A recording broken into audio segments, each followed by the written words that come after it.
right, good morning to everyone and welcome inside North Hill Bowl for the finals of the NDBowlTV Masters here on NDBowlTV. I'm Darren Cini inside the booth, flying solo for the day. Again, these will be 3-game total pin matches. There will be 2 rounds, and then we will determine our final 5 in a stepladder final on 11 and 12.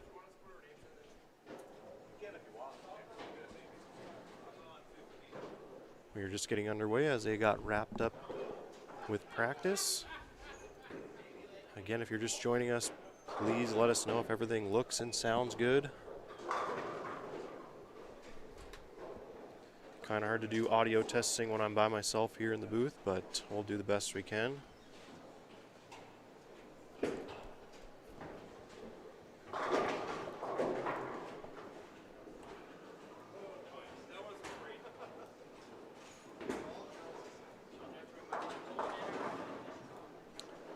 To shout out the folks at North Hill Bowl for installing new scoring monitors this season. A little easier to live stream on. We'll get the scores up here in a second. A lot easier for our cameras to see them. First match on our featured pair will feature Jeremiah Smith against Eric Nelson. We are bowling on the 2022 USBC Masters Pattern, a 1.8, 1.6 to 1 ratio pattern, so very difficult.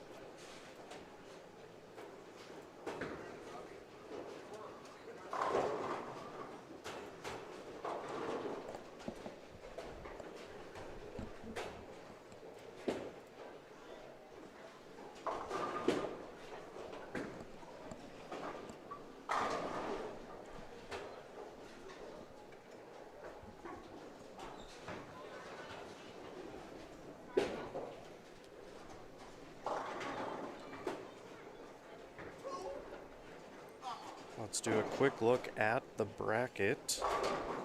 Unfortunately, I don't have that up on the screen, but let's go find it.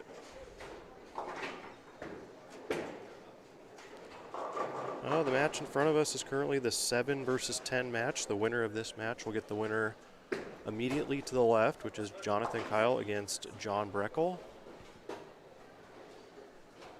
And some of the other matches going on. Down on 1 and 2 is Ryan Engel against top qualifier Josh Craig.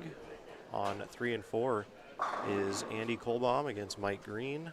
On 5 and 6 is Thomas Wolf against Taylor Wallstrom. On 7 and 8 is Randy Peterson against Dawson Unrath, the winner last week in Williston. And as we mentioned, John Breckel against Jonathan Kyle on 9 and 10, Jeremiah Smith and Eric Nelson here on our featured pair. Immediately to the right is Rodney Holm against Ryan Krabenoft. And on 15 and 16, Jamie Craig against Ryan Selk. So we'll try to keep you updated on all the matches going on. I do believe I can see the scores all the way down to 5 and 6, maybe 3 and 4. I definitely can't see the scores going on 1 and 2, but all the rest of the matches I should be able to update you on as they go. Again, it's a 3-game total pin match, these 2 rounds, and then it'll determine a top 5 step ladder. So the way we do that is after 2 rounds, there will be 4 players that are undefeated, and those 4 players will be ranked 1 to 4 based on their 6-game total of both rounds. And then out of all the players finishing 1 and 1, the highest 6-game total will be the 5 seed. So in this tournament, even if you lose a match, you still have the opportunity to make the stepladder finals and win the tournament. And the winner will take home $1,000 in prize money, along with a paid entry into the USBC Masters, or perhaps the USBC Senior Masters if they so choose and are eligible to do so.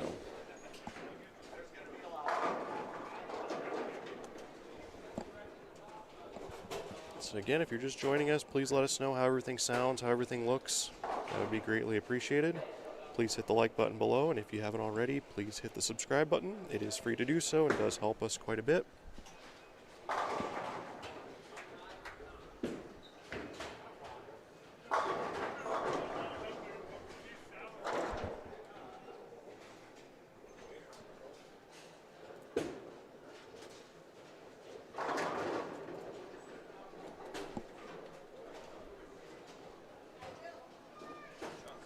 Looks like a good start here for Jeremiah Smith, an early three-bagger, which was a rare occurrence in qualifying.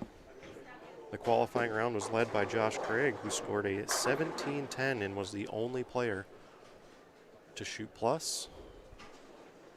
Next high qualifier was John Breckel at 15.72, all the way down to Ryan Engel, who was the cut at, I believe, 14.59. So 141 under was the cut on a very difficult USBC Masters pattern.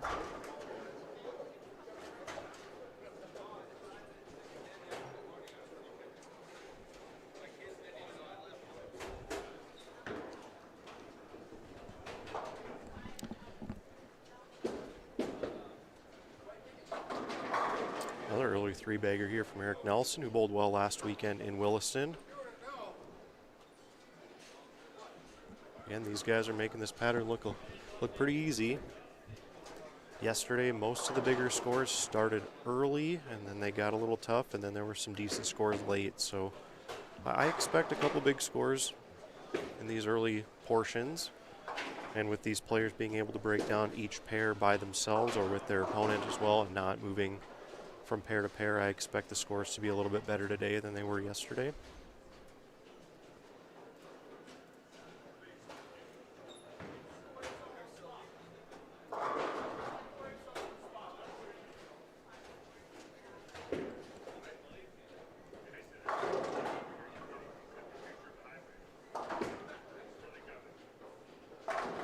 Good look for there for Jeremiah Smith, throwing what appears to be an idle.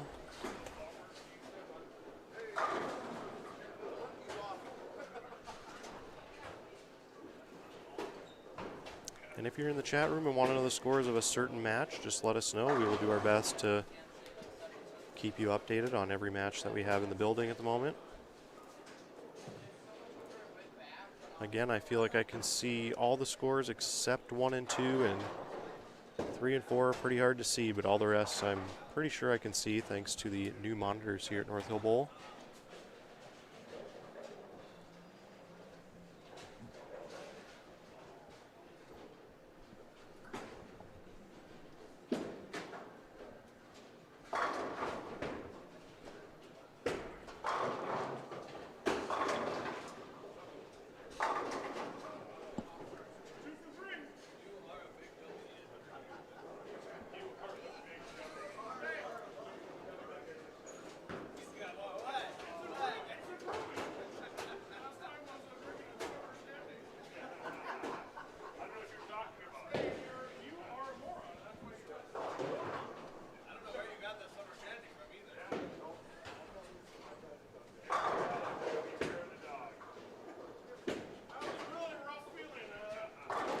Well, you can see on that shot, Eric got that one a little left, and it just took off. That was a common miss, and if he throws it right of target, I don't think it's going to get back to hit the head pin. So that's what makes these patterns so difficult. The margin of error is very small. The best way to attack this pattern, I believe, early on is straighter angles. Get a ball that rolls a little more forward. Keeps you out of trouble when it gets off the end of the pattern.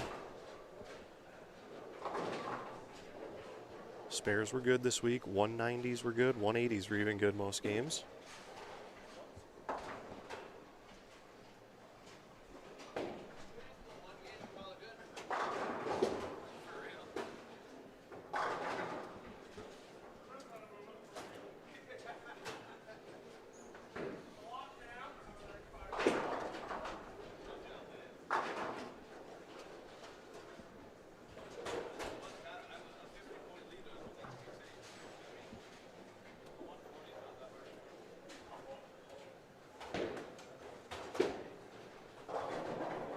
And you will see a lot of people throwing spare balls at 5 pins because there's going to be a lot of those left today with the chance of Brooklands. A lot of 5 pins will be left.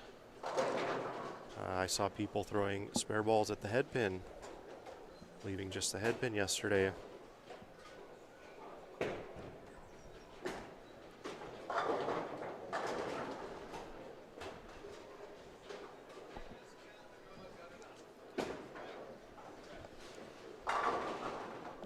Good shot there by Rodney on a pair to the right of our screen. And Rodney Holm against Ryan Krabanoff immediately to the right.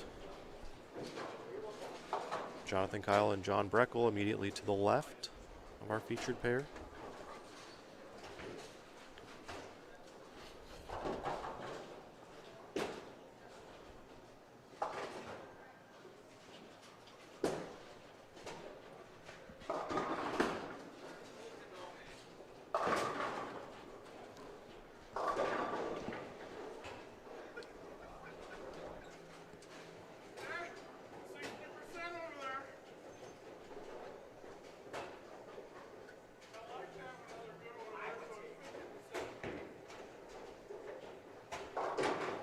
And looking at the bracket, in the second round, we will get the winner of Josh Craig, Ryan Engel, and the winner of Mike Green and Andy Kohlbaum against each other on our featured pair here on 11 and 12.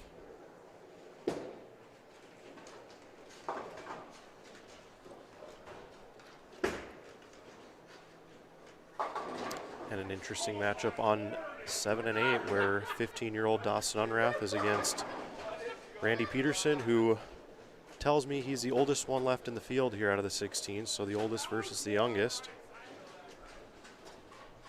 Fun little matchup over there, and it looks like both players had an early three-bagger and a spare, but open in the fifth by Dawson, and he's throwing a spare right now on lane 7. Looks like he converted it, so a close match early there. Jeremiah Smith making him look easy here right in front of us with the front 6. But do remember, this is a 3-game total pin match. And I heard one person say already that 140s are easy to come by, so no lead is safe. And call that the booth jinx for Jeremiah. We do apologize, but an 8 count there in the 7th. So how's everyone doing this morning? Y'all are pretty quiet in the chat. Let us know where you're tuning in from, who you're cheering for. Appreciate everyone watching this morning.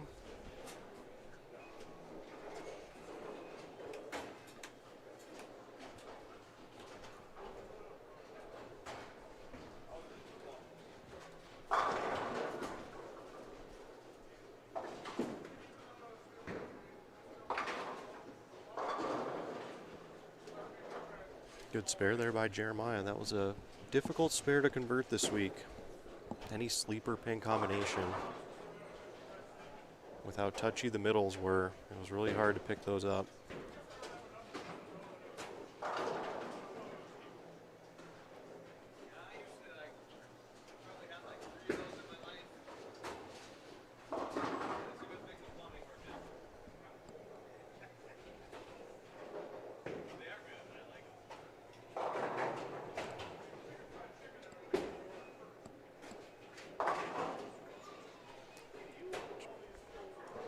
Well, if we look back at the history of this event, it started back in 2019 where Matt Smallin won the inaugural NDBowlTV Masters. Thomas Wolf won back in 2020. And then last season, Mike Morris took home the title.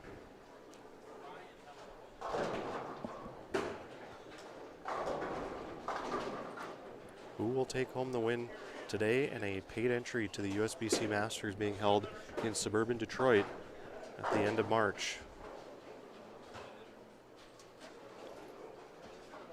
And again, if the player winning is old enough to qualify for the Senior Masters, they do have the option to choose an entry for that instead of the USBC Masters. And for all you ladies out there, if you want to come try out the NDBowlTV Masters and you were to win this tournament, you would also be eligible for a paid entry into the USBC Queens.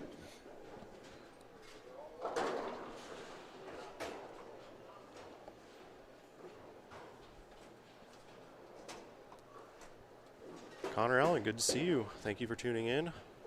Hope you're doing well in Arkansas.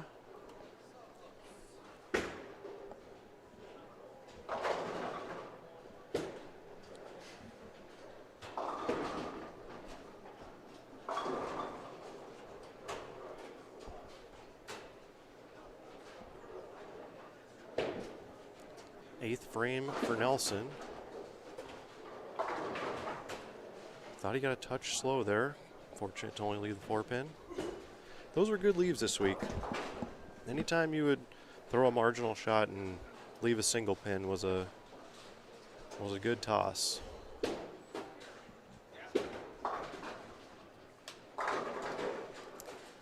And a pair to the left, back-to-back opens for John Breckle after he chopped that spare there on lane 9. Still in decent shape for him. Jonathan Kyle struggling early with 3 opens through 6, but he's got a strike working there in the 6, so big shot here for him on lane 10.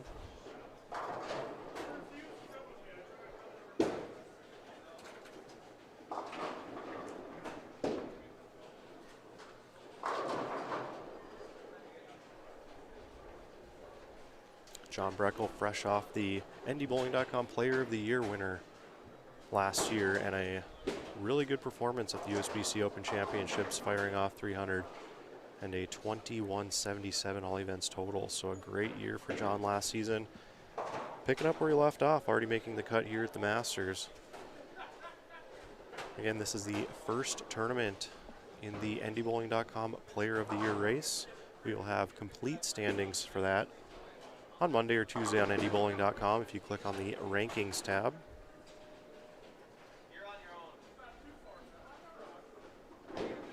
Again, we are in game 1 of round 1 here on a 3-game total pin match. You can head on over to the NDBowling.com Facebook page where you can see the complete bracket and the qualifying scores.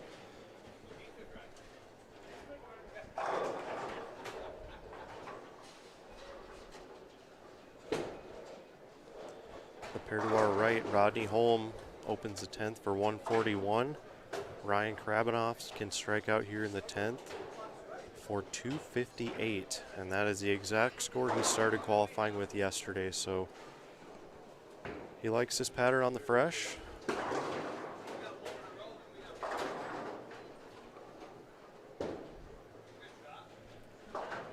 Six pin there on his first shot in the 10th, so we'll only have 238 left.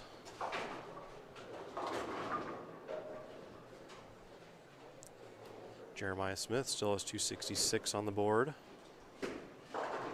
So a good start for him.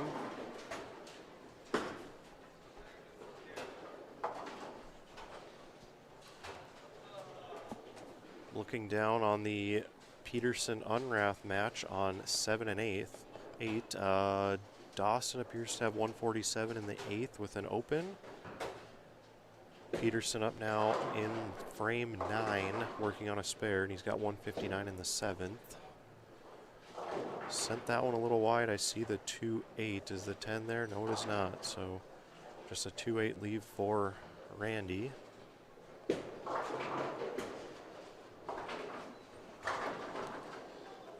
that's another open for John on lane 10. That's 3 straight 8-1s. He's got 126 in the 8th. Jonathan Kyle's 84 in the 7th, working on a spare, or a strike rather, in the 8th.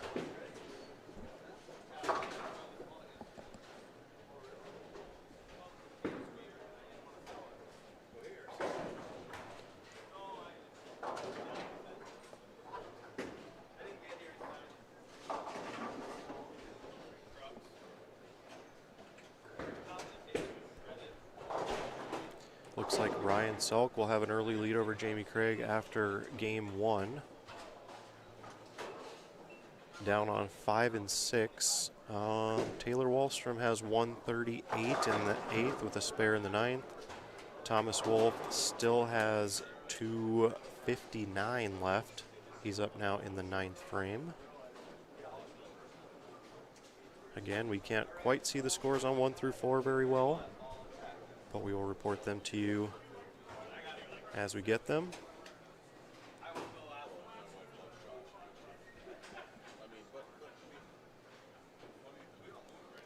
So 236 to 141. Ryan Krabanoff over Rodney Holm in game 1. Again, it's a 3-game total pin match, so no lead is safe on this pattern.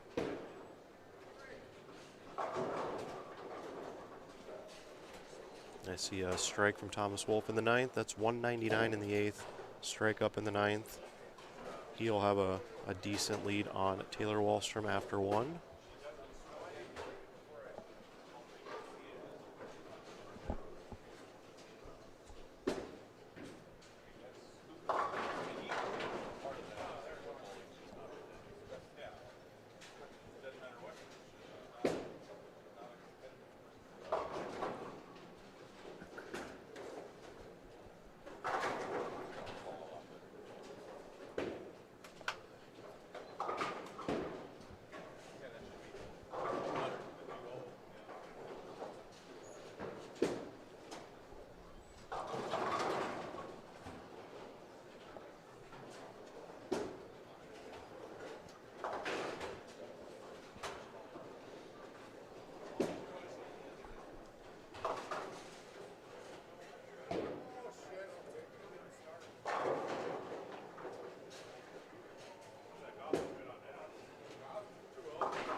Well, 207 is pretty good for Eric Nelson. Unfortunately, he will be trailing after game one. I see a Thomas Wolf open, but he has 227. The most Taylor Wallstrom can finish with is 188 if he strikes out here in the 10th.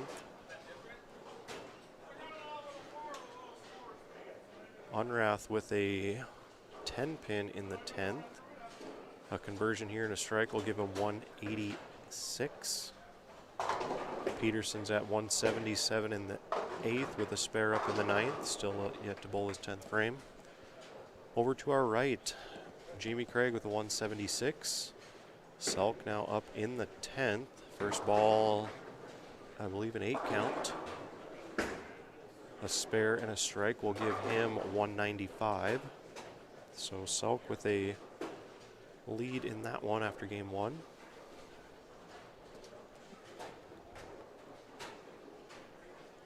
And then the pair to our left, Jonathan Kyle just struck first shot in the 10th. He can throw two more for 154. Second shot there on lane 9, leaves a 2 pin. Spares this one up for 144. John Breckel has a strike up in the 9th. And he can max out at 186. So John with the opportunity to get an early lead on that one.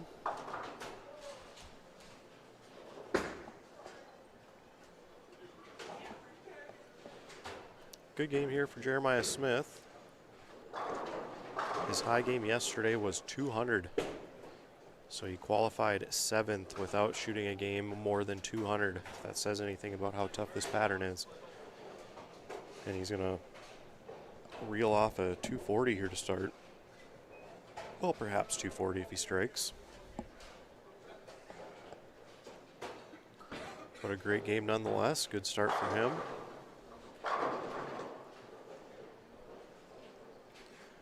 Dawson Unrath did miss that 10 pin, so he has 175. Randy Peterson strikes the first ball in the 10th, second on the way. Leaves a 7 pin. A conversion will be 217, so a 40 pin lead or so for Randy Peterson after game one over Dawson Unrath. John Breckel now up in the 10th.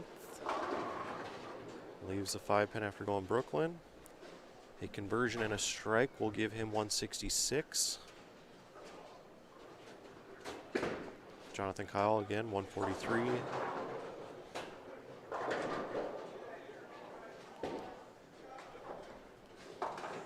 It's interesting to look up and down the house and see how some matches are still in the 7th frame on 3 and 4, and then the pair to the right of us here on our screen, they're in the 3rd frame of game 2. So it's interesting to see how you get different combos together and how quickly or slow each match goes.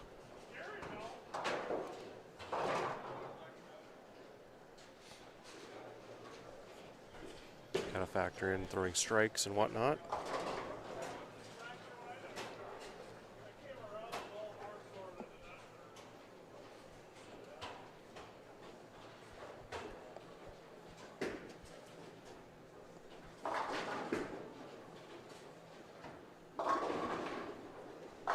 So John Breckel did spare up that 5-pin, gets a 9 count, 165 to 143 over Jonathan Kyle after game 1.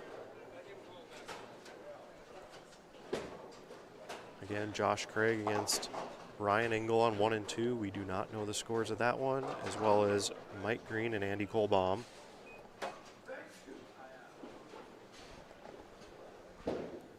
Ryan Selk 183, Jamie Craig 176 is the standings after one of that match over on 15 and 16. Looks like the 241 by Jeremiah Smith is the high in the house after game 1. And then country, Ryan Krabenoft is at 236. So again, the way this works is all 4 players that go undefeated after 2 rounds will be ranked 1 through 4 on the stepladder finals. And to determine the 5 seed, we will take all players that finish 1 and 1 after 2 rounds, and the highest 6-game total will get that bonus spot in the stepladder finals as the 5 seed with an opportunity to win the title. They will re-oil here on 11 and 12. All 5 players will get to warm up for 10 minutes on that pair, and then we'll be underway with our stepladder finals.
Okay, we're underway here in game 2 on our featured pair, Jeremiah Smith against Eric Nelson. Looks like every match except for the Mike Green Andy Kohlbaum match is in game number 2.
We look to the pair to our right. Rodney Holm has 62 in the 4th, working on a strike in the 5th. Ryan Krabenoft has 49 in the 4th, up now in the 5th. He's got a sizable lead of upwards of 90 pins after game 1. So big lead there for Ryan Krabenoft.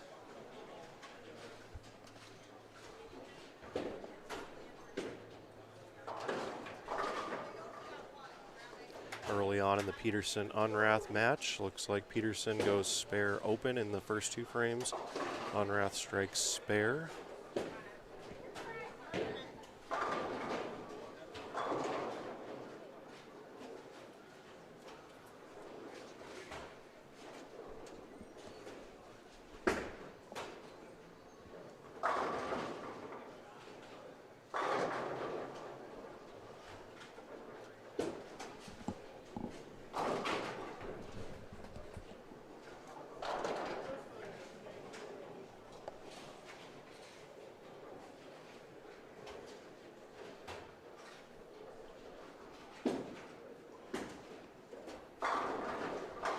And if you're just joining us, we are bowling on the 2022 USBC Masters Pattern. It's a 1-8-3-1 ratio pattern, very flat, very difficult. Only 1 player shot plus yesterday, and that was Josh Craig. And he was about 140 pins clear of the field. And with his 17-10 score, that was the winning guess for the Phase 5 contest that we ran on our Facebook page. We had 3 correct guesses, and we will be doing a random draw here live on set at some point later on in the show. I'm thinking perhaps in between the first 2 matches or after we complete our second round in the bracket while we wait for the stepladder finals to start, since they do need to re-oil the championship pair. So I think that's what we'll do. We'll do that random draw following round 2 here on NDBowlTV.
Well, after the front 6 by Jeremiah Smith, he has not struck since. So his look seems to be changing a little bit.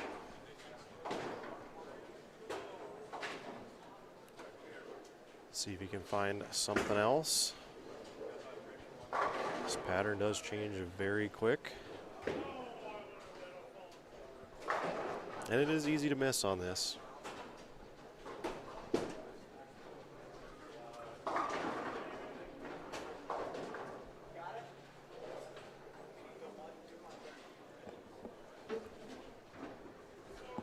Looks about halfway through the match in game 2 for Thomas Wolf and Taylor Wallstrom. I believe Taylor Wallstrom just opened the 5th frame and has 84. Thomas Wolf has a strike up in the 5th frame with 77 in the 4th. So Thomas Wolf with an advantage there. He does have about a 40-50 pin advantage after game 1 in that match. Peterson goes spare, open, double. Unrath goes strike. And 3 consecutive spares. So still close this game. Peterson with about a 30-pin lead in that one.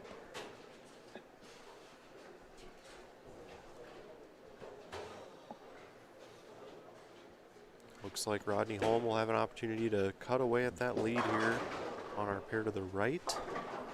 He's got 102 in the 6th with a strike up in the 7th. Ryan Krabanoff 102 in the 104 in the 7th. Here throwing at a spare on lane 13. And he will convert.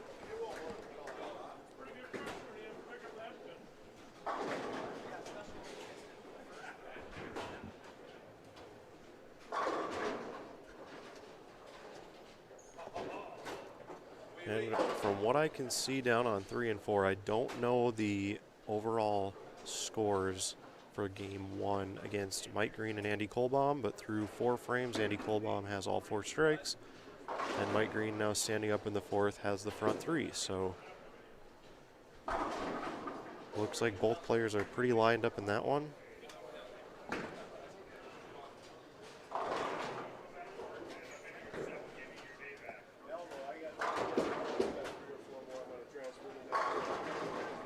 Good shot there by Nelson. Looking to cut away at that lead.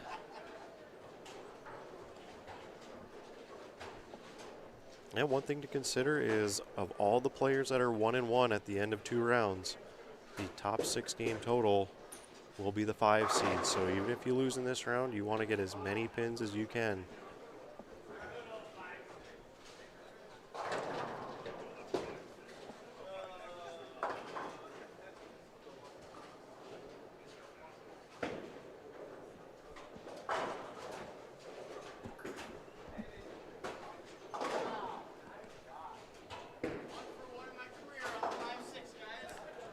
We're going to look around and see if maybe we can find some guests to bring into the booth.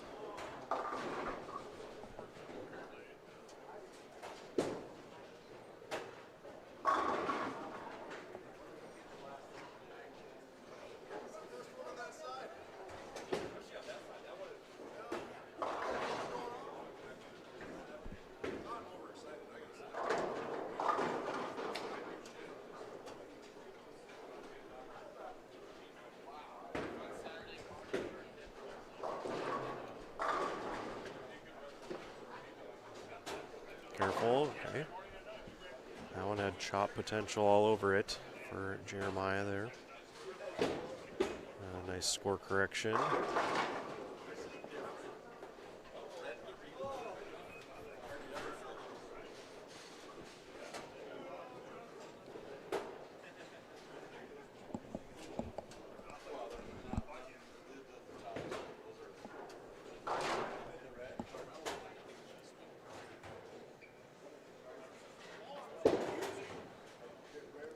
And if you're just joining us, please share the live stream with everyone you know on social media. Hit the like button down below. And be sure to subscribe, as that does help our channel quite a bit. We did give away a Storm Phase 5 on our Facebook page by having everyone guess what the top qualifier was of today's, or this weekend's event. We had 3 correct guesses.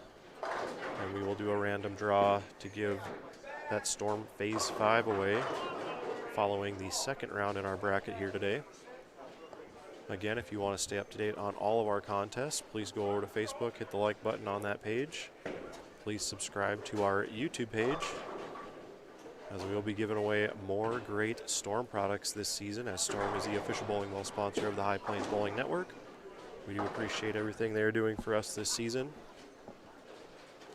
and can't wait to give more great products away. So be sure to subscribe, like us on Facebook, and take part in some really good contests coming up this season. Who doesn't like free stuff, right?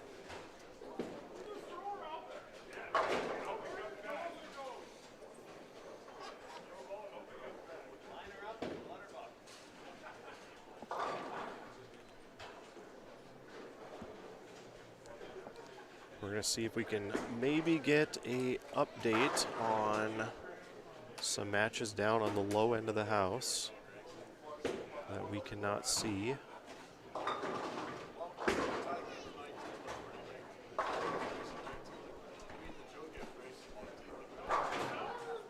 A nice three-bagger there by Country on 13. So you got one more shot here in the 10th and a potential 184. So it looked like Rodney Holm was gonna get some pins back on this one, but it's not the case anymore, and it's easy to open on this pattern.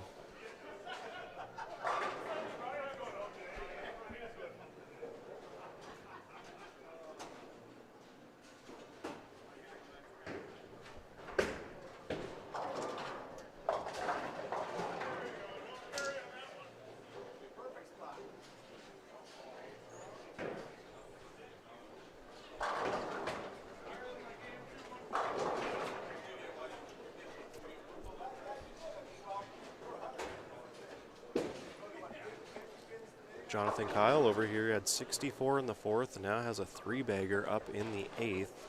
John Breckel has 145 in the 7th with a spare up in the 8th. So opportunity here for Jonathan Kyle to get back in this match. Will it cross over, leaving the 310. So I don't know if you call that a booth jinx or not, but sorry about that, John. Still a makeable spare, although it's not one I would want to throw at. But a conversion here will make this game just about even. Does not convert, so Jonathan Kyle is 150 in the 8th. John Breckel 145 in the 7th with a spare up in the 8th. So advantage to the defending NDBowling.com Player of the Year. Over on 15 and 16, Ryan Selk is up now in the 10th on lane 15. He left a 6-pin with a conversion and a strike. He will have 217. And Jamie Craig still has 225 left, so that match is really close.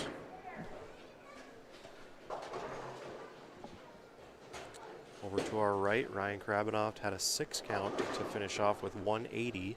And Rodney Holmes strikes up in the 10th, gets the last 2 for 180 as well. Second shot on the way, it is good. So one more strike for Rodney Holmes, and they're going to tie game 2. Although Ryan Krabenoff does still have a 90-pin lead or so heading into the final game of that one.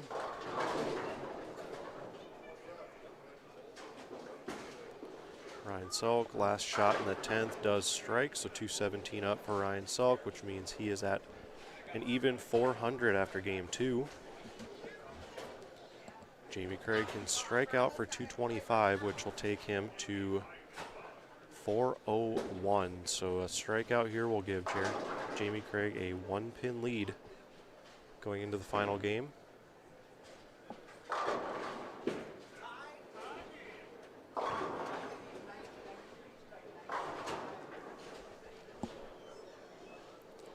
Jeremiah Smith back on the grind train here of sparing as much as you can. Looks like the Taylor Wahlstrom-Thomas Wolf match. Scores don't look very good, but both players struggling. I think Taylor Wahlstrom has 119 in the 8th and just got a 6 count in the 9th, working on that. And Thomas Wolf 137 in the 9th, and he opened the 9th, so he's still got the 10th to go. So not much going on that pair. The Peterson-Unrath match. Dawson up in the, I want to say the 8th. One of the support poles is in the way here, so I can't quite see the scores. Dawson has a double in the 7th and 8th, 99 in the 6th. Peterson also has a double in the 7th and 8th with 112 in the 6th, so advantage Peterson on that one. Jamie Craig goes 9 spare. Strike will be 204, and he will be down 20. That is a 9 count, so Jamie Craig will be down 21 pins heading into game 3 against Ryan Selk.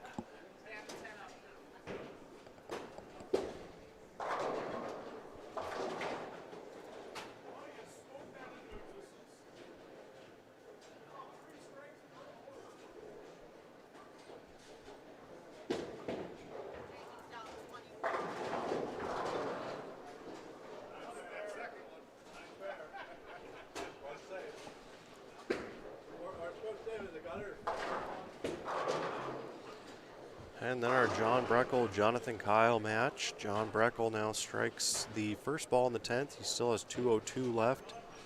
Jonathan Kyle goes open in the 8th and 9th. He's got 189 left. John Breckel had a 22-pin lead going into this game.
Let's see, Dawson Unrath goes 7 spare in the 9th.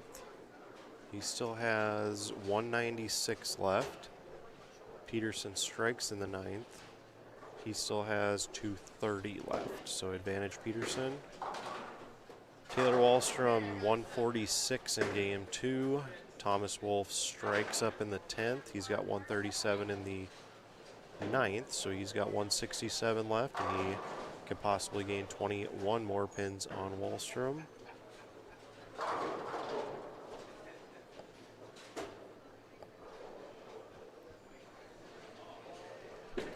.202 for John Breckel. Jonathan Kyle now up in the 10th on a pair to our left.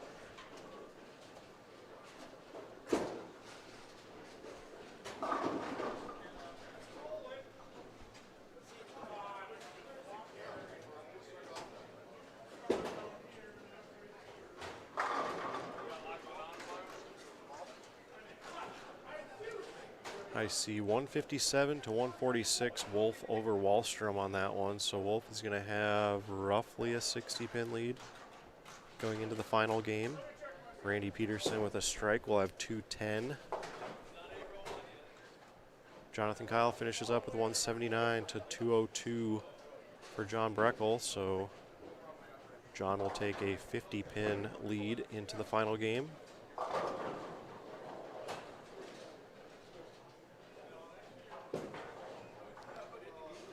.367 John Breckel, 322 Jonathan Kyle, so 45 pins.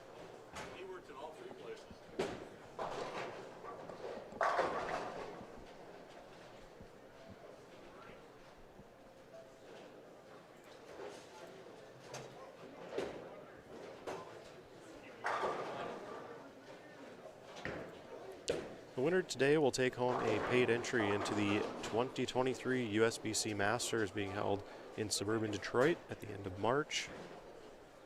And if the player is old enough to qualify for the Senior Masters, they can opt for an entry into that tournament instead.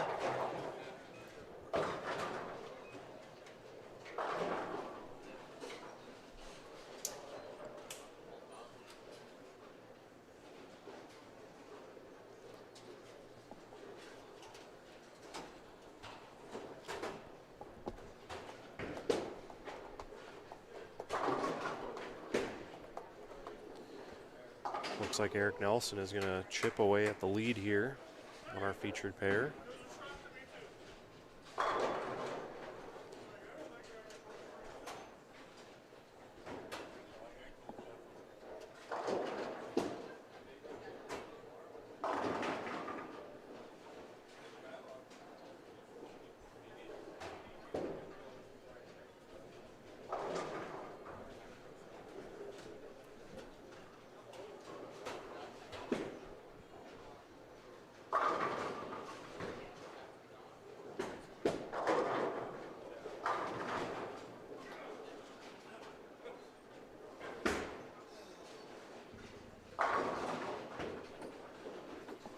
166 for Smith.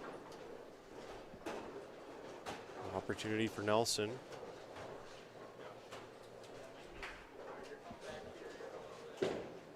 He's got his hold in 10 pin.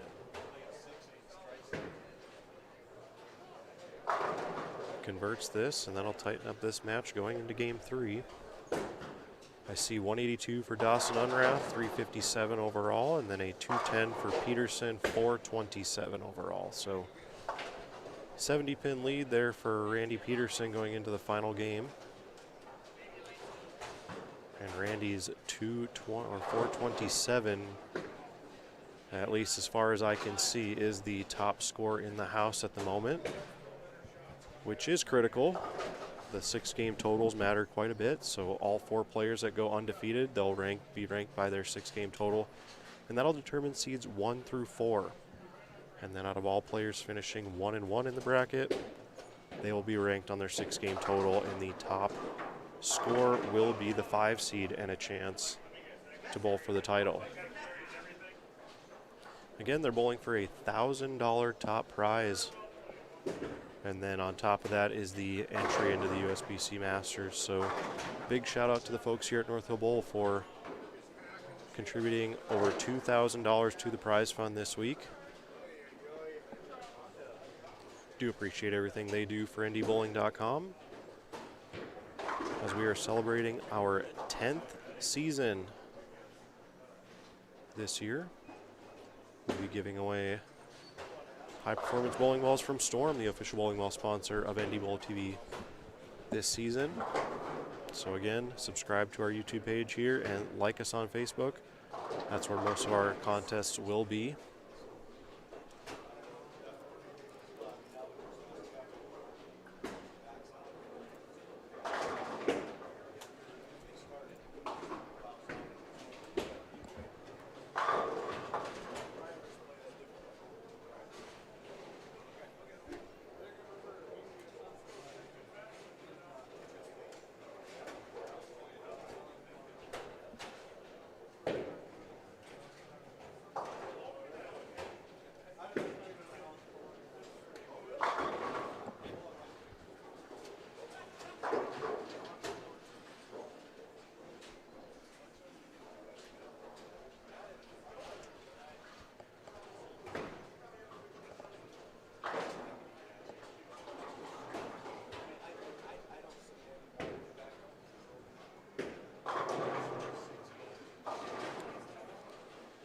Early double through 4 frames over here to our right for Jamie Craig, and it looks like Ryan Selk with a 2-4-10 combination still standing in the 4th.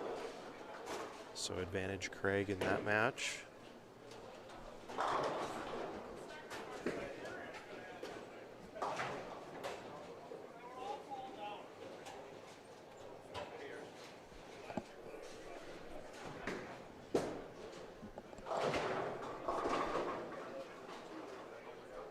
The Andy Kohlbaum, Mike Green match just finished their 2nd game. That is the last match to finish game 2. We do have some matches like the one to our right that is in the 6th frame of the final game.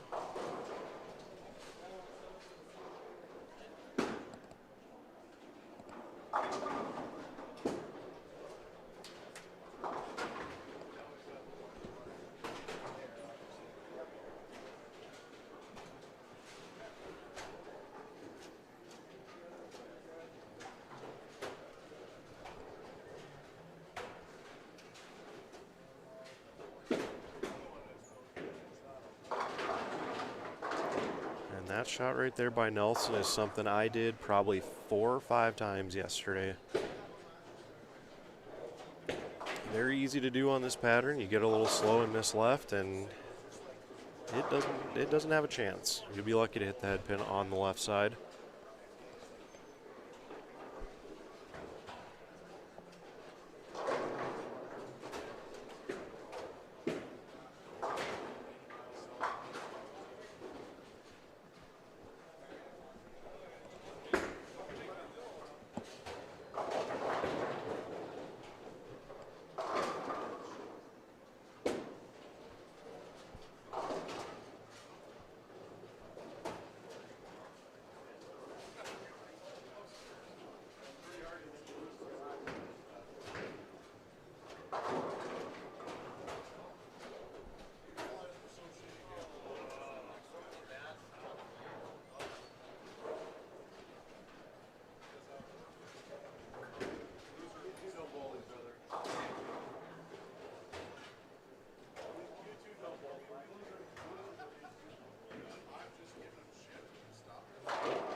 Good shot there by Smith.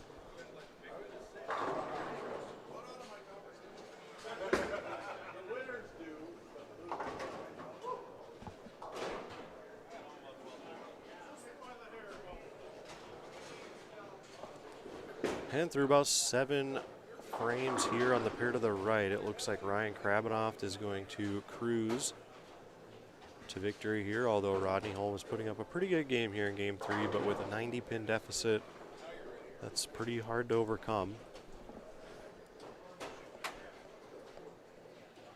John Breckel over to our left, just looking to fill frames. But again, the 6-game totals matter, so even if you're well up in your match, you want to get as much as you can, because it could be the difference between the 4th seed and the top seed. Could be the difference between cashing and finishing in 10th or getting that 5th seed, which could get you on the stepladder finals and a chance to win the title.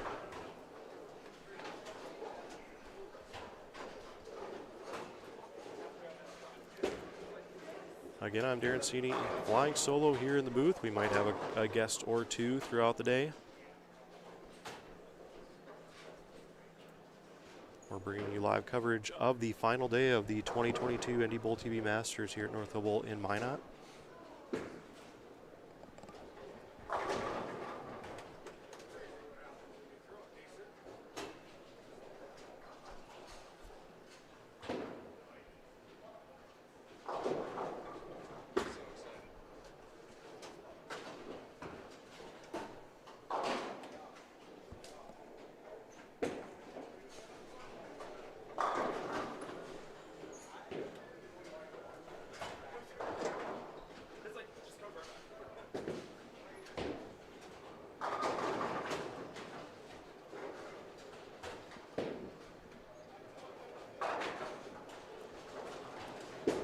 Well, both players have a strike up in the 6th in the Selk Jamie Craig match.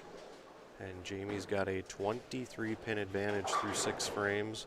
He is trailing by 21 overall, so it's a 2-pin match with 6 frames to go over there on 15 and 16. Very close match. Paired to our right, looks like Ryan Krabanoff is going to win that match over Rodney Holm. To our left, John Breckel in control by 45 pins over Jonathan Kyle. Still anything can happen there. Randy Peterson with a 3-bagger to start that game and now has a 8 count up on the board. Dawson Unrath with a spare open strike spare. Big lead there for Peterson.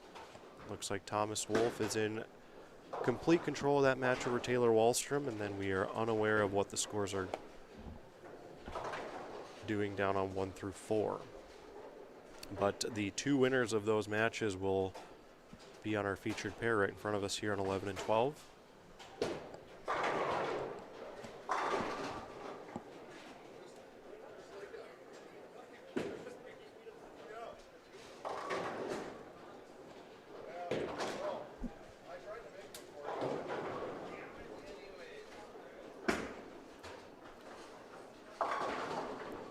It appears Ryan Engel and top seed Josh Craig are entering the final frame of game 3 and will be the first match completed, so we might have an update on that match soon. And the pair to the right, Andy Kohlbaum against Mike Green, they're currently in the 3rd frame, so that'll be a little bit for the outcome of that one.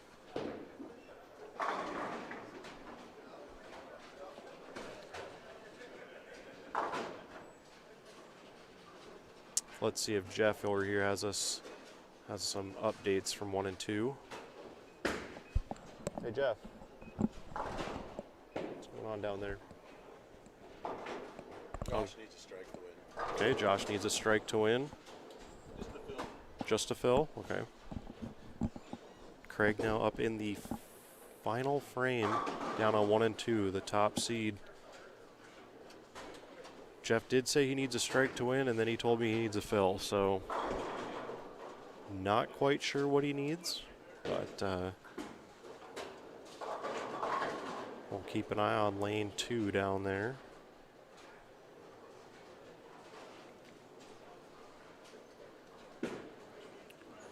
Shot is on the way.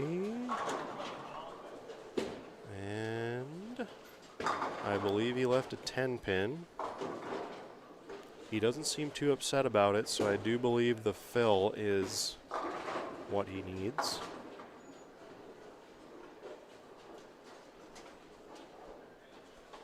Wasting no time for the spare.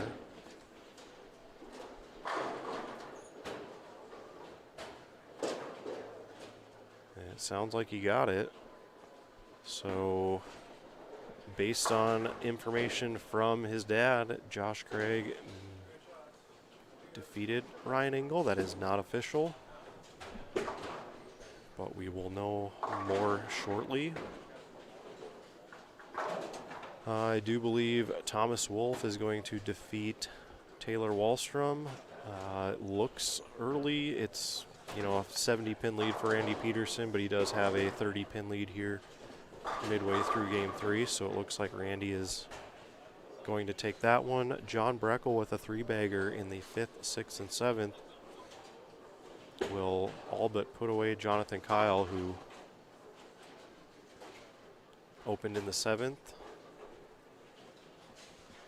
And again, Rodney Holm here is going to put up a 206, but it's not going to be enough.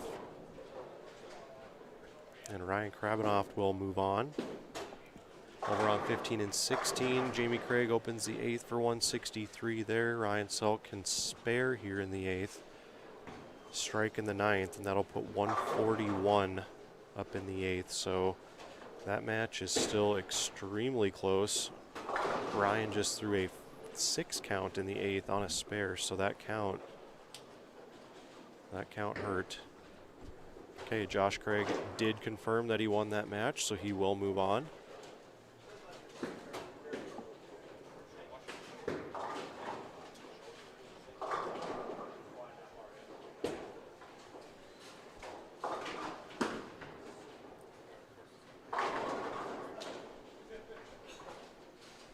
Single pin miss there by Nelson, so advantage Smith in our featured match.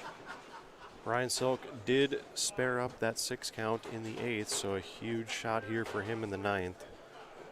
He cannot, well, Jamie Craig can step up and win this match regardless of what Salk does here in the 9th, but it's pretty hard to throw a 4-bagger on this pattern, so still anything can happen. I do believe the Thomas Wolfe-Taylor Wallstrom match is officially, well, mathematically over. Thomas Wolfe will win that one.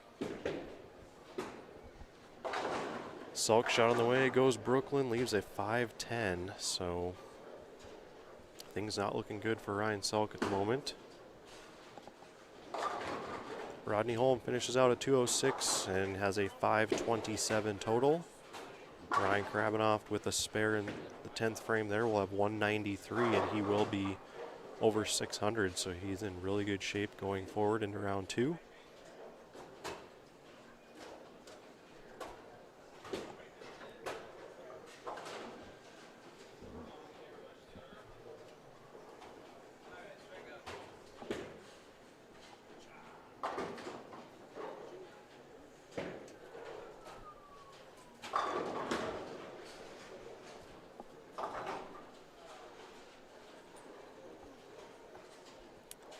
Matt Miller, Eric Parvey, thanks for joining us today in the chat room. We do appreciate you guys tuning in.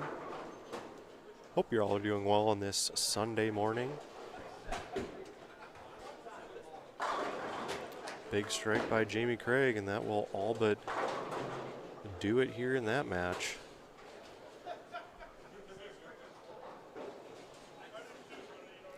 Ryan Selk can max out at 178. Jamie Craig still has 223 left. He's got a strike up in the 9th and now about to throw his first shot in the 10th.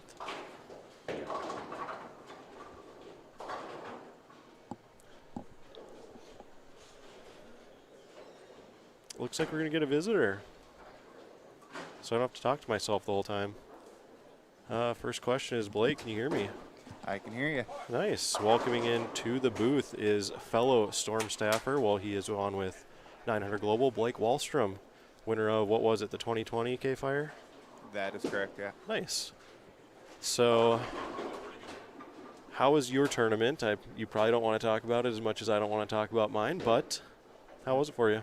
It was a struggle out there.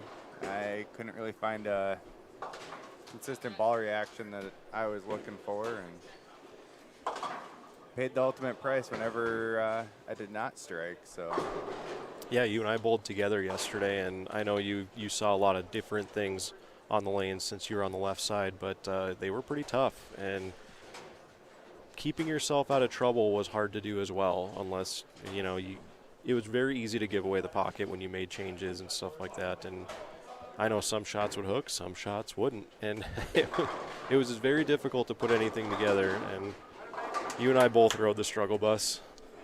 yeah, talking to a couple guys today that tried to play a little bit further to the right for the righties, they kind of had the same problem I did yesterday, where they said a couple of the shots hooked, looked really good, and then after like 3-4 frames, it just stopped hooking. And that kind of what I ended up with yesterday. I think a lot of the traffic from the righties getting in too deep also affected things, and didn't have the right game plan.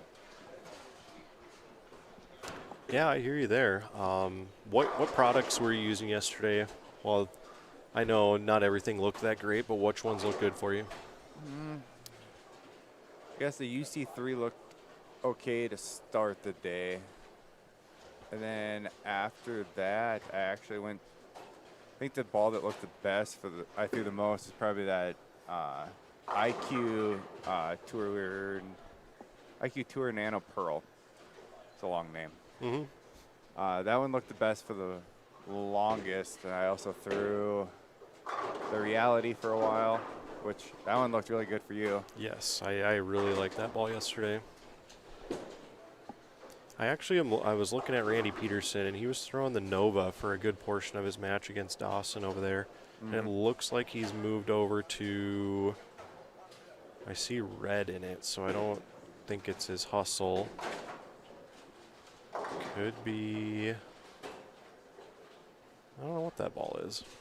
Could be a Reality check. Could be. Yeah, I think it's a Reality check. As Randy was the staffer here that actually made the cut. Yeah. We do appreciate that, Randy. Yeah, somebody had to. All right, so let's go through the matches so far. Josh Craig did defeat Ryan Engel. Do you know what the status is of the Mike Green, Andy Colbaum match at the moment? It was a 10-pin match coming into this one. Who was leading? Mike Green was leading, and it was pretty close. Okay, after 5, I would say it's probably about the same, about 10-pin match. I feel like I see a 3-bagger up there for Mike Green. The score that's not highlighted, I feel like I don't see numbers under it, so I want to say there's a 3-bagger there. Yeah, I think he started out with a 3-bagger, a couple opens, and I think he has another 3-bagger. Okay, so advantage Green. Thomas Wolf, 236. He's got 620 over Taylor Wallstrom, so he's in really good shape. Randy Peterson has 208 left. He will defeat Dawson Unrath. So Randy's going to be plus, as well as Ryan Krabenoft over here at 609. Jamie Craig did defeat Ryan Selk 581 to 567. So Ryan Selk does have a good score over there on the, I don't know if you want to call it the losers bracket or the contenders bracket, so to speak, but still alive. John Breckel wins 561 to 474 over Jonathan Kyle. And then our featured match here is advantage Smith at the moment. But he did just open the 8th, so we'll see. We do have a question in the chat room for Blake. What is it like to win the K-Fire since Eric Parby has not? The question should be, what is it like to win everything else? Yeah, between the two, they do have the career Grand Slam. Yep, with my one victory to his however many? 4? Unfortunately for Eric Parby, he is still looking for that KFIR TV Bowling Classic title after, what is it, two losses in the final? One to Ryan Sandvik and one to you. Connor Allen. Good morning, Blake. Connor, how's it going, man? I do believe we do have a trophy for you, as Connor was part of the state scratch team champions last year at Red Ray Lanes in Grand Forks. He was bowling with myself, Blake, Josh Craig, and Thomas Wolf. Yeah, so good score there. I feel like we shot for 34 and a half, something like that, for a 5-man team. So Connor, just contact, I think, Josh Craig or Jamie Craig. One of them has it, if you want that.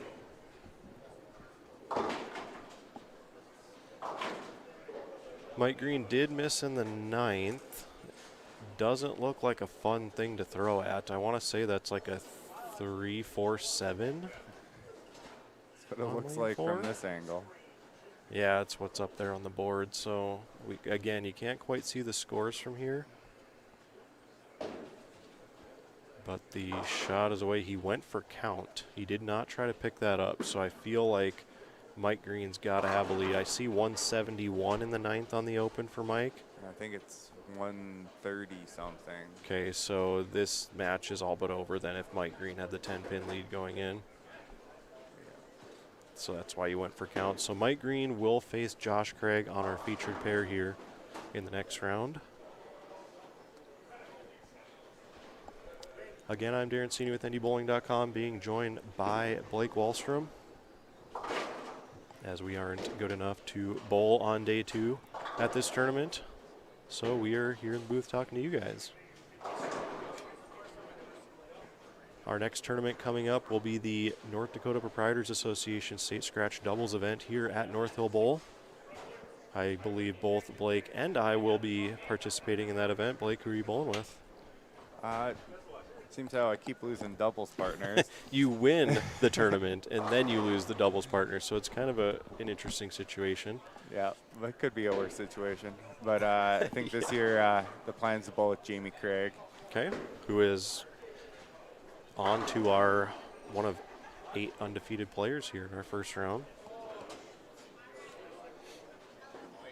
You could be like the first guy to win state scratch doubles like 6 times to 6 different people or something like that at the rate you're going.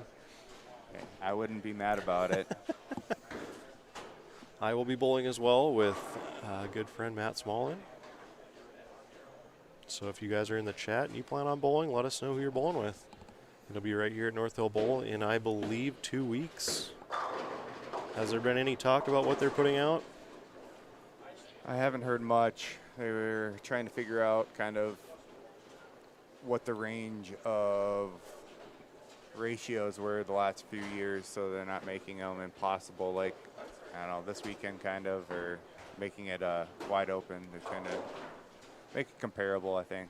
Yeah, and I will say that this tournament will have the toughest pattern any of these guys will see all year long.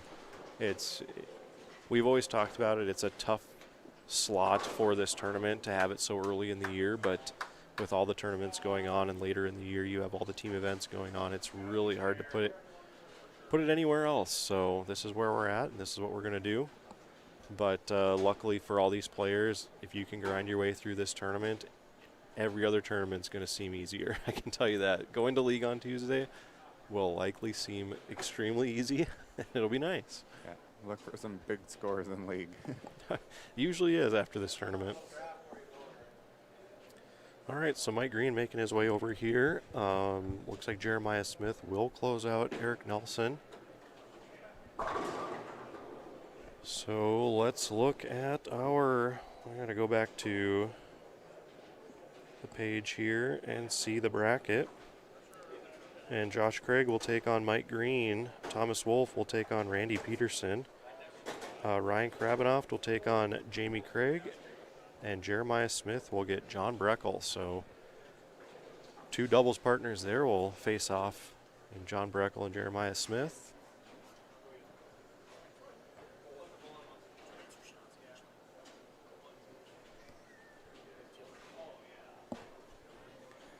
Well, Darren, it seems like you just recently made the change over to the Storm products. What stuff have you liked so far? I know you haven't bowled a lot. But, yeah, I've been nursing the elbow injury. I've tried to take a few weeks off. Doctors can't find anything. I'm still able to bowl, but just I need to gain up the endurance a little bit since I only had 3 games going into this weekend. The way I started yesterday was kind of a surprise to me. I was minus 22 through 4 games and then just kind of ran out of gas. But my early impressions so far would be I really like the Phase 2. I really like the Reality. I really like the IQ Tour. I still need to find the go-to hybrid, go-to pearls in my bag. And I think that'll come to light with bowling on different patterns. You know, it's hard with such a small sample size to say, but I do like how the stuff rolls for me so far. Yeah, it's always tough making that change. You never know. You have like that go-to ball that in that situation you feel comfortable with, and making the change all of a sudden you don't have that anymore. You don't have that feel of what you should go to next. Yeah, and I think that's been the main thing is switching over to a new company. You always have that benchmark ball or those 2 or 3 pieces that you know will be good for you on every pattern. And I'm just trying to locate those first and then fill in the holes kind of as I go. And so far, so good. Now, it looks like you have an update on scores, so let's look at the score sheet just to kind of give everyone an idea of where we're sitting. The top score is Randy Peterson at 633 in a win over Dawson Unrath. And then it looks like Thomas Wolf has 620, Ryan Krabanoff 609. So those are the 3 players that are currently plus. Jamie Craig with the 581. Mike Green 558. Oh, Jeremiah Smith 596. So things are pretty close for the top scores and a potential 2-0 player for the top 4 seeds. For the players that lost in round 1, it looks like Ryan Salk's 567 is looking really good. Eric Nelson's 563 also looking good. So they still have a chance to be that 5 seed if they put up a good set here in round 2.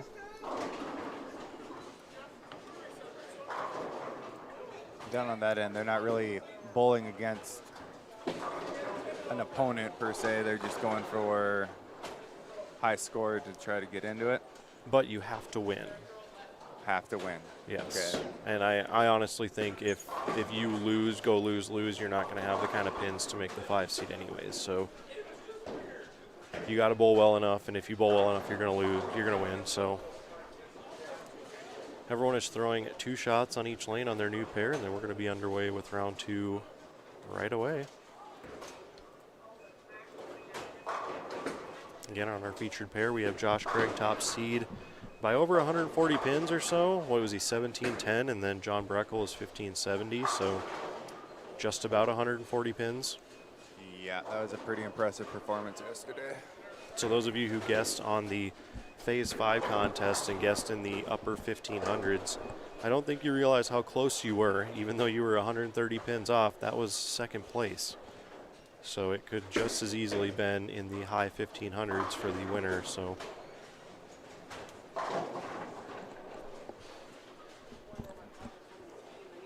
all right, I want to keep an eye on these matches to our right. Jeremiah Smith and John Breckel, and then Thomas Wolf against Randy Peterson. You got Ryan Krabanoff and Jamie Craig in a high rev rate match on 9 and 10.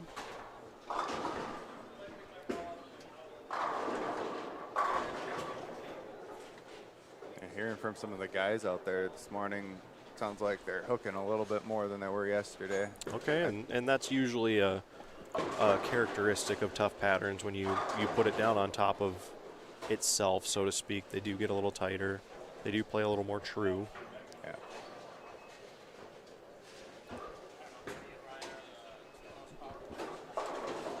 And one thing to note, that after this round, they will re-oil on 11 and 12. And now this has been something that has kind of been a thing the last couple years, is they don't know who gets to practice on the pair. In my mind, all 5 should get to warm up for 10 minutes on the freshly oiled pair. And then from there on, it's just standard. The guy coming in gets to warm up.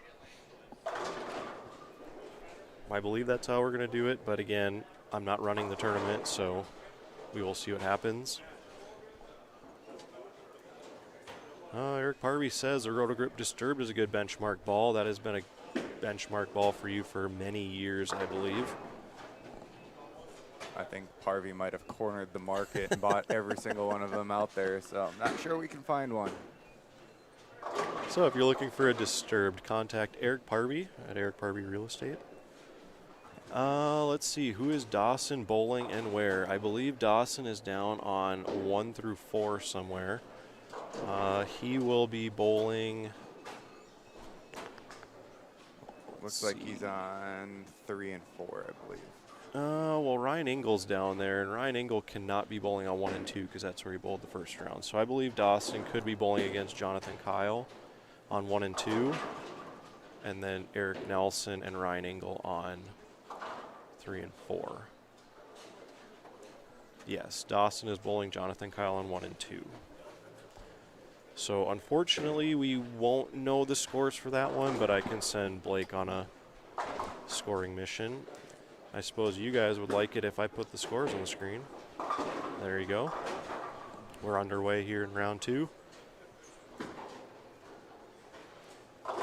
I feel like Josh was throwing, what did he say, a high road yesterday for most of the day in his near record-setting 8-game block. Yeah, that's what he said. I also thought throwing something red towards the end of the day, too.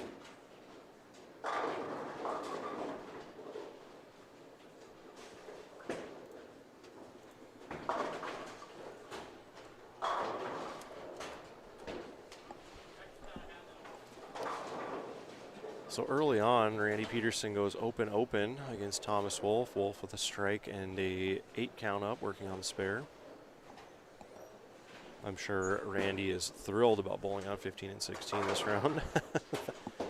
That is historically a fun pair for many people here at North Hill Bowl.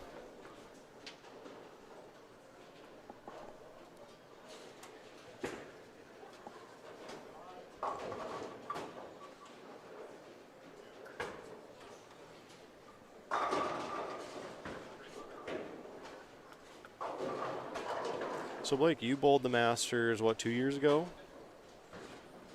After Thomas won this tournament, you joined him in Reno? Yeah, that is so correct. How was your experience at the Masters, since the winner here today will get paid entry into it? I had a really fun time down there. Interesting, like bowling with all those guys. Ours was a little different because it was that, like all the COVID rules. You weren't allowed to go in and watch any of the other squads. Weren't really even allowed to leave your set tee area unless you were like running to the bathroom. But you weren't allowed to like walk down and talk to other people. So I'd be interested in going again to get like kind of the full experience. But yeah, it is something totally different going down there and watching actually how good some of those guys are. Yeah, especially when you look at what kind of scores they threw on this pattern back in March, April when the Masters was held. And now watching some of the scores we see out here, it's incredible to see how good those guys are, and you really don't get to appreciate it until you watch them bowl. You know, and you're there in person. Yeah, it's pretty insane. I was even looking at some of the stuff on Friday night, trying to just get an idea of what was out there. And pretty impressive how well like Parker Bowen III did, stuff like that. So looking for how some of the lefties did, and after bowling on it and seeing how well he scored, very, very impressive. There's a reason he's a all-time Hall of Famer, like one of the best of all time. Yep. So this season, the Masters is being held in suburban Detroit, I believe, at Thunder Bowl. They have their big arena there, and everything else. So I wonder how different the tournament will be, because I feel like the Masters has been held Vegas or Reno the last several years, really. So taking the Masters and going out east a little bit, be a little different. I'll be curious to see, you know, following the championship match here today, what the winner does decide to do. Last season's winner, Mike Morris, did bowl the Masters, which was held in Vegas, I believe, last season. And the winner today will likely be joined by last season's State Scratch All Events winner. Do you remember who that was? I don't remember for 100%. I want to say maybe it was it Jeremiah? I'm not sure, because the State Scratch All Events winner also gets paid entry into the USBC Masters, and that was held last year in Grand Forks. I think if you go to the North Dakota USBC page, the standings should still be there.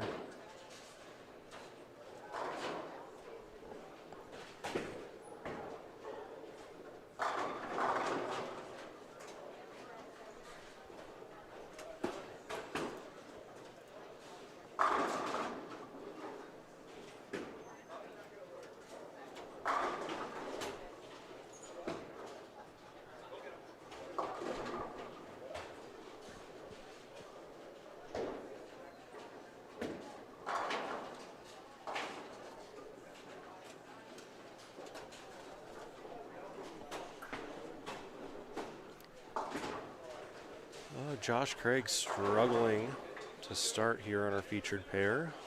I didn't get to see him bowl at all yesterday. He was opposite end of the house as me at all times, and I'm not sure if he played this far left in qualifying, but I actually thought he'd be playing a little more right.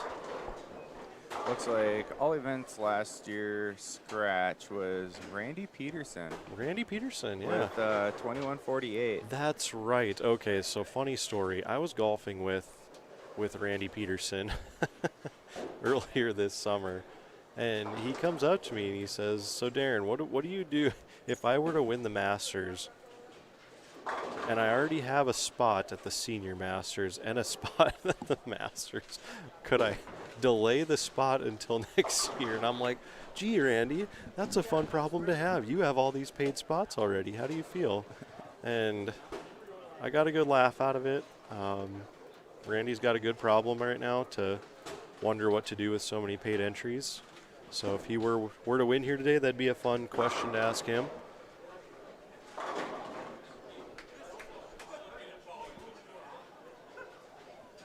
But he is currently trailing early to Thomas Wolf on 15 and 16.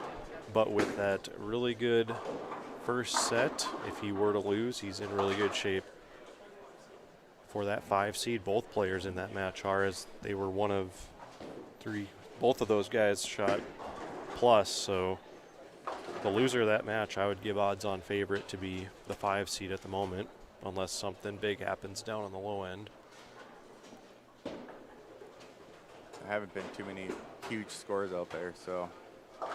I see Randy throwing a reality at the moment. I feel like he's trying to go through his bag, because this is an interesting pair, as they were following Jamie Craig and Ryan Selk, who both started, I would say, sliding left of 35. So Randy is more of a player that plays right, so it'll be interesting to see how he navigates that pair. Again, this round is being held on the burn. Should we turn the scores off so their totals are correct? So totals were. Yeah, Jeff did bring up a good note there. Those totals that you see on the screen are now totals from every game. He was saying they probably should have shut the monitors off and turned them back on so that it started back at 0. So we will just have to take the scores ourselves to kind of figure out who's leading what. So do not pay attention to those total scores there above the game score.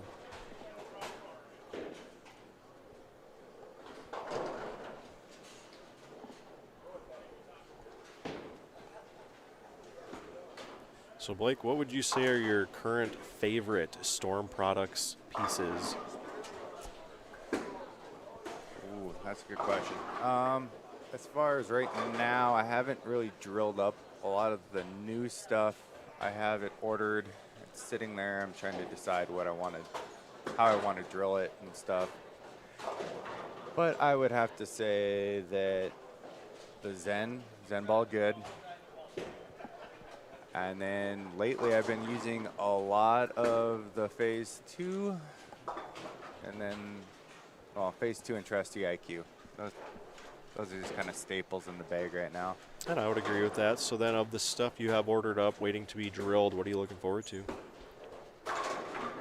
Right now, I am really looking forward to the dark moss. That one looks really good from what I'm seeing out of everybody throwing it.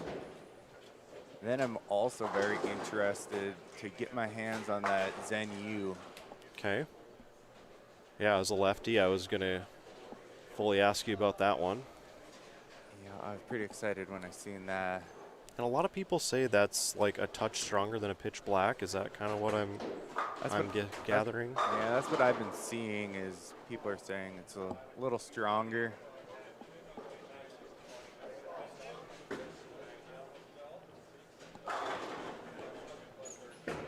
Looks like Thomas Wolf has missed once in 7 frames over here on our pair to the right.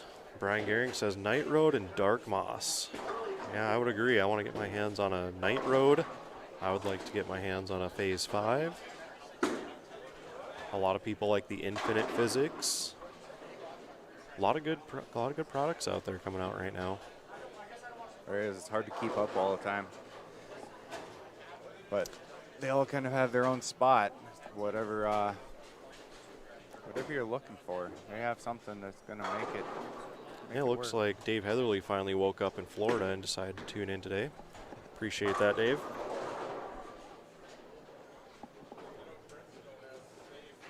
Well, Randy Peterson looks like he's figured it out after 3 straight opens to start that match. He goes strike, strike, spare, strike, strike. So Thomas Wolf with an early lead. On the pair to our right, John Breckel is clean through 5, 87 in the 4th. 2 opens for Jeremiah Smith, so an early advantage for John Breckel. Pair to our left, seems like it's been a tough pattern all day. And Ryan Krabanoff opens the 7th for 112. Jamie Craig has 60 in the 5th with 3 opens. He is yet to fill on lane 10, so tough sledding on 9 and 10 so far. Your brother Taylor Wallstrom bowling on 7 and 8 against Ryan Selk.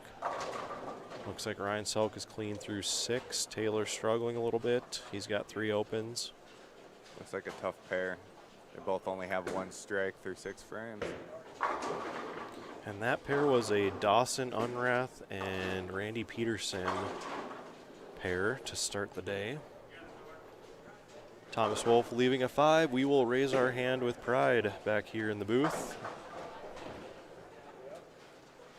We'll see if he can pick up the 5 on lane 15. Brian Gehring says the Phase 5 is fantastic. I just sent one to Jack in Georgia. Yeah, a lot of people say the Phase 5 is good, and somebody today will win one. We have 3 players that guessed the score correctly, and after this round in between, this round and the stepladder finals, we will do a random draw to determine who will win that Phase 5.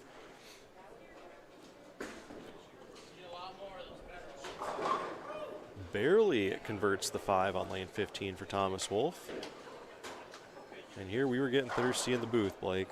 Yeah, looks like we're going to be a little parched for a while here. I think we'll have a few more chances.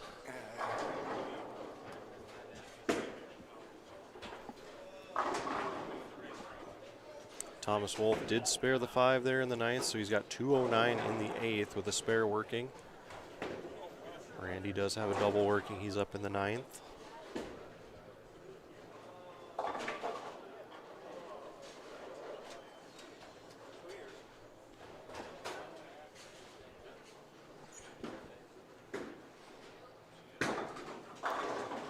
And again, any sleeper combination this week was an extremely difficult spare to convert.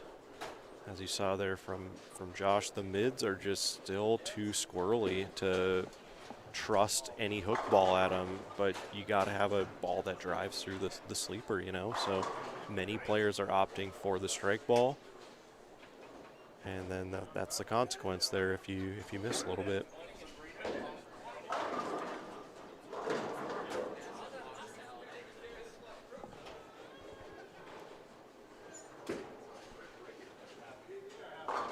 Josh Craig's struggling today. Fortunately for him, he's not too far back in this match with Mike Green so far.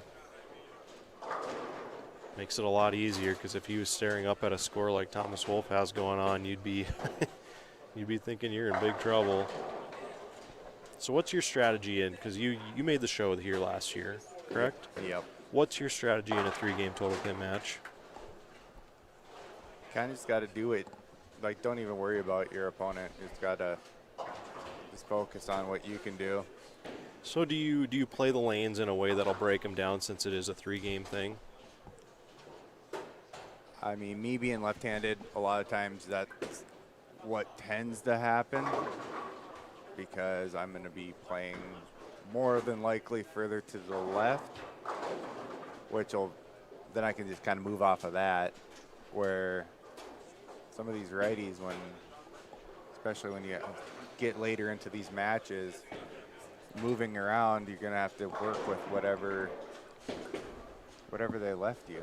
Okay, so I guess a better question for you then would be is if you were to play another lefty in a 3-game total pin match, what would be your? Because I know that's probably not going to happen over the years because there aren't that many lefties out there, but Stu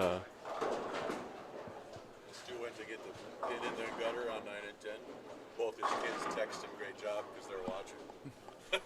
so we do have an update there on the pin chase for Stu. But again, if you were to play another lefty. I think if I was to play another lefty, depending on the pattern, if I could throw urethane, I'd probably think about doing that because over history I've been pretty good with that. And if not, I would say I'd probably try to just stay inside of the other lefty so that I don't get caught up in their line and get kind of behind in the moves. Try to stay in front of them a little bit. Just try to find something that leaves makeable spares. Yeah, that's good advice. I bowled this. I believe I bowled on 15 and 16 a couple years back against Thomas the year he won, and I guess I can't get left of where Thomas plays because he's got a nosebleed from the first round on because he plays. I'm sure he's sliding on 35 here today already and doing very well doing it. So my plan there was, I got to burn up a line towards the track and maybe a little bit right because there's no way I'm going to get left to where he is, and I just need to find a way to give myself more room where I'm playing. And a lot of it sometimes is just playing your A game, like whatever you feel you can do the best at. And like, especially with these harder patterns, if you can find something that you're just going to control the pocket and not really give it away and get into a lot of trouble. Looking at the scores up there, I mean, Ryan Selk is a prime example right now. He's clean through 8, only has 2 strikes, but he is a pretty commanding lead on his match right there.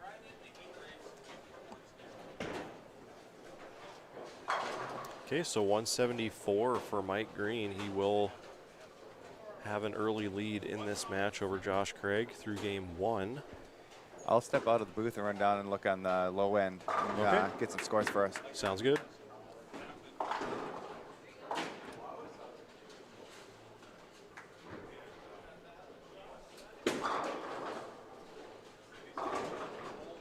Again, if you're just joining us, we are in round 2.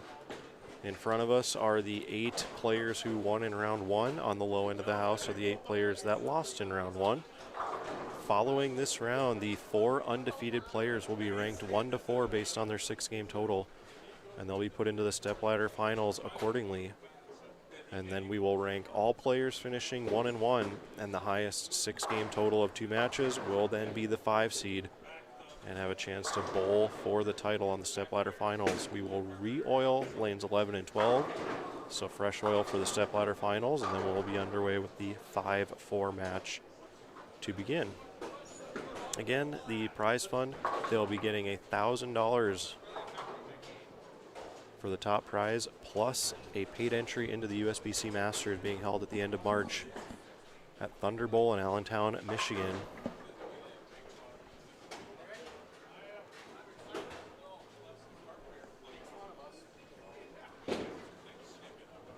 If a senior were to win here today, they would have the option to go to the Senior Masters as well. So either the Masters or the Senior Masters, whichever they choose. Last season, Mike Morris won. He was eligible for the Senior Masters, but opted to go to the USBC Masters in Vegas. And again, for all you ladies out there watching, if you were to bowl this tournament and win, you would have the option to take a paid entry to the USBC Queens. So that is available to all the ladies out there.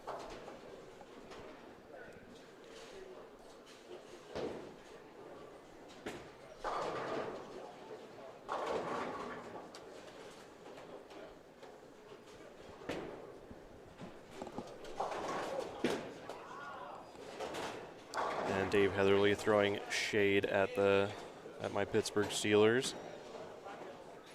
It's easy to throw shade when they're having their worst year in probably 20 years, so enjoy it while you can, Dave. Enjoy it while you can. And it looks like Blake is back with a scoring update, and Blake, we'll turn it over to you for that. All right, down on 1 and 2, we have Jonathan, I don't know, how do you pronounce the last name? Kyle is what I've heard a lot of people say, so I'm going to go with that. Okay, Kyle, and then Dawson. Dawson won by 20 in the first game. He had 186 to 166. On 3 and 4,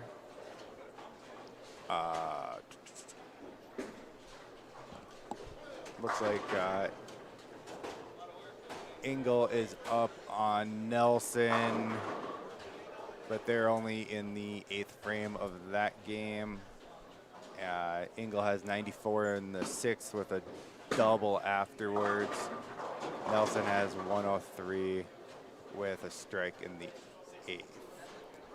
Okay, and I see a 208 on the board for Andy Kohlbaum, and Rodney Holm has a spare up in the 9th. He still has 184 left, so a close match there. Ryan Selk, 189. Taylor Wallstrom throws a strike in the second ball in the 10th. He still has 156 left.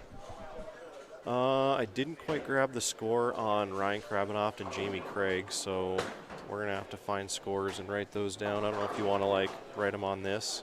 Yeah, I can go write them on this. But I'd say after that first game, RP caught back up, and I think he's sitting pretty good right now for that 5th spot if Thomas was to, because I think he finished with like a 190.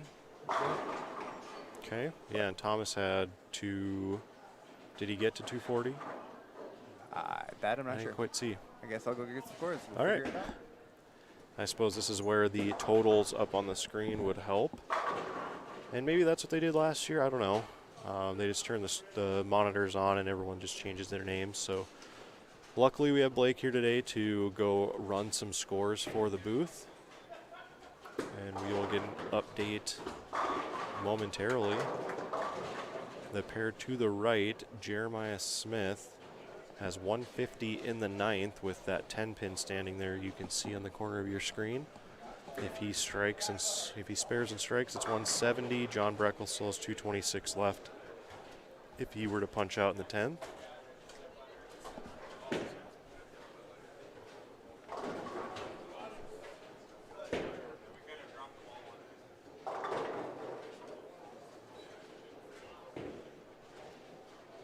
So how's everyone doing today in the chat?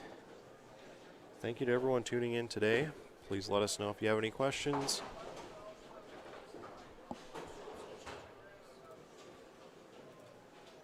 NDBowling.com is celebrating 10 years this season. And a big thank you to the folks at Storm for being the official bowling ball sponsor of NDBowlTV. And we will be giving away more high-performance bowling balls from Storm as the season goes on. So make sure you hit that subscribe button. Go over to our Facebook page, hit the like button, and you will stay up to date on all contests that we have. This is the first event in the NDBowling.com Player of the Year race. Our next event will be in 2 weeks right here at North Hill Bowl. We will not be live streaming that event, but it'll be the North Dakota Bowlers Proprietors Association State Scratch Doubles event, which is a favorite tournament among many bowlers around here, as well as a team event about a month after that. We'll also be returning to Carrington this season for the 8-game singles, which we haven't had that tournament in probably 5 or 6 years. It's been a while. It'll be nice to go back to Carrington in the middle of November. I do believe Nevin and the folks down at Garden Center Lanes are having the Sun Opta Sweeper. Third weekend in November, I believe. All that information will be available on Facebook. I don't know if we have the Sun Opta Sweeper posted on our upcoming events page or not. We'll have to get that up there. I know they fill that one every year, and they raise money for the local food shelf, so it's a great tournament that Nevin and the staff down there put on. Check out all the upcoming events on ndbowling.com by going to ndbowling.com and clicking on the upcoming events page. Congrats on 10 years. Thank you, Matt. And confirmed by Nevin, November 19th is the Sun Opta Sweeper, so go check that one out. Is with your later scores in every tournament, I think there'd be a 30-40 pin difference. Although we did do very well bowling state scratch doubles last year. Unfortunately, you are currently several states away, so that will not work. And I don't have the Sun Opta Sweeper on there. Well, I will get that posted sometime this week. Nevin, are you guys full on that one? Are you on a waiting list already? That is always a fun event for a lot of players down there in Alexandria, Minnesota. It's a low entry for a pretty good prize fund. So a fun tournament. I know we were down there a few years back doing live streaming there, and a good atmosphere. And Blake is back with our scores. These aren't necessarily against anyone, but we have scores. Let's see. Ryan Engel had 181. Mike Green 174. Andy Kolbaum 208. Taylor Wallstrom 156. Thomas Wolf had the 249 against Randy Peterson's 184. So a 60-pin lead there for Thomas. Dawson Unrath had 186 against Jonathan Kyle's 166. John Breckel 205, Jeremiah Smith 169, so an early lead for John. Eric Nelson had 147. He's up there against Ryan Ingalls 181. Jamie Craig had 176 against Krabanoff's 160.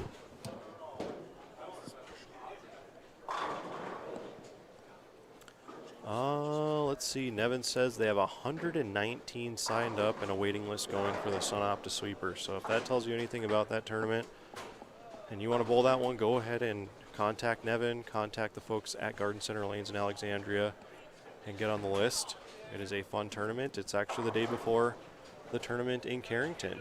For a couple of years, we did both the Sun Opta Sweeper on Saturday and the Carrington tournament on Sunday, so make a weekend out of it.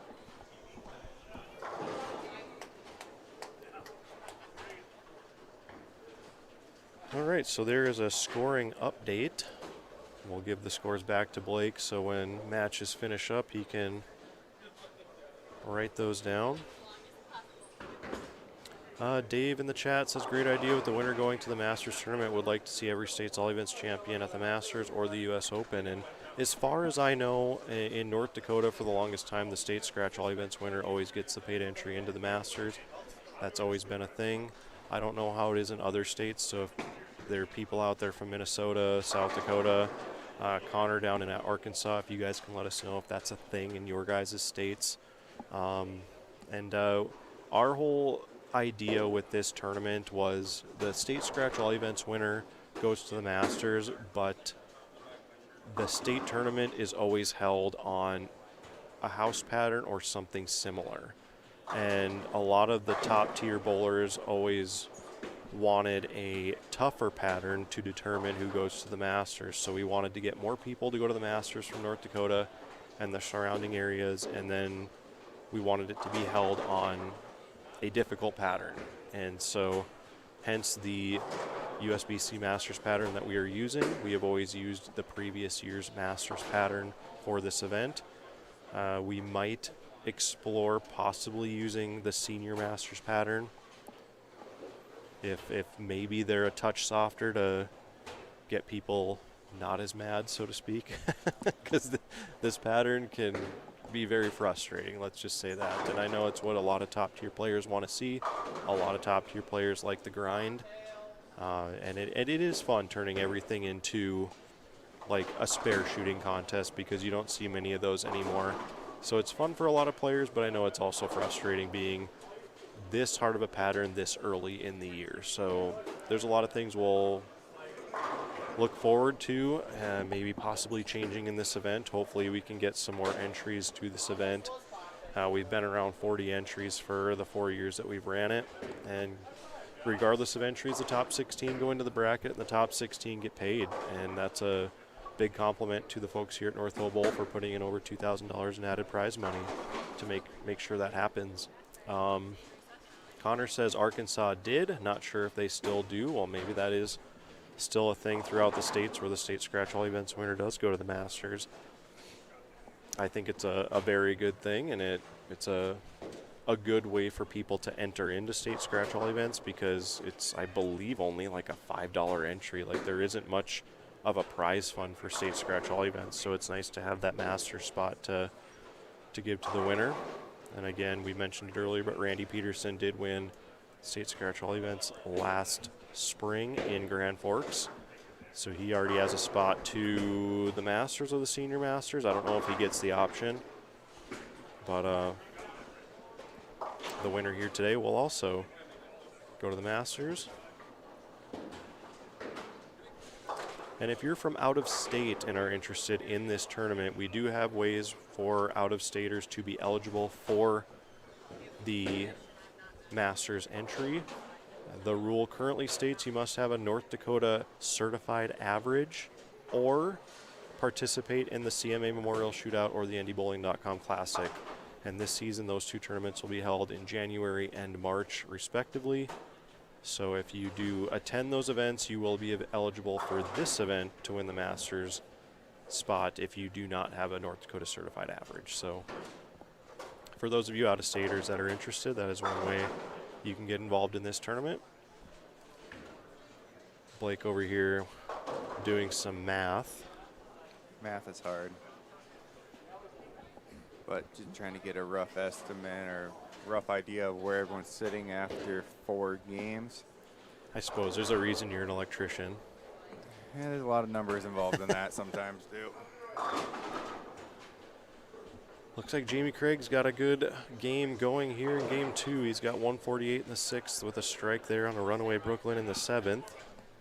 I can say not all the strikes in that game were runaway Brooklyns, but the one I did see was, but it looks the same on the board. I had plenty myself yesterday.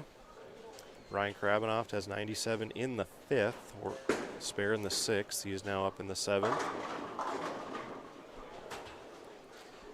Over here, Randy Peterson clean through 5 with no strikes. Thomas Wolf did open the 3rd. So Randy trying to chip away at that lead there. Looks like Josh is finding a little bit of something here on our featured pair in front of us.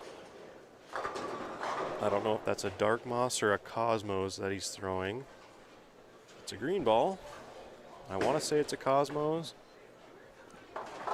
I'm not sure he's drilled the Dark Moss yet. I know he does have a Cosmos. Yeah, I believe that's what he's throwing then. Or is that an Emerald IQ? I don't know. It looks a little too shiny to be a Cosmos, but he could have put polish on it. I don't know. I think it's very lean shined. Is it? Yeah. All right, what do you got for us? All right. Looks like after 4 games, Thomas Wolf is plus 69. second is actually his opponent right now at Randy Peterson after 4 games is plus 17. So what's big about that is those two players are currently in line to be the top 6 game totals. So the winner is likely going to be the number 1 seed, barring any crazy things in front of us, but the loser is probably going to be in line for the 5 seed. So the difference in that match could be very significant. Yeah, the next closest to them after 4 games is Ryan Krabanoff at minus 31. Okay, and he's still has 2 teen left. If he picks up the spare, he did.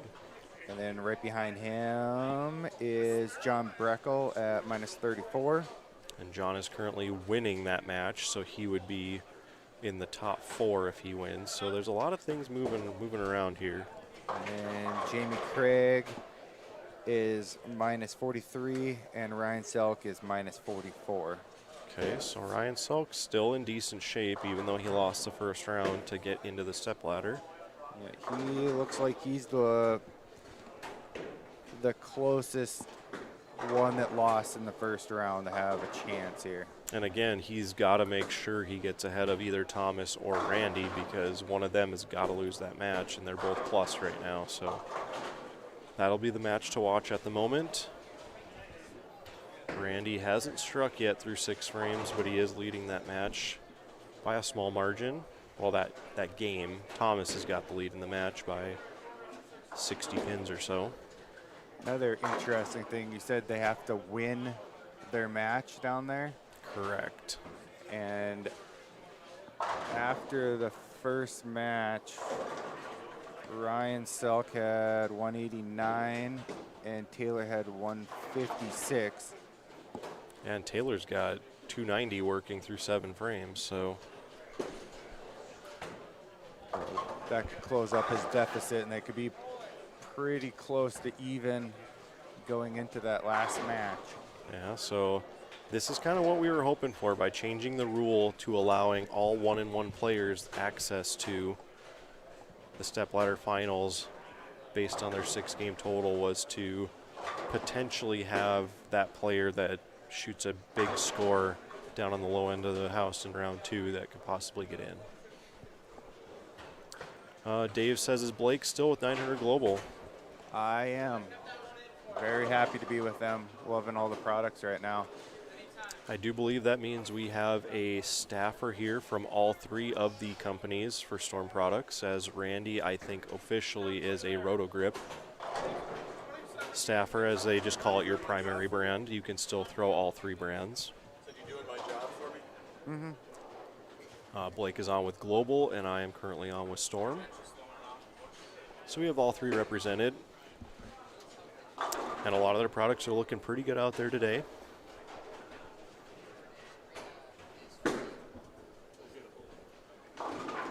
Let's see if we can get a closer look at what Josh is throwing there.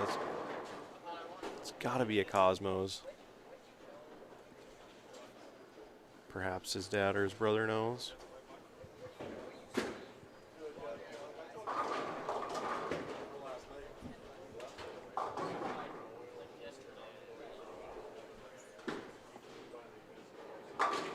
Good spare there. Looks like Josh will cut into the deficit for this game. A good game going for Jamie Craig on the pair to our left. He still has 240 left. Up in the 10th.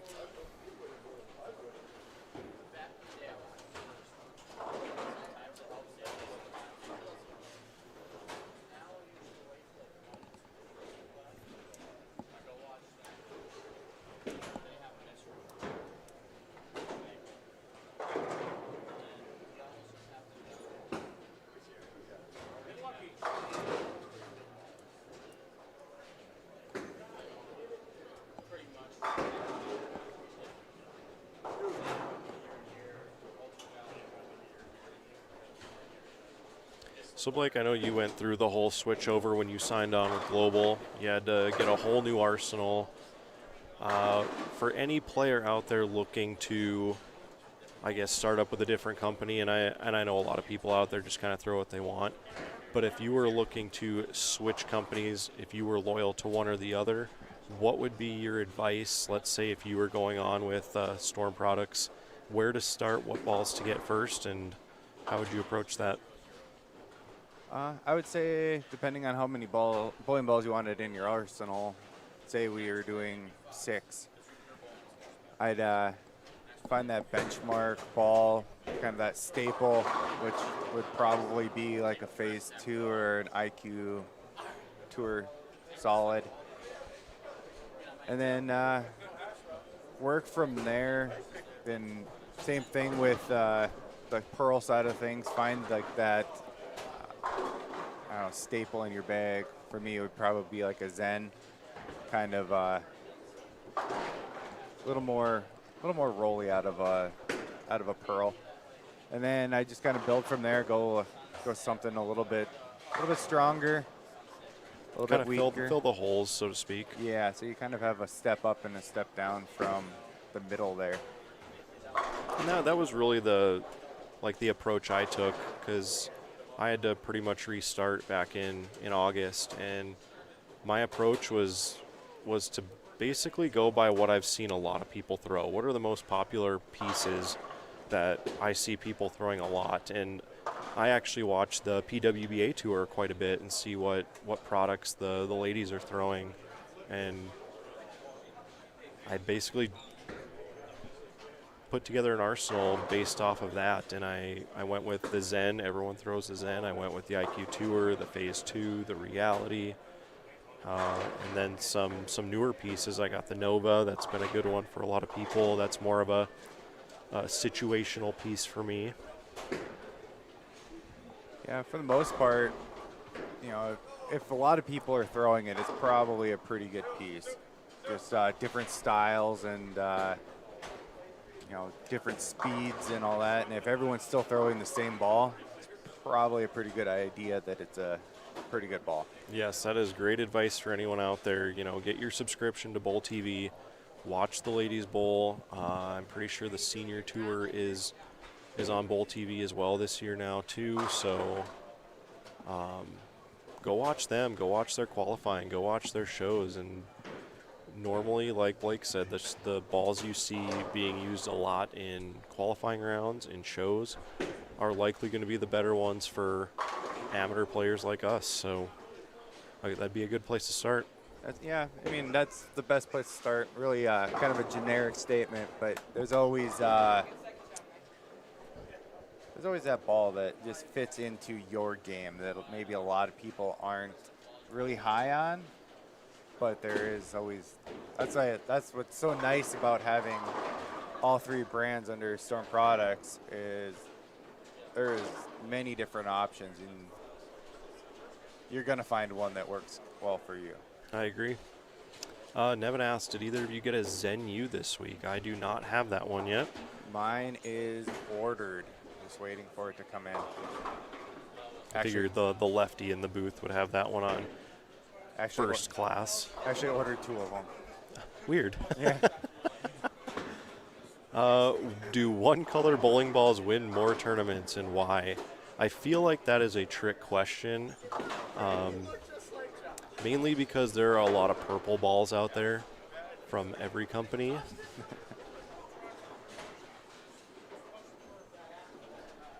So we're just gonna leave it at that.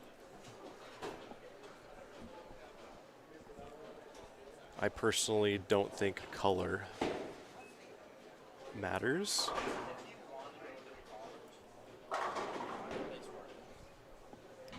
Looking like Randy Peterson needs to finish out strong here.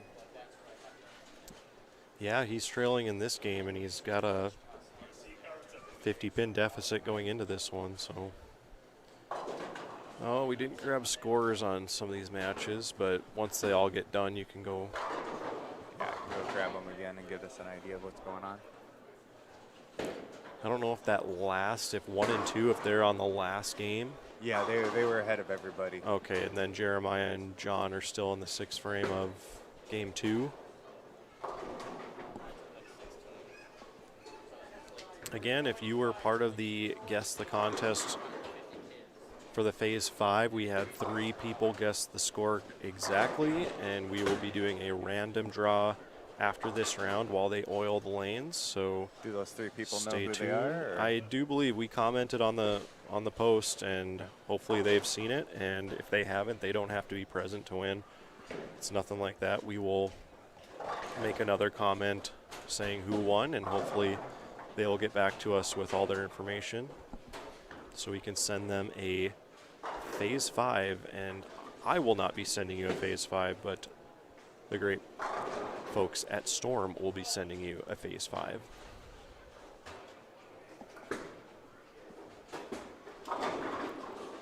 And with that being said, be sure to subscribe to our channel, as we will be giving away a few more high-performance Storm products this season, and you won't want to miss it.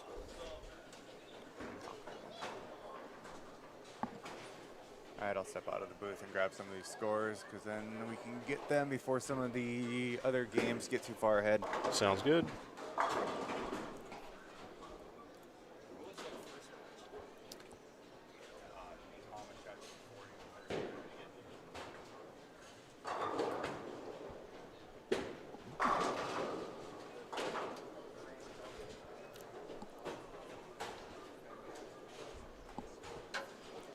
They did until the reality and the Zen came out, says Nevin. Yeah, I would agree.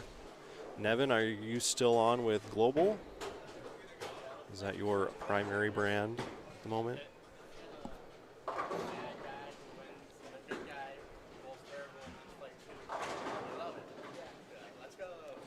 So 182 for Thomas Wolf. He missed a single pin in the 10th. And that means Randy Peterson, who just struck the first ball in the 10th, can get the next 2 and actually win this game by 6 pins. So opportunity to chip into that lead a little bit for Randy if he can get the last 2 here. Nevin says he is on 900 Global staff. So you have a lot of people to ask questions for if you want information on Storm, Roto Grip, and 900 Global stuff.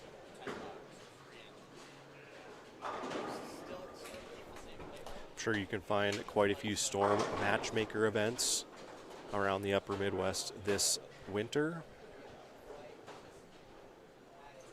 Be sure to go to one of those and try out more of a try before you buy event. Allow you to throw some of the products before you buy them.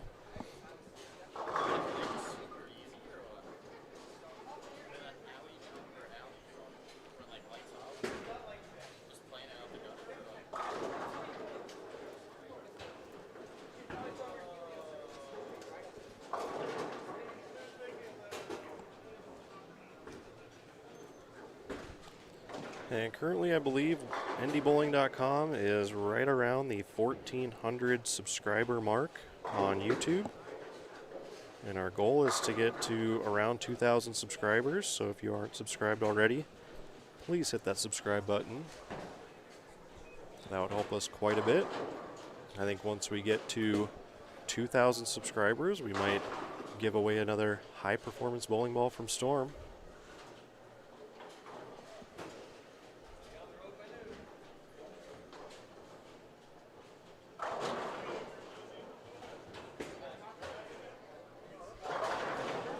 We are just past the 11 o'clock hour here at North Hill Bowl in Minot.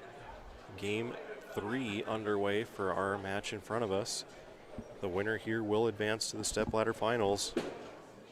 Seeded 1 through 4 based on the other players that finished 2-0.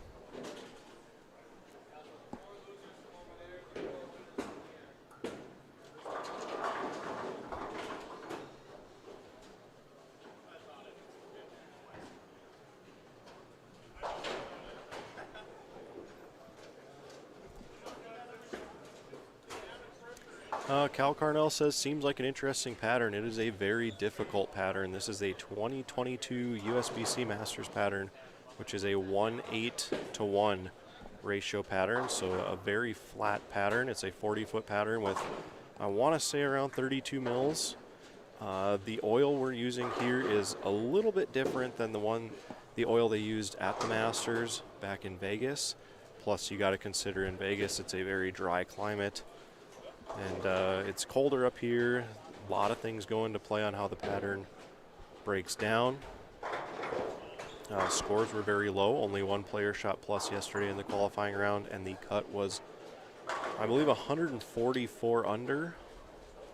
So very difficult. It was a spare shooting contest for most of us except Josh Craig, who seemed like he could strike quite a bit and shot 110 over, where the next best score was 28 under.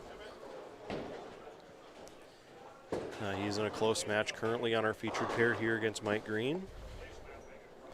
Mike Green won the KFYR TV Bowling Classic, I believe, back in 2017, something like that.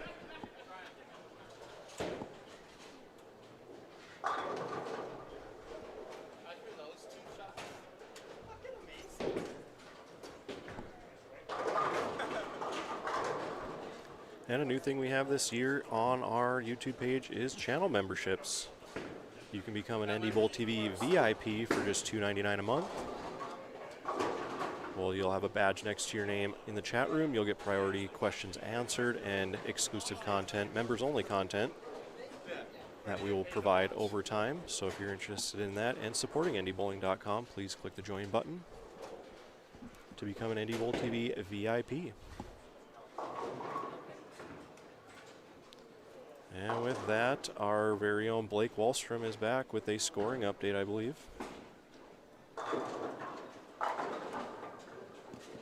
And Blake, what do you got? All right, down on 1 and 2, we had Dawson shot 215, and he was against Jonathan Keel. He shot 134. And it's looking like Dawson's going to have a pretty big game here if he wants to sneak into that 5th spot. A lot of the scores down there, they're going to be kind of lower. They're going to have a big game. One that kind of snuck in there now, because we've been talking about Randy being that maybe closer to that 5th seed than a lot of people. Yep. Kind of a dark horse coming up is going to be Jamie Craig. He, for his 4 games, he was minus 43, but he just shot 222 last game. It's going to get him. He's got a sizable lead on Ryan Krabanoff, so he'll be, if he wins, he's going to be in the 1 through 4. This is also true. So that's the thing we have to consider is who wins in this match is already in the stepladder finals. It's the people who have lost a game. So Randy, I believe, would still be, because he's losing by, 40, 50 pins in that match to Thomas Wolf, and Thomas is clear ahead of all the people who would win as far as total goes. Yes. So Thomas is in line to be that top seed, and he won this tournament 2 years ago. Did not bowl last year, so I would consider this sort of a official defense for him, since our defending champion Mike Morris is not in attendance at the moment. But what else you got? Anything of note, anyways?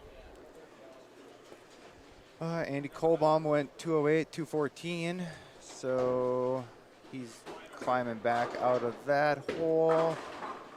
Trying to see here. Not really seeing a whole lot. It's looking like, let's see here, John Breckel went 205, 162. So he's going to be minus 37? 33. And Jeremiah went 169. 173 possible here if he picks that up. Yep. So that one might be kind of close match coming down to the end. And on our featured pair here, both Mike Green and Josh Craig both shot 201 last game. Okay. So what's the difference in our featured pair here in the total? So minus 47 for Josh Craig, and Mike Green is minus 25. Correct. Okay. So Mike Green's got about a 20-pin lead.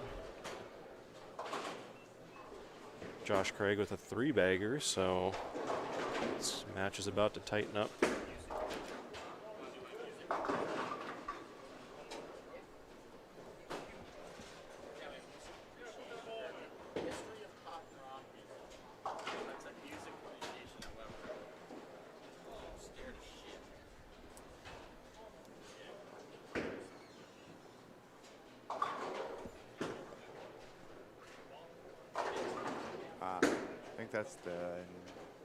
I think Josh switched and he's throwing the nuclear now. Okay. That was the red ball that I seen yesterday. Reddish orange.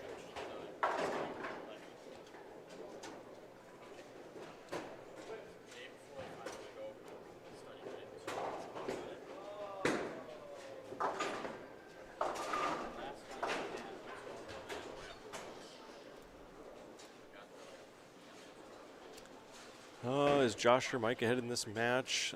Mike Green is currently leading by 20 or so pins. And with both players, yeah, it's a 3-pin lead for Josh currently in this match, or this game, I should say. Mike Green up about 20 pins on the match. Thomas Wolf looking pretty good over there on 15 and 16. Just needs to keep it clean the rest of this game, and he'll lock up that #1 seed on the show.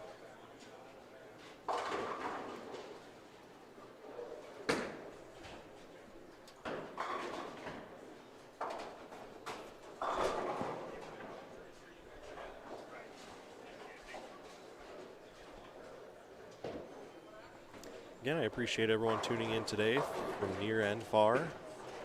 Thank you for your continued support of NDBowlTV and the High Plains Bowling Network, this being our 10th season.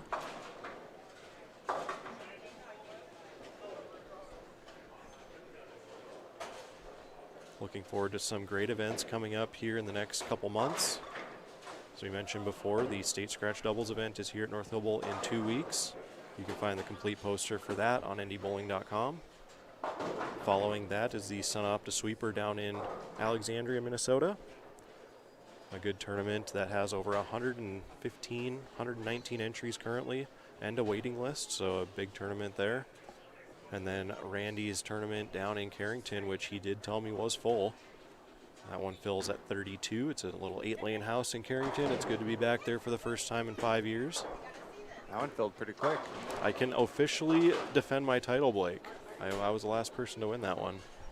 I always gave Randy flack for that because he hasn't held it in the last few years, and I know COVID had a lot to do with that, but I finally win a tournament, and then the tournament goes away. And then after that, I believe it's the State Scratch team event, which will be held in Dickinson at Paragon Bowl.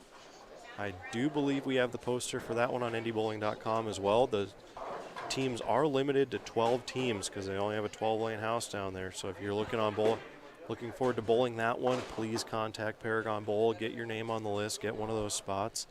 It would be nice to see a full field of 12 teams. Those are 4-man teams, so always a favorite tournament among bowlers. And are you bowling that one, Blake? I am. Yeah, that's one of my favorite ones of the year. I like those team ones. Also like doubles when you get to bowl Baker. Yep. Yeah, always a good time. I do believe I might be bowling with Wade Scott, Mark, and Eric at the moment is who they've asked me to bowl. I don't know if I will be quite ready. I told them let's see what happens after doubles. Still kind of figuring out the arm issue and everything else, but that one I might be bowling. Who's your prospective team? It sounds like it's going to be Josh Craig, Jamie Craig, and actually Thomas Wolf Okay. as our fourth. And I believe Taylor was in talks with Randy Peterson, and I think he is going to join Andy Storm once again. Okay, so that'll be another big team, which I believe is Kemple, Travis, Peterson, and your brother? I believe that is correct. Okay. So a lot of big name teams out there.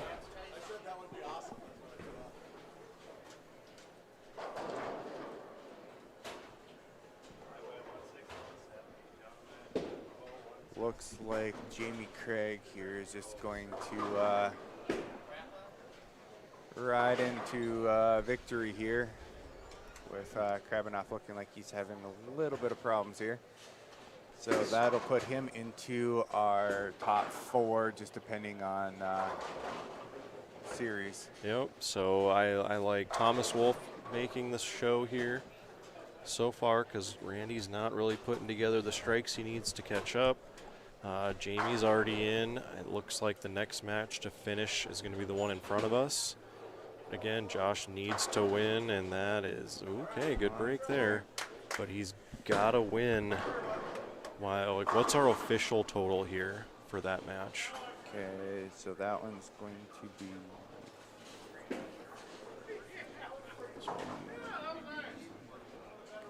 so minus 47 and minus 25.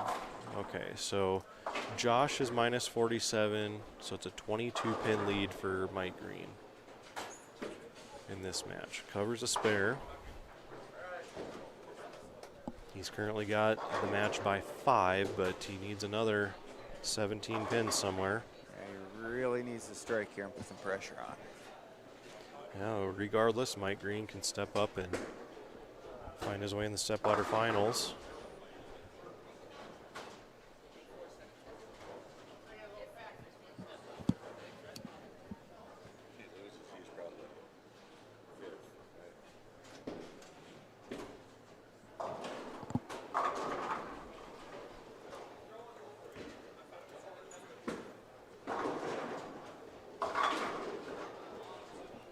Crept up high on him, and he left the split there. Gotta have it. Because unfortunately, Randy's got a big enough score going where I don't know if anyone else is going to contend for that 5th seed. But we're not sure. 159 there for Josh. He can get to 189. 22 pins less is 167. Is all 168 is all Mike Green needs to advance to the stepladder finals. But again, in this format, you need to get as much as you can, because Mike Green could strike out here, and that could be the difference between being the 4 and the 2, perhaps. The 4 and the 3. You never know.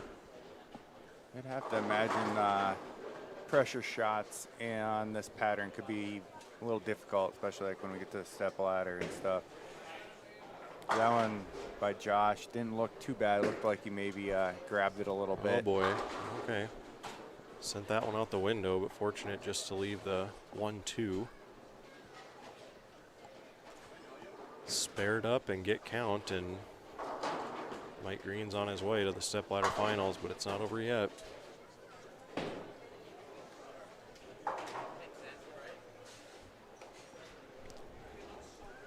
Spares on this pattern can be very difficult, especially when you're trying to hook at them. I actually threw a spare ball at any head pin combination besides a sleeper. I didn't even want to mess around with it. Oh, and that is why they are difficult. The middle hooks so much. All right, so 156. He needs a mark to shut out Josh Craig. Because again, the difference is 22.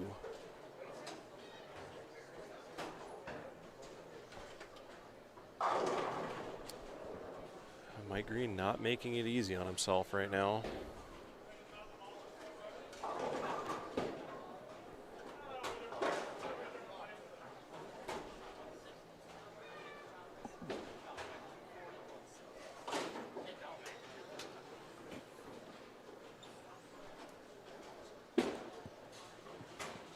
And, fortunate to leave the 3-6-10, but that is not what I would want to throw at.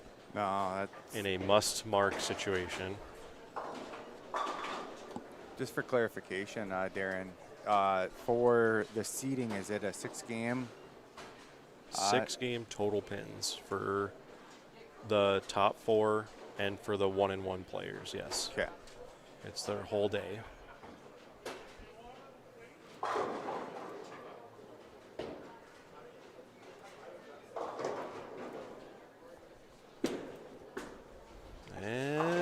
does pick up the 3-6-10. I'll have to ask him later how he enjoyed throwing at that for a possible victory, and that he just needs count now. He needs 2 pins and 1 ball to win this match.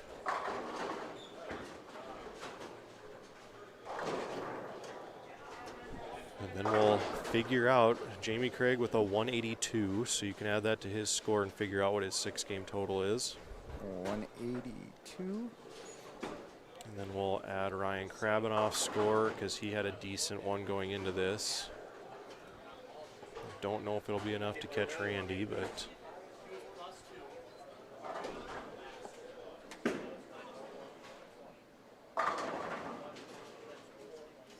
minus 39, 1161 for Jamie Craig. You just gonna keep doing that? Or do you want me to do it? You Are you gonna keep doing that, or You better do it just to confirm. So these are just kind of unofficial. So we haven't got to talk about. I mean, all I'm gonna do is do what you're doing.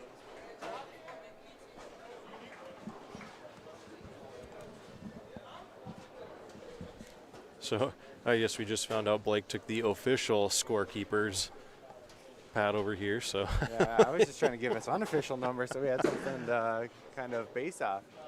okay, so Josh Craig finished with a 167. Krabanoff had a 173.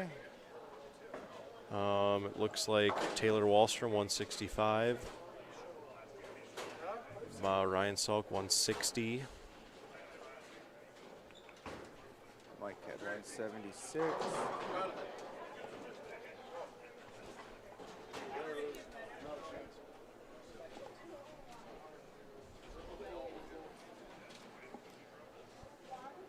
All right, so while this one is over, we might as well shift our camera over to 13 and 14 as Jeremiah Smith and John Breckel are in the 5th frame. Let's give you bonus coverage of another match.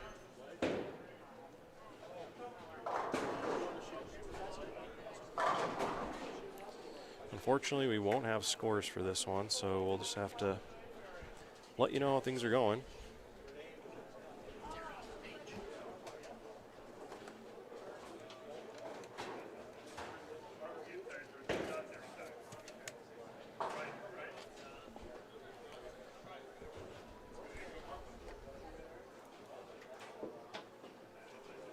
And if you're just joining us, we are in the final game of round 2. Following this game, we will determine our final 5 for the stepladder finals. We will re-oil 11 and 12. All 5 players will get 10 minutes on the championship pair, and during that time, we will run the random draw giveaway for the Storm Phase 5 that we gave away on our Facebook page. There's a guess to score contest where 3 players, not 3 players, 3 fans guessed the top qualifying score by Josh Craig of 1710 exactly. So we'll be doing a random draw to determine who wins that Phase 5. Meanwhile, we have an electrician over here doing math to determine our seedings at the moment, or what we know. This is unofficial, but we do believe Thomas Wolf is going to defeat Randy Peterson. Randy is got 175 left in this game, so he's got to be careful. Yep, and it's looking like so far on the winner side here, we got Jamie Craig came in at minus 39 for 6 games. Mike Green was at minus 91, but he won his match against Josh, so he's in. Okay, so Jamie will be ahead of Mike Green, and Thomas will be ahead of Jamie for the final 4, and then we're just determining the last winner between John Breckel and Jeremiah Smith right in front of us.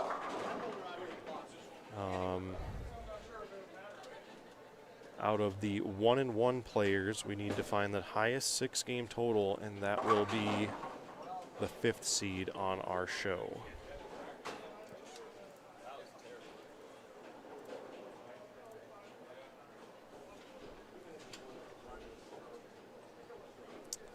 And again, we are currently watching John Breckle and Jeremiah Smith as it is one of the final matches going on. Our score camera is still over on 11 and 12. That's why we do not have scores on the screen for you, but we will get scores for the championship match, so stay tuned there. I have a 28-pin match that John is actually ahead by 29. Okay. And currently, John's got 94 in the 6th with a spare in the 7th. Jeremiah's got 98 in the 5th with a strike in the 6th. So, opportunity for Jeremiah here. That's a 163 for Randy. Is that going to be a 163? Is that going to be good enough for the 5 seed? Because he came in with a pretty big score from round 1.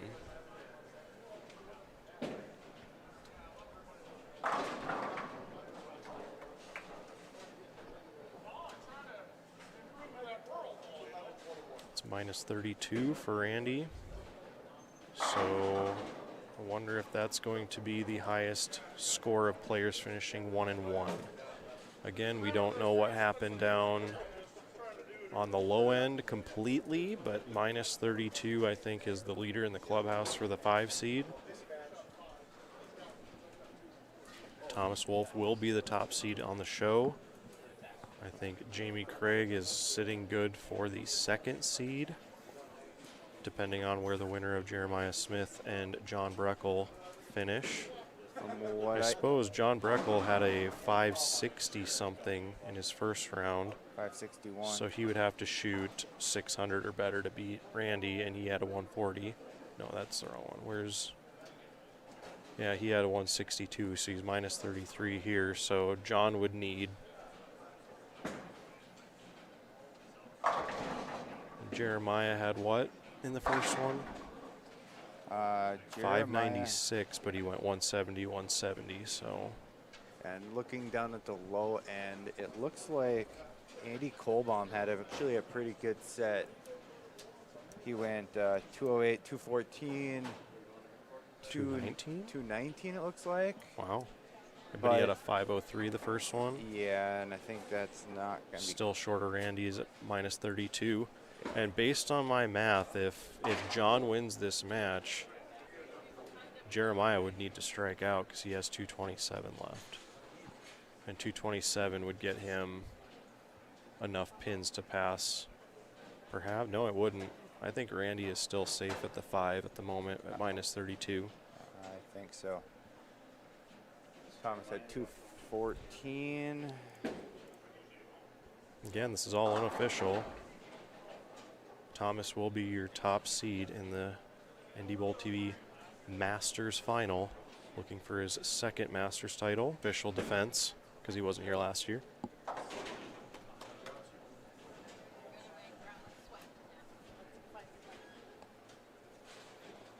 think, looking at all the numbers, I think it's just going to come down to this last matchup here. Okay, so this last match here between John Breckle and Jeremiah Smith, based on the scores we see, the winner will advance to the stepladder finals. The loser is going to finish probably in that 6th, 7th place range. Yeah, it's a 28-pin match. John is ahead. But, yeah, Jeremiah's up more than that in this game, so good shot there for John. Well, Jeremiah can lock this one up by striking out here. Wonder if we can, with the new monitors here, I wonder if I can move the camera enough to see the scores. Perhaps.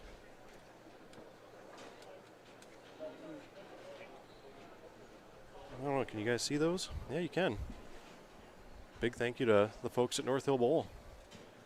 Putting in new monitors just a couple weeks ago. Now we can see, everyone knows the scores now.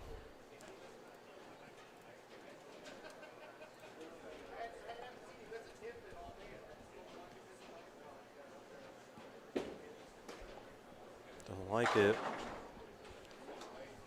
All right, what'd you say this one was? A 28-pin match? That is correct. Okay. And John was leading by 28. So John can get to 192, 28 more would be 220, which Jeremiah cannot get to.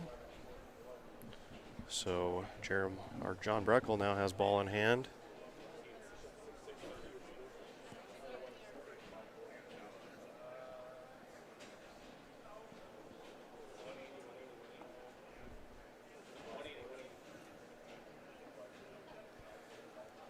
And all other matches are complete.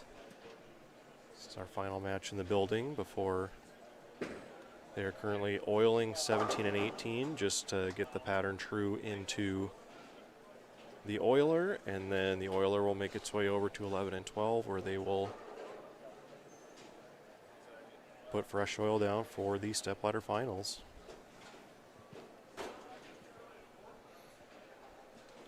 Okay, so striking out here by Jeremiah Smith will be 213. 28 pin difference. What is that? 15, so 185 is all John would need,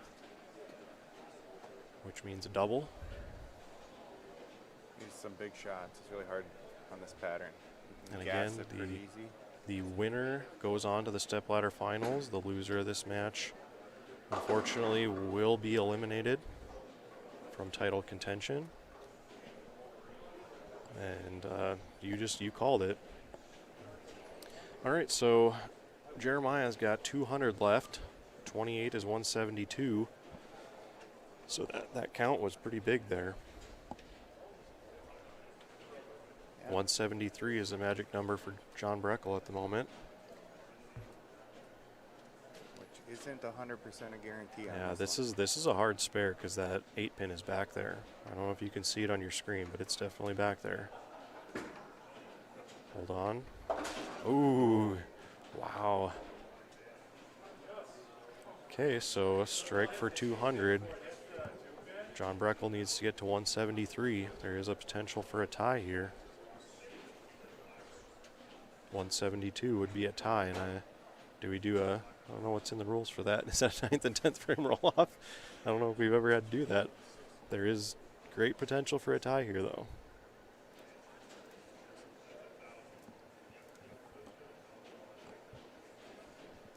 Dave Stackson says how many bowlers are averaging over 200. I think in day 2 it was only Thomas Wolfe at the moment. So we got the big strike there to give him the 200. So a spare strike means 172 for John Breckle, and that's a 28 pin difference, and we have a tie. We got the 539, I believe. So John Breckle needs to have this strike to win. Anything less, he has to spare it and strike to tie.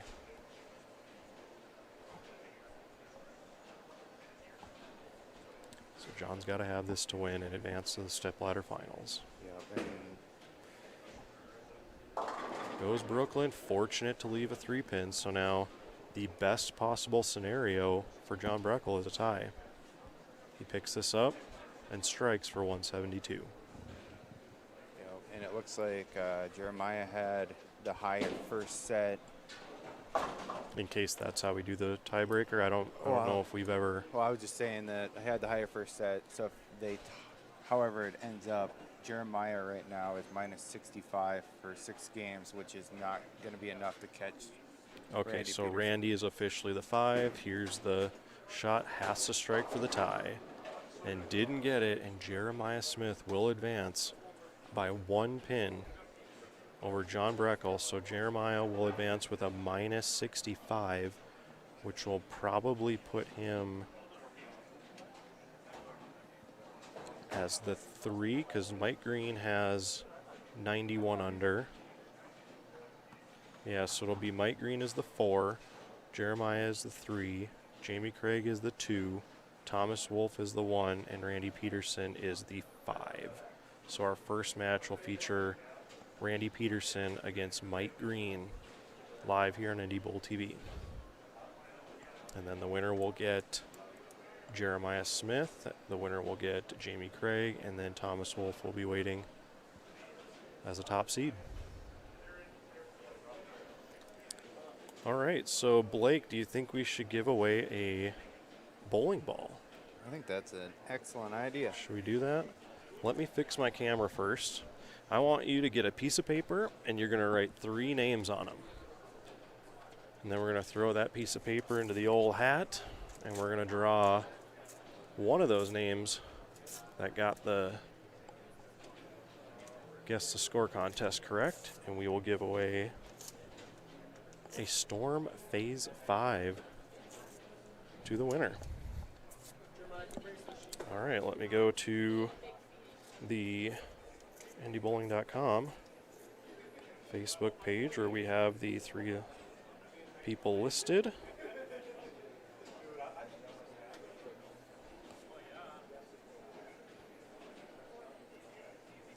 All right. The first name I want you to write down is Craig Graham. Craig Graham was one of 3 players or fans to guess. Okay, the next one is Casey Kuntz. I believe he is a bowler out of Bismarck.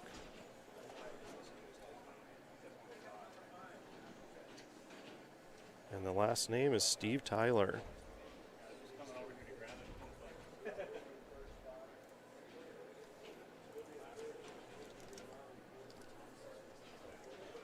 You can see Blake is folding up all the pieces of paper. We're going to not know who's in who's in what.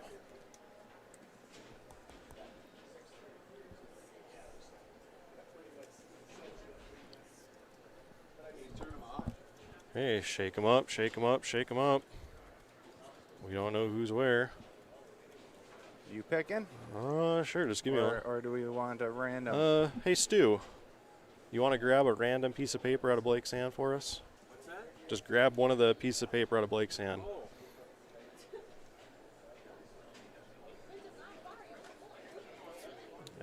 And he tears it. So the winner is Craig Graham.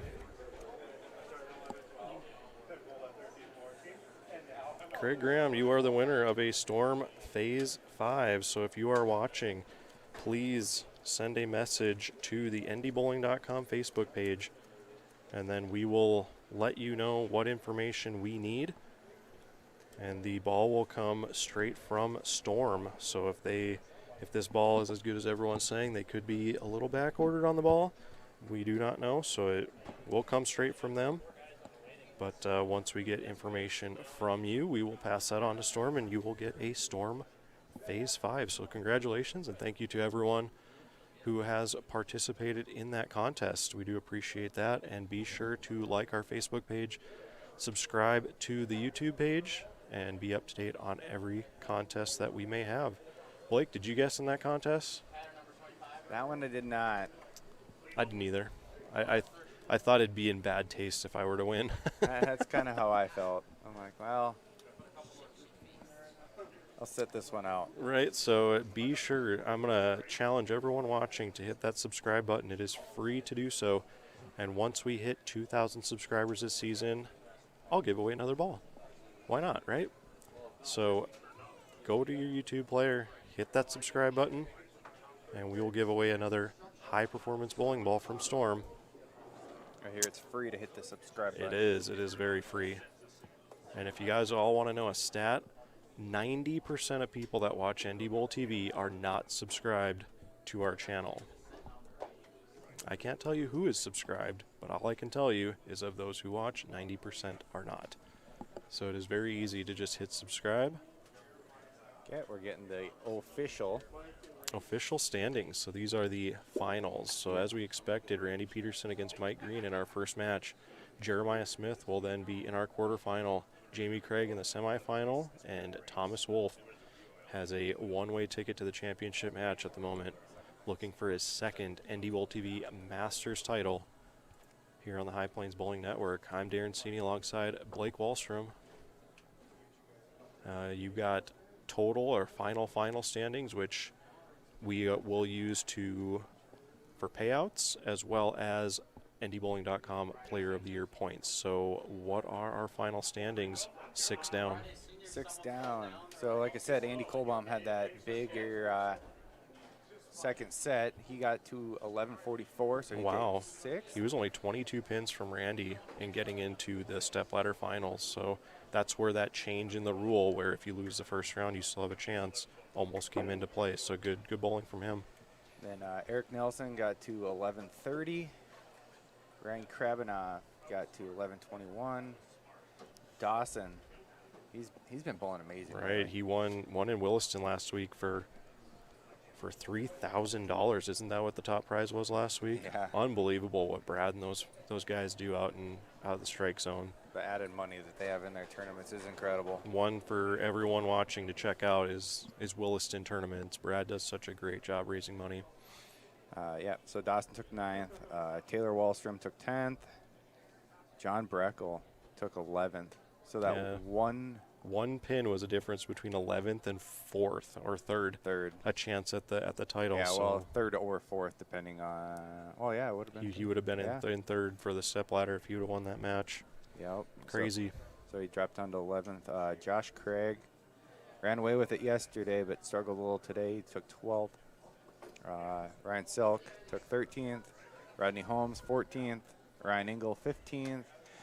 And Jonathan Kyle 16th.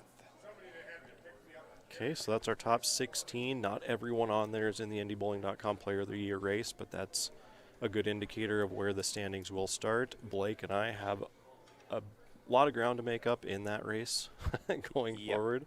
I finished 19th. I was probably 30 pins off the cut. Blake, where did you finish? I honestly didn't even look.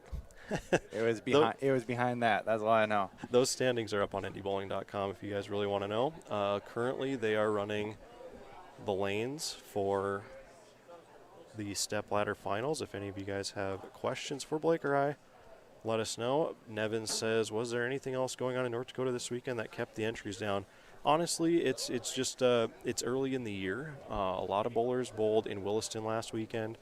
There's a lot of players who are also farmers, and they're still doing farm work out here. Once it gets really cold, you start to see a lot more bowlers from North Dakota go out and bowl tournaments. A lot of people also don't like to come out here and grind spare tournaments like this. And I think the oil pattern, the fear factor, causes a little more indecisiveness for people. I would agree. And then I think that's one benefit that we might have if we went to the senior pattern. We might end up with a few more. I would entries. agree. Yep.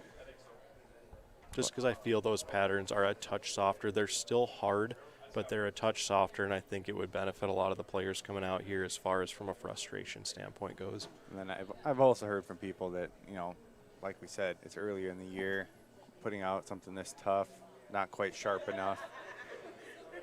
There's a lot of factors, but at the end of the day, it's still a great tournament. A spot and your chance to go to the Masters. Right, and then I think a lot of people look at that too is if I win it, I'm not going to go to the Masters, why bowl it? Because there's a lot of people out there who, if they were to win this tournament, they probably wouldn't go. And if that ever happens, the Masters spot just goes down the ladder based on how you finish, and it'll go to the first person that takes it to go. So we haven't had that happen yet. Everyone who has won this tournament has elected to go, I believe. The COVID year kind of is a little cloudy for me on if that all worked out, but Cal says, so what is required and what is the process to become a staffer for a company? It's a lot different than you think. In my talks with Gary at Storm, he says they get over 1,000 inquiries every month for staffers. And my thing is if you are interested in becoming a staffer for any company, it doesn't have to be Storm, they're looking for people that can promote their products. Promote their products. You're a positive impact out on the lanes. You can help grow the sport of bowling. You are a positive ambassador for not only their brands, but for the game of bowling itself. And does your abilities go into it? Somewhat, but there's much more than that. I guess, what would you say, Blake? Yeah, I would say the abilities is part of it, but a lot of it is just being able to grow the game, being a person that people talk to, you have like an influence, and it's kind of a tough thing to explain, really. It's a lot of just being approachable, being able to talk to people. Yeah, you're basically a brand ambassador for these ball companies, so you need to be a positive influence on the lanes, off the lanes, and to be able to promote their products well. And that doesn't mean just in your performance on the lanes. Does that help? Extremely. But you need to be able to promote their products and reach more people. Craig Graham says, have they done the drawing for the Phase 5 yet? We have, and I'll show you who the winner was because it's right here on this piece of paper. Congratulations, Craig. So Craig, good time to show up. You were drawn for the Phase 5. If you would, I believe you sent a message to me on NDBowling.com. When I get a chance after the show, I will let you know what I need from you, and I will send your information off to Storm. The ball will come from them. So depending on how backed up they are on Phase 5s will determine how quickly you get that ball, and then it should be on the way. So congratulations, and thank you for participating. All right, while we're waiting for this next match to start, I'm going to step out for a second here. Okay. Yeah, I'm going to turn the camera over here. We can get a look at Randy Peterson getting ready with a Nova. I might step out, grab a quick beverage, and then be on our way. Again, they had to re-oil our featured pair.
All right, we're going to welcome into the booth the qualifying leader, and I would call you defending champion. I mean, technically you're not. You won this tournament back in 2020. You did not bowl it last year. Mike Morris was the winner, but you're back here at the Masters. You're in the title match. How does it feel, and how did your day go? It feels really good.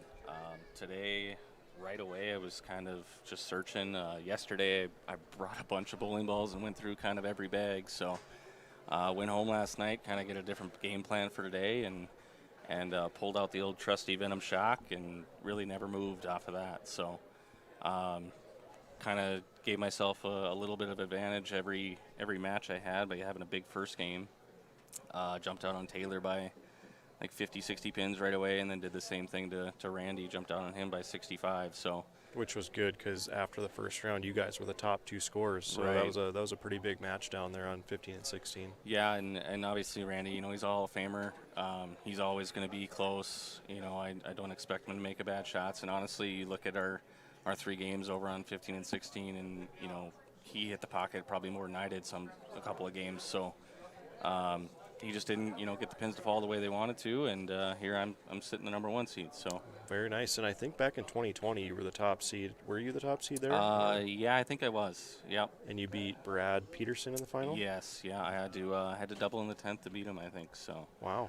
Well, congratulations. We look forward to seeing your match here in probably about an hour and a half or Yeah. so, something like that. so we'll stay loose and go from there. Maybe we'll be talking to you soon. I hope so. Awesome. Thanks, Good buddy. luck.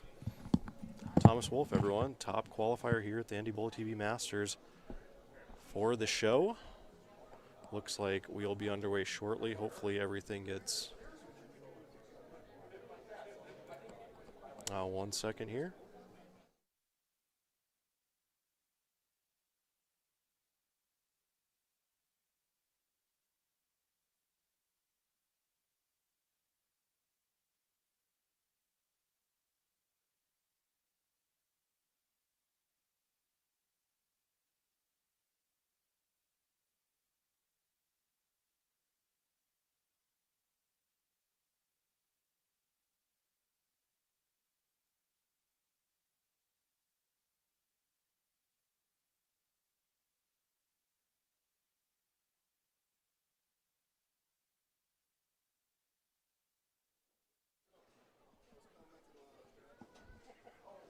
All right, had to have a quick talk with Brian Gehring.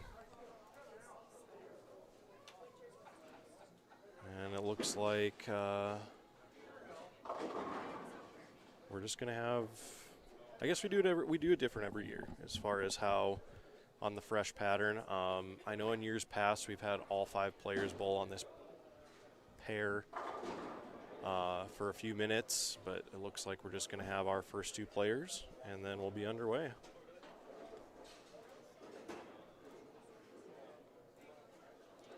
We'll have to kind of get the way we do the finals in writing so that it's the same every year. Those of you in the chat, what would you prefer? Because I personally feel like with all 5 people, and they're trying to decide it now, but with all 5 people bowling on a fresh pair, I feel like all 5 should be bowling on the championship pair for X amount of minutes to start, and then the first match players bowl a couple more minutes and then they're underway, and then it's 2 balls in each lane, each person coming on. So Leaving this right here. Checks are signed, so.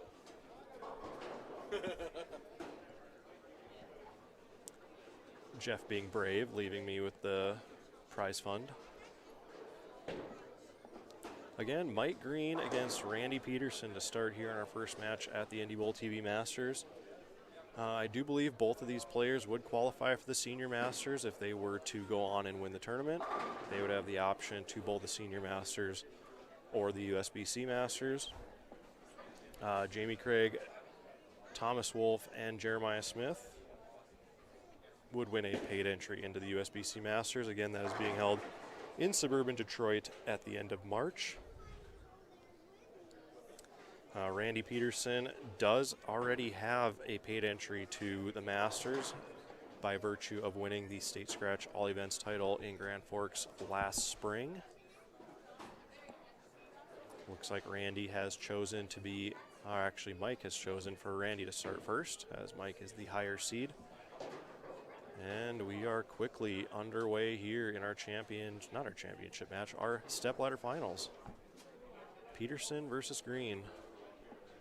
Winner to face Jeremiah Smith.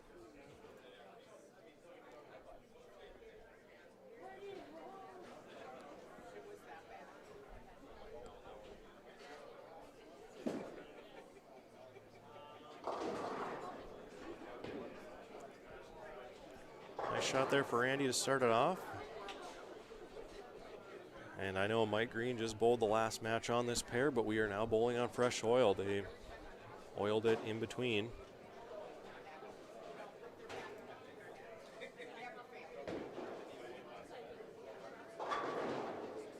And Craig says they can't hear anything. If you are watching, please let us know if you can hear us. I do believe we have the sound turned on and everything, so let us know.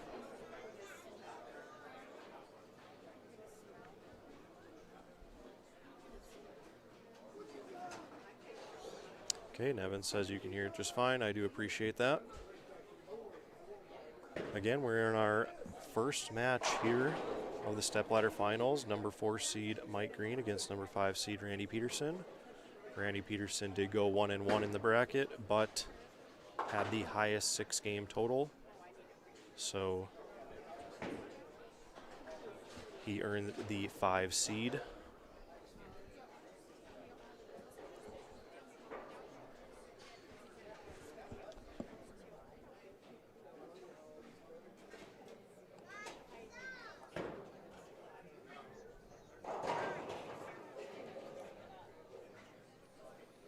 And welcoming back into the booth, everyone's favorite lefty, Blake Wallstrom. And in true Blake Wallstrom fashion, showing up in the second frame. I'm just kidding. Yeah, I'd take the phone call. Sick kid. Yeah, we do that sometimes, and I know what that's like. Apparently, it is not the day to go to the walk-in clinic in Minot. No, No, that's not surprising at all, actually. it was, they got there at like 9 o'clock, and they just left. Wow. Yeah, and it's 3 minutes to noon here, local time. Mike Green throwing at that 3-6-10 again and converts. He has good practice since he threw at that to make the show. Randy Peterson throwing a Nova with a strike in his first shot on 11. So they re-oiled, so let's see if anyone comes out with a different game plan than they originally did today. But And Randy's been good on the fresh all weekend, so great shot there for Randy. And has anyone bowled better over the course of the last like 2 years than Randy Peterson? This guy's been insane. yeah, he's always there.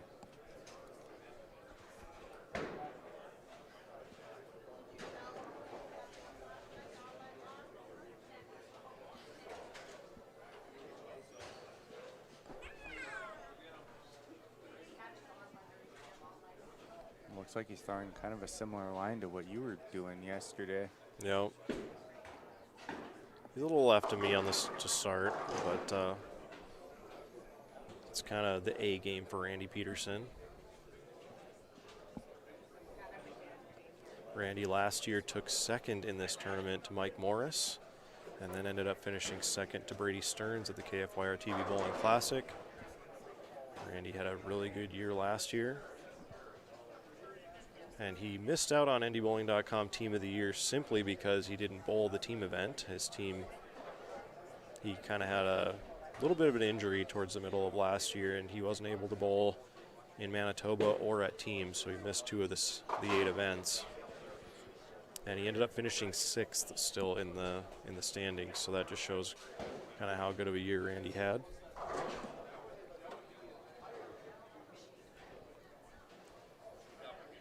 And speaking of KFYR titles, Mike Green has one back in 2017. I don't know. All that information's up on NDBowling.com. If you're interested, click on the History tab and scroll through all the past winners of all the great events we've covered over the years.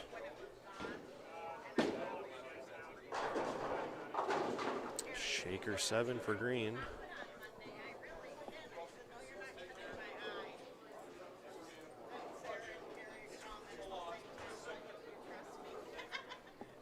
I'm interested how they're playing now. It seems how I would imagine that they oiled a little bit earlier this morning, so they sat for a couple minutes, where those ones are just freshly oiled and they're just going right into it. I wonder Yep. if that'll have any effect on how much they hook.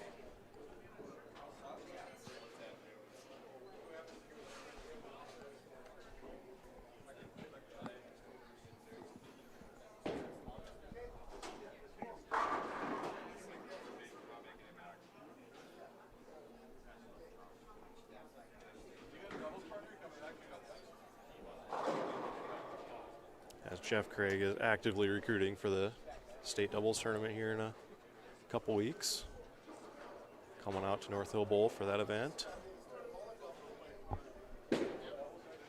Looks left. But again, you leave something like that, I'm happy. On marginal shots, you and I paid the full penalty, I would say about 80% of the time. Yeah, it wasn't the best performance.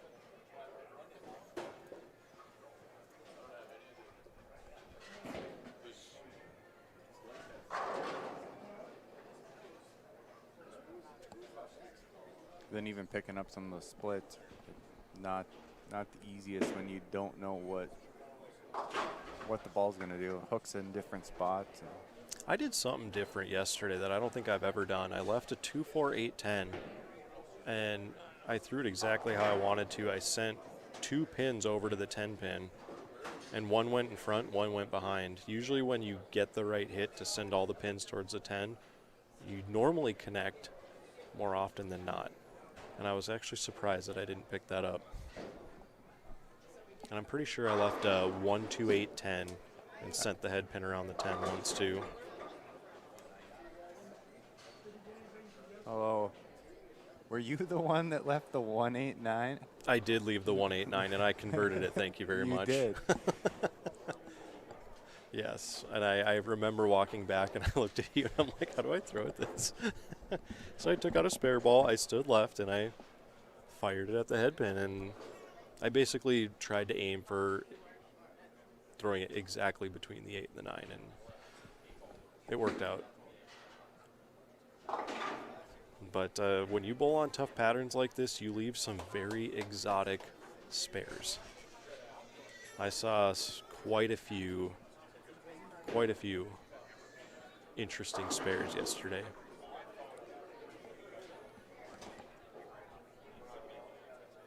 Yeah, some of the leaves are, get a little quick, get it out to the oil, doesn't hook, and then you leave just random stuff.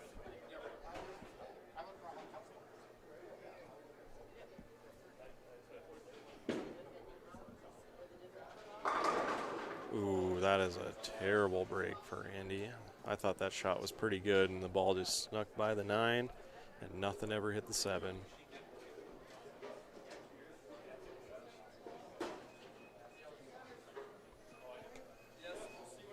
Something we'll have to watch that has been happening is the scores, I believe on 11, have been missing the 7 pin, so it's been misscoring a little bit.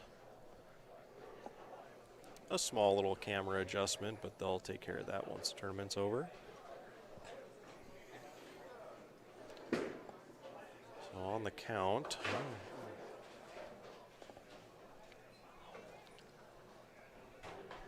Yeah, those are just bad breaks that you don't really want.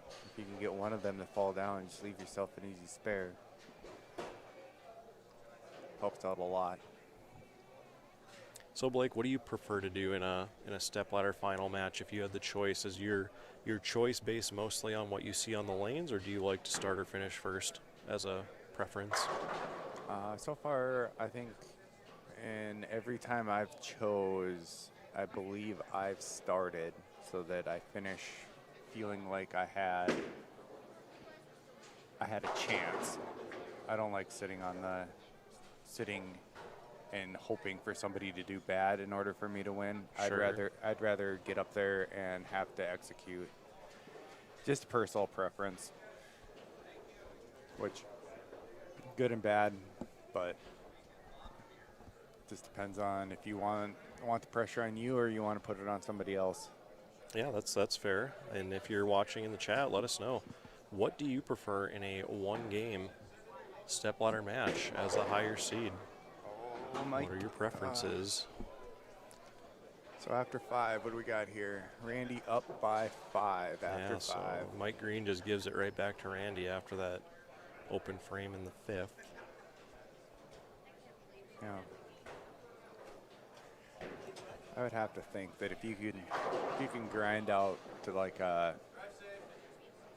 200, 210, yeah, your chances of winning these matches are probably pretty good. Yeah, more often than not. Close match here through 5.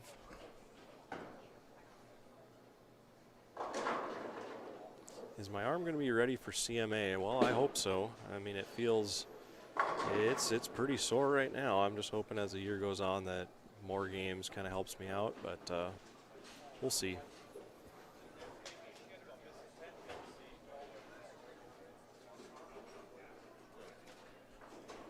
Write down the scores.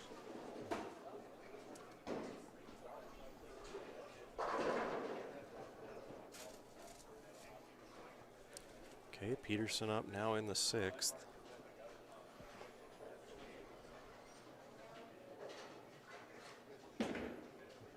Looks good. Great shot there. Keeps this match close.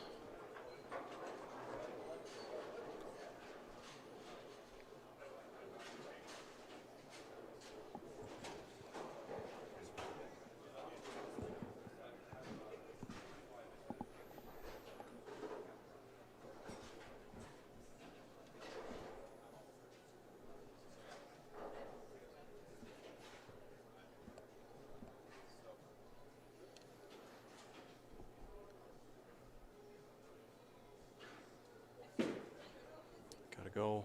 Yeah, good shot. Good double.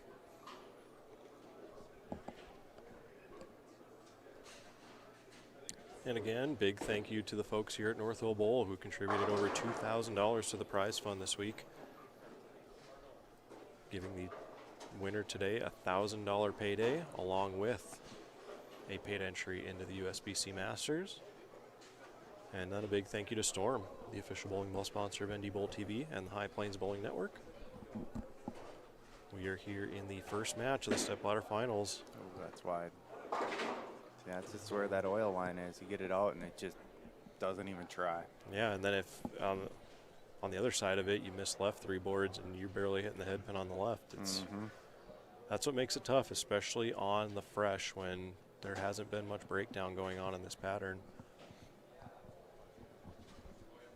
I feel like Randy has a little bit of an advantage because he's been so good on the fresh this week. I know you and I bowled with Greeny yesterday, and it seemed like he had sort of a level day in qualifying. Yeah, I think Randy's not covering as many boards. So I think overall, I think he's going to hold the pocket a little bit better. Yeah, I feel like Mike's got to be a little more accurate to score in this situation. And Randy's throwing that Nova. It's the big ASIM core that gets rolling forward, you know. And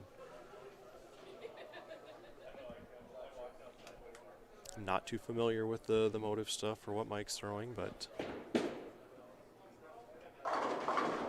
slides the 4 out of there. Looks like he firmed up with that one. Probably the overreaction from throwing one out the window got a little left and firm.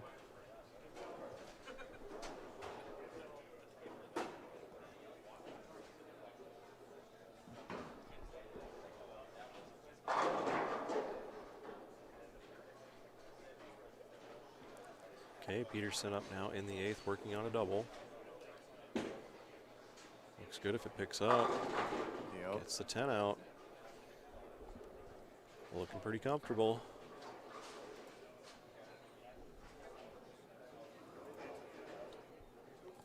Let's do a poll. Who will win?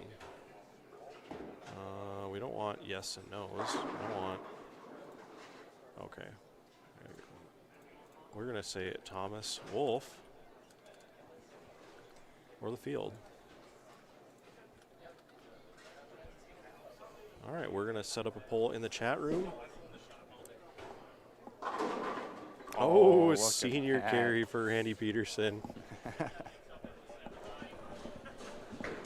Makes up for the 7-9, he says. All right, here the poll should be live. I kind of missed that shot a little bit, but when I looked up, it looked like it might have just been a hair quicker. And Yeah. Just didn't quite pick up in the same spot.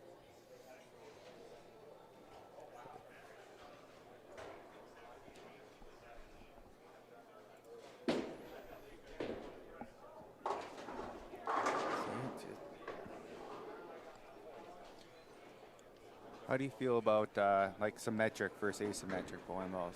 Do you lean one way or the other? I definitely lean towards the symmetricals. I feel like they give me a little more of a rounded shape, which gives me a little more area at the break point. I like asymmetrical pieces in situational spots where, like, ooh, almost. Like, let's say yesterday, the reality is an asymmetrical piece, and I thought early on a tournament like this, when they're hard and I want to kind of get more of a forward roll and not this hockey stick left to right motion, I like to use asyms to kind of calm down the back of the pattern. Asyms and surface.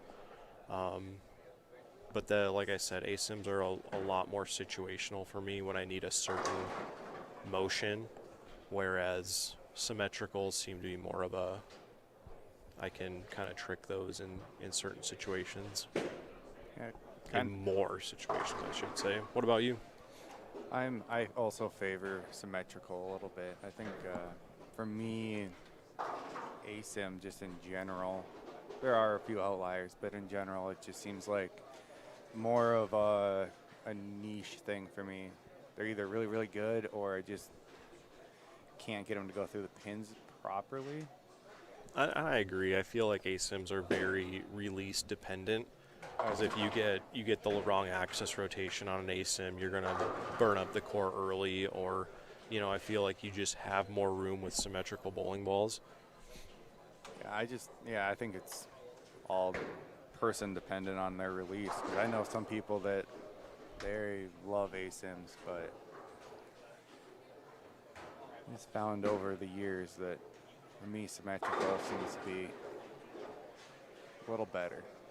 And see there, Randy's throwing the asymmetrical Nova early on this pattern. I feel like it gives him a little more room. It provides a touch of hold room because it doesn't want to react so hard off the dry. It kind of gets rolling forward for him, and he's got more of a spinner tilt, so to speak. So it kind of gets the ball rolling forward and through the pins, and less of a left to right like you were noting earlier. It just seemed like I'm not 100% sure. I don't know the motive stuff as well, but is the Venom Shock is symmetrical, isn't it? Yes, that is their like big benchmark symmetrical ball, And I believe. And that seems like that was the shot, or what Mike just threw that last shot. And Okay. I like the shape of it looked a lot better. Man, overall. maybe he's wishing he would have threw that for most of it. And I know I believe that's what Thomas has been throwing most of the day, if not all of the day. And is Thomas still a motive staffer? I believe so. Okay.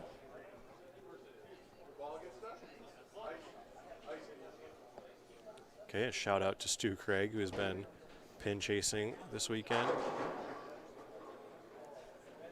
And I always like to give a shout out to the mechanics at every bowling center because we haven't had many breakdowns this week. So a big shout out to Robert Ballard and everyone who works in the back here at North Hill Bowl. So a 148 for Mike Green. He'll finish in fifth. The fifth place check appears to be 350. Yep. So a pretty good weekend for Mike since he's here from Minot just to drive up the hill to North Hill Bowl and make a little bit of cash while having a good time. I'm sure we'll see Mike again here on NDBowlTV. And Randy Peterson will advance to take on Jeremiah Smith in the quarterfinal match. They had to shut off the pair in order to retrieve said bowling balls stuck in the back. So just as I say something, we get stuck bowling balls and everything else, but Yeah, you never know. There might have been a pin that got shoved in the ball return. yeah, I do believe yesterday like a motor went out on 9 and 10 or some pair close by. I remember during practice that they didn't get, because that's why we practiced for so much yesterday. I think it was 9 and 10 because I think that was one of the tricky pairs. I think they said that they were practicing on 10 most of the time, and 9 was a little fresher. Yeah, I heard like a motor went out and the staff here was able to switch out the motor within 5-10 minutes and keep everything in line the way it should be. So big props to the staff here for a pretty smooth weekend overall.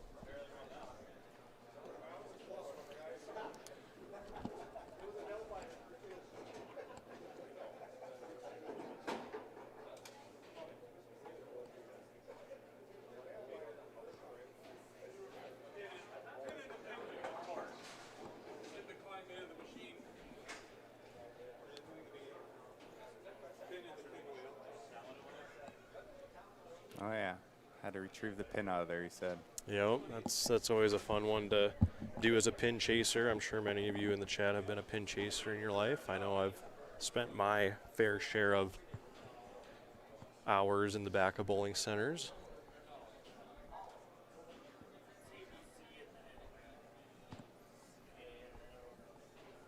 Yes, 9 and 10 were hard. Yeah, what did I have there? I think I shot 200 on that pair, actually.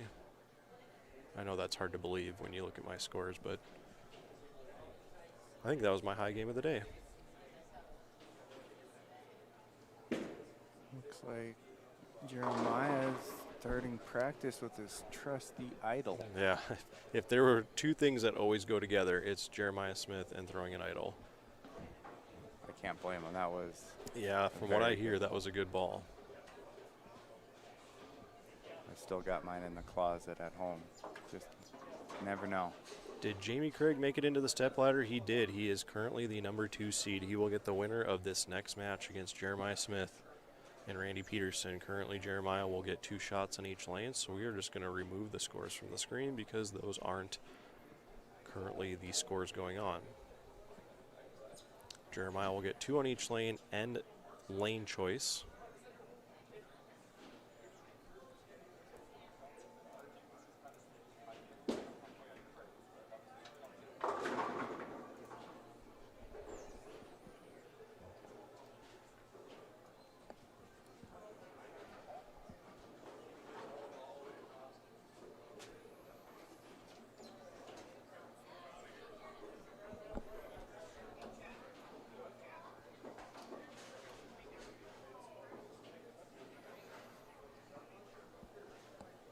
I'd say style-wise, these two probably match up the closest.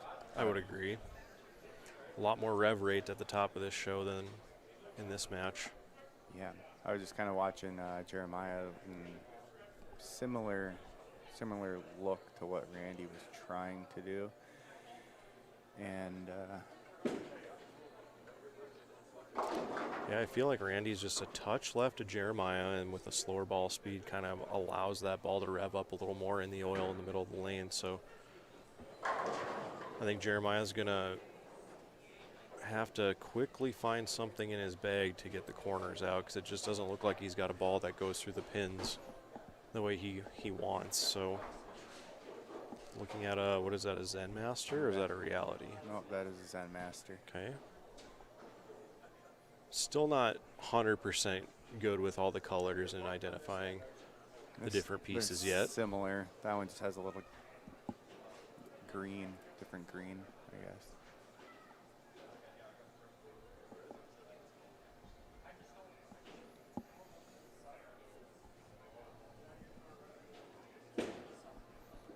That looks good. Yeah, that's the right kind of reaction he's looking for. So. Yeah, the other. Okay, and he has chosen to start on the left lane. So Randy will be on the right and will finish first. Shout out to Stu Craig in the shot here, changing the scores out. He's been pin chasing all week. Always a vital component to all the tournaments run here at North Hill Bowl. Also shout out to Jeff, Rory, Renee, everyone behind the scenes on another job well done. And thanks to Blake for sitting with me so I don't have to talk to myself. Yeah, give you someone. Yeah, we're underway. Let's get the scores back on the screen before I forget. Jeremiah Smith against Randy Peterson. Quarterfinal match. Jamie Craig will get the winner of this one, and Thomas Wolf is waiting in the championship match. Be sure to check out the poll we currently have going on in the chat room. 62% believe Thomas Wolf will win the title.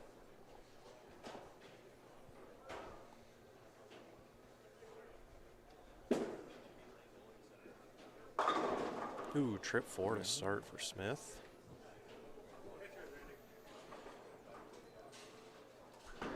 Chris Massey, thank you for joining us in the chat room. Appreciate you tuning in.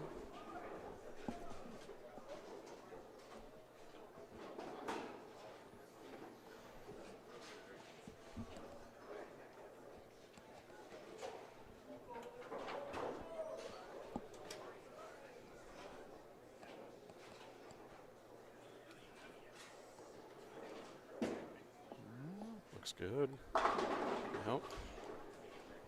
Randy gets up after waiting them. Throws another good one. Yeah, speaking of waiting, you and I had to wait like 20 minutes in between each game yesterday. That's so hard to do. Yeah, it was a little unfortunate.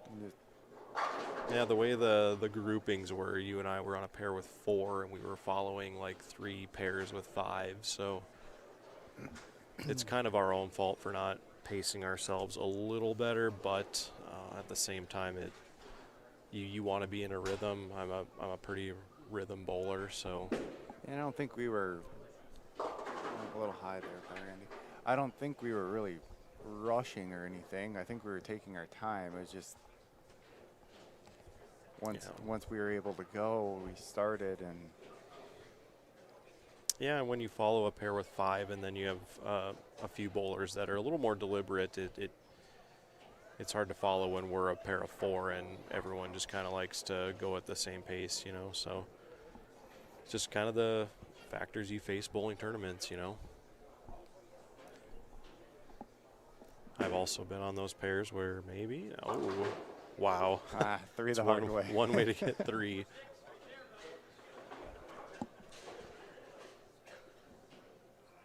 I've also been in tournaments where I was the last pair done. So, you know, it happens. Been there.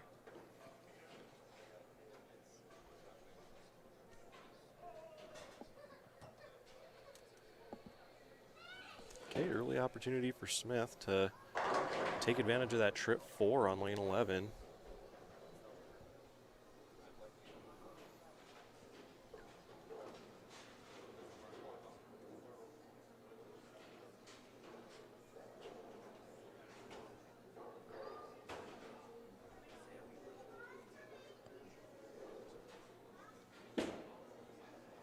Okay, yeah, good shot. That ball motion, that was a good ball change by him right at the end of practice there.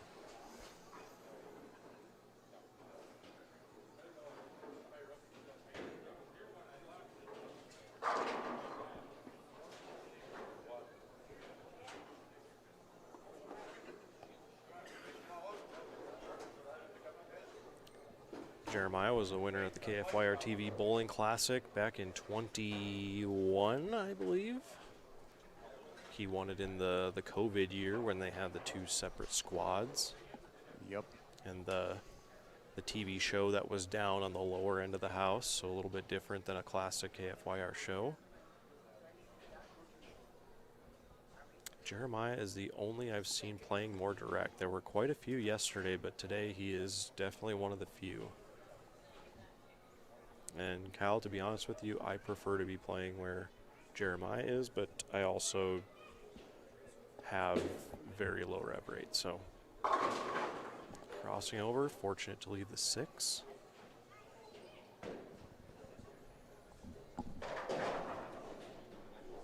I was actually surprised in practice yesterday. I don't know my arsenal very well yet. I just need more time, more games with them, and I started out throwing.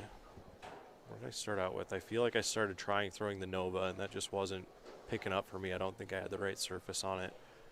And then I threw the Phase 2, and very end of practice, I picked up the Reality and played. I feel like I was a little bit right of where Jeremiah is playing at the moment, and I was actually surprised with the reaction I had with that ball. Because most players aren't having the recovery from playing right. It's just there's that line, and I know you were playing out there too, where if you missed a few boards right, that ball had no chance, and for a lot of people, it just kept sailing into the gutter. Yeah, that last game I got right on top of the gutter, and I had a couple of them leak in there, just trying to stay away from where the righties were laying it down. Yeah, I feel like you were all or none that last game because you had like strike 4-bagger, and then you missed left just a hair, and it went in the gutter. Jeez. But he missed a little bit right. It would just pick up instantly. Yeah. Who is all in the stepladder? Well, Randy Peterson defeated Mike Green in our first match. Jeremiah Smith is our 3 seed, currently bowling against Randy at the moment. The winner gets Jamie Craig, and then Thomas Wolf is waiting in the championship match.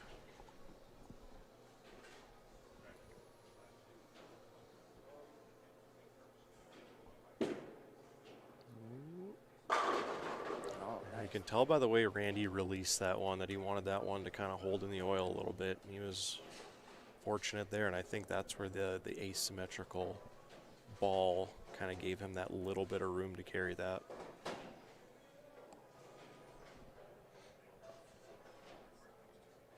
So if you're in chat, let us know what your favorite Storm Products Incorporated ball is. So that would include Storm brand, Rotogrip brand, or 900 Global brand. Let us know what your favorite bowling balls are from those companies. Or if you're watching in the archive after this, later on, comment down below.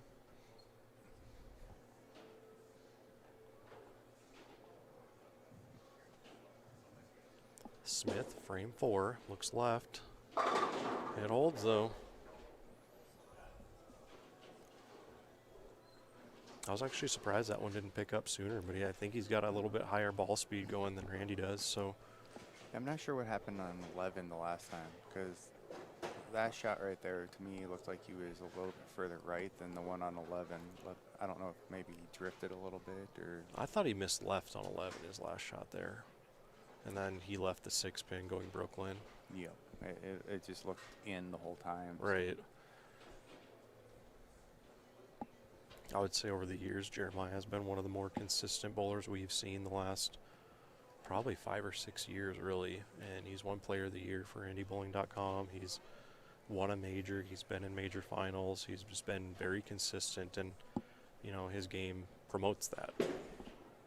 That's right. And the old head pin leave. I think one of his strongest assets, though, is his spare shooting. I would agree, and I hate that you're saying that before he's about to throw out a spare. Oh, I'm sorry about that. And Jeremiah, if you're watching this later and you end up missing this, especially a head pin, I blame Blake. No, I have confidence in him. I actually threw a spare ball at this. I left the head pin doing the same thing, and I actually threw a spare ball at this because I didn't trust the middle. And I believe that's what he's doing too. Mm-hmm. All right, he made it. Blake, you're off the hook. I just know he put so much time into spare shooting and got so much better at it. Like, I don't know what it was, like 5 years ago. Oh yeah. That now, yeah. Yeah, and you can see the results if you go onto the rankings page and scroll down a little bit on NDBowling.com. Click on rankings and scroll down. You'll see the past results for the Player of the Year races, and I'm pretty sure he's won it twice. And Push. Max penalty. I think he's been on there. If he hasn't won it, he's been on there the last few years too. Yep, and last year I believe him and his wife Heather had another baby, so he missed a few of the events, so I don't know if he made the team last year, but he didn't bowl all the events, and for good reason.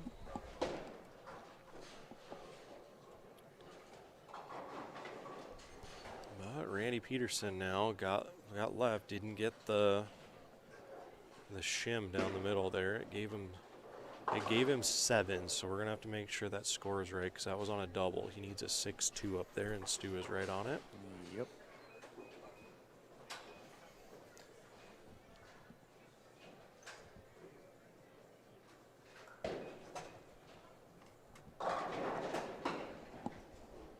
Blake, how'd you do in Williston last weekend? I wasn't there. Last weekend, it seems to be the same thing over and over in Williston. That first tournament of the year for me. Kind of struggled the first set, so I entered the second, or I guess it'd be the last squad, my second squad. Was able to grind it out, make the cut. Had a different plan of attack for day 2, and ended up qualifying 4th in the little bracket and got a bye, and then ran into the buzzsaw Josh Link. Yeah, that is a buzzsaw, and all you Storm fanatics out there should know Josh Link. Yeah, I think I didn't throw the ball the best, but I was able to beat him the first game. We both were a little lost in the second game, and he was able to beat me, and then just let him stick around a little too long. I think he threw the first 8 at me. Ooh. In that middle or last match, and that's about all she wrote. I think he ended up doing the same thing against Small in the game before that. Yeah. So once he gets lined up, it's basically all she wrote. Yeah, Josh is hard to beat. He's past winner of the CMA shootout here in Minot, and another rolled 4-pin there for Smith. Got to take advantage of those.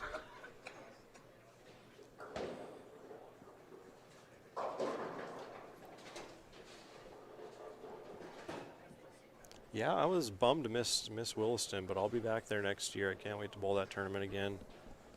You were the number. You weren't the idiot. You were the number, correct? Yep. Okay, and Yep. for those of you watching, in Williston, it's a tournament that has 3 squads. You can bowl multiple, and they take the top 24. Well, they take the top 23 plus the idiot. The idiot is essentially the player who bowls more than one squad but didn't make the cut. And they rank all those people by, what is it, a 6-game? Yep, the highest 6-game total. Or high, do they combine the 2 squads that they bowl, or is it just the best squad? I forgot how they did it. No, I thought they would combine 2 squads there or something like that. It's the 2 squads. So if you bowled all 3, they take your best 2. Okay, and But- then they'd rank all those players that did that but didn't make the cut, and the highest score was the idiot. Correct. Which I believe was Tristan Clymer. Yeah, Tristan was the idiot. I know Mike Green's been an idiot. I always like announcing who's the idiot just because it's funny. It's a fun it's a fun wrinkle in the. It also I think helps with re-entries. Yes. People yeah. are a little more likely to re-enter. Again, great tournament by Brad and his staff. Ball change for Randy. Fortunate. Almost clipped the 10. Fortunate to leave just the 10, but that could have just as well carried.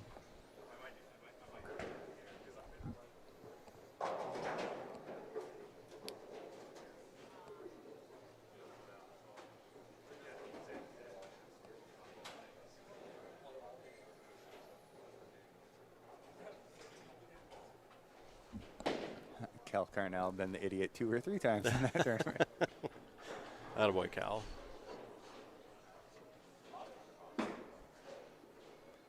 But yeah, with all that added money, even getting in with the idiot, I mean that's Right, you're making good money. I don't have one, but I like the way the Hustle USA rolls. Would you guys rather be the #1 seed and get your 2 to 4 practice for the title match, or being in the semifinal match and see how the lanes are playing? I'm in the camp of you give me one shot at a title, I'll take it every time. I agree, especially on something this tough. I don't know if I want to, take the chance of trying to run the ladder. I'd rather just one game, see what happens. Do I feel certain players have an advantage having a game bowled on this pair already as opposed to coming in and getting 2 to 4 shots? Yes, I do. And I think it's always harder for the guy that's sitting and waiting regardless of what spot it's in. But that's the nature of the game. Sometimes it's a detriment to the game when you have certain players leading tournaments by a million, and then you're forced to sit and wait for an hour and a half and then get 2 to 4 shots to go up against someone who's been bowling 3 or 4 games potentially. So I think there's good and bad to it, but at the end of the day, you give me 1 game for a title, I'll take it every time. Yeah, guaranteed second place no matter what. Yep. Now, if money wasn't a factor, if titles, nobody cared about that, and it was just based off of strategy alone, I would like to be a 2 or 3 seed, you know, because you know the top seed's going to be dealing that day, like they're going to be locked in, and as long as you can sneak through a match, you can gain that little bit of advantage against the top seed. There's different ways to look at it. Connor Allen, we all know I would need the 5 seed so I could warm up again. Yeah, you're not kidding. Connor Allen is notorious for not being able to put up big scores until game 3 or 4 in any tournament, and when he does, those are very large scores. It's just too bad he's making up for bad start 90% of the time. Jeremiah crosses over. Chris Massey says, if I have to make cut and bowl well in day 2, I would want to be the 1 seed. Yes, you are not wrong. Looking at the entire body of work, if it's a 2-day event, yeah, give me the number 1 seed all day long.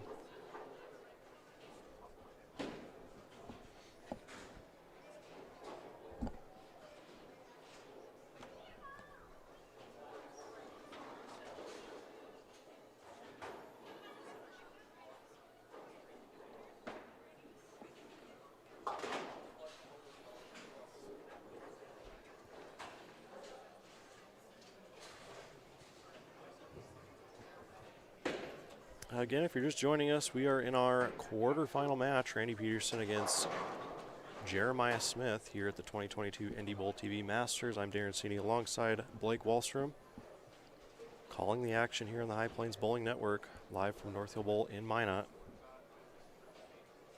Winner to take home a paid entry to the 2023 USBC Masters, being held in suburban Detroit at the end of March.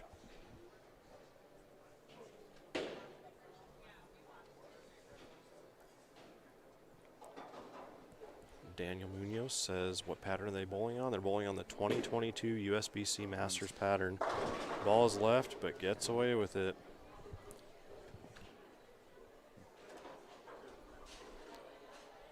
So 2 trip 4s and a Brooklyn strike, and I think Jeremiah's going to take that all day long. Yep. I would too. The pattern is a very flat 1-8 to 1. I'm sure you can find the graph of the pattern online somewhere, since it was a pattern used for the Masters last year. 2. And Randy's just going through the motions here. Randy will finish in 4th place, giving him, what, $450? $450 prize check. Another good start to the season for Randy.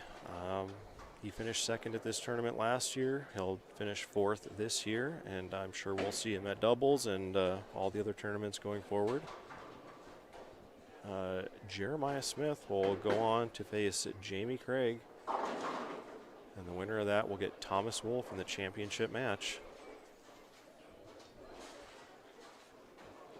If you haven't already, please share the live stream with everyone you know on social media. Please click the like button. And if you haven't already, please consider subscribing. It is free to do so.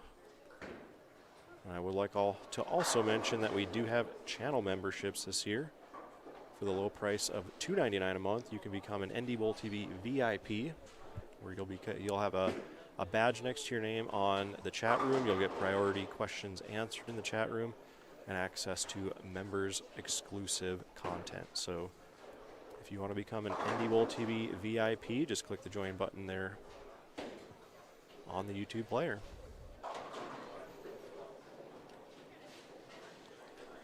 Oh, It almost seems like the way you play the lanes right now, it just feast or famine. I think if you try to cover too many boards, Jeremiah was able to stay out of trouble, and he's kind of playing more direct.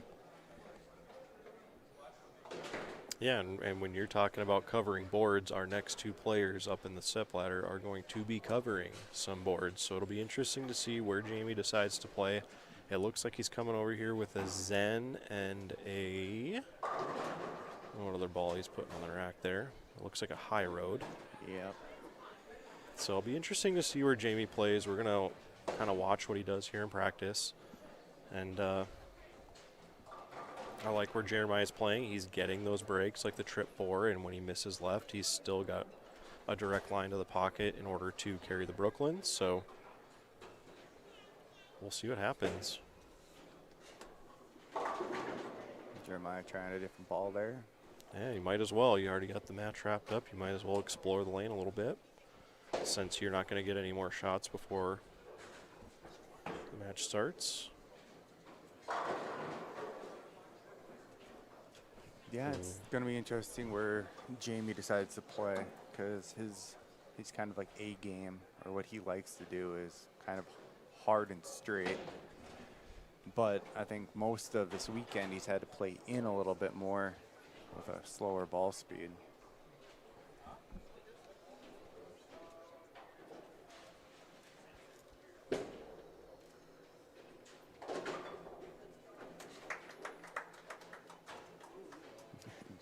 Jeremiah picking up splits.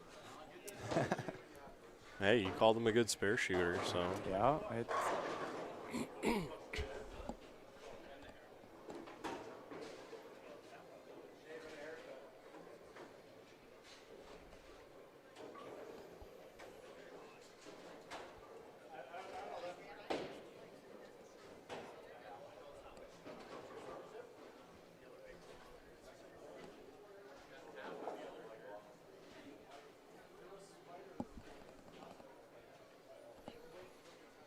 Okay, final shot for Smith.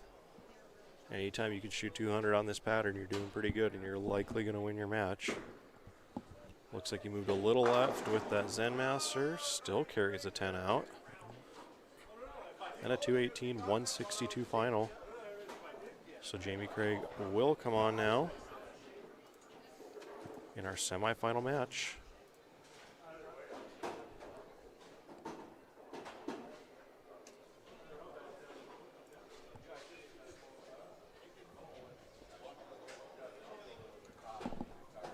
see a little bit of a theme on balls Jamie's bringing over here. Yeah, what has he got? A high road in his hands at the moment. Yeah, he has a nuclear cell and a Zen. All of them looking pretty shiny. Where it looked like Jeremiah is kind of going with more of a solid, looking a little matte, like it has a little bit of surface on it. Okay, playing from left.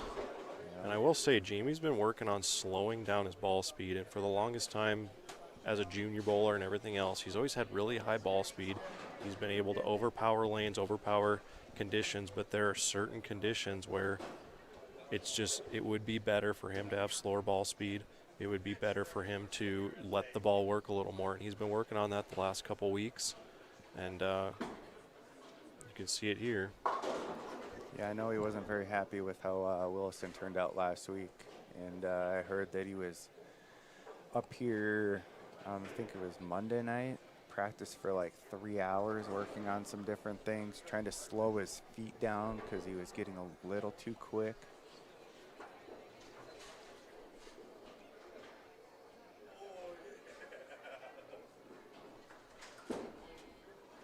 So third different ball he's tried so far. Backdoors that one. Let's get the scores off the screen because, again, those aren't actual scores at the moment. You know, And is he going to go back to the high road for his final shot? looks like it.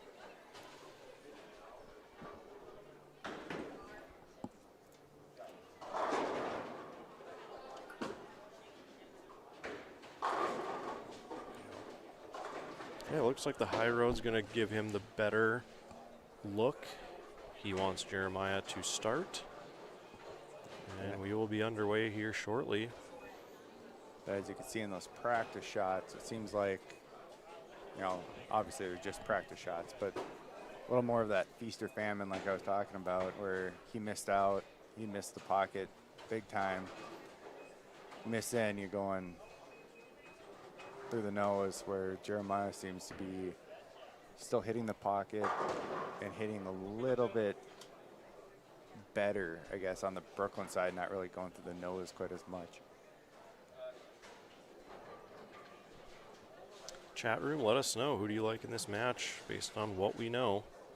Looks like 71% of you think whoever wins this match will lose to Thomas Wolfe in the final. But who do you want to win this match? Team Smith or Team Craig? Let us know.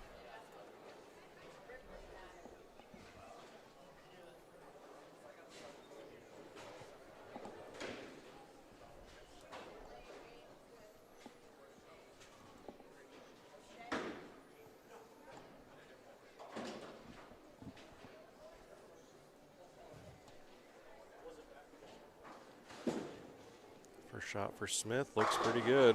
Oh, looks like he moved in a little bit. Definitely throwing the ball a little harder than I normally see him throw it.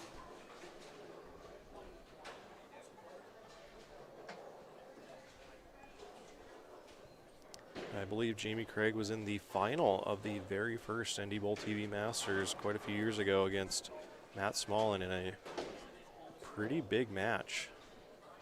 I believe there were a lot of strikes in that final.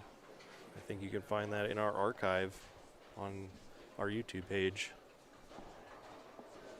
Jamie's very, very deep compared to Jeremiah. Yeah, in front of the ball return. Hook. That's where the rev rate comes in, gets that one to hook.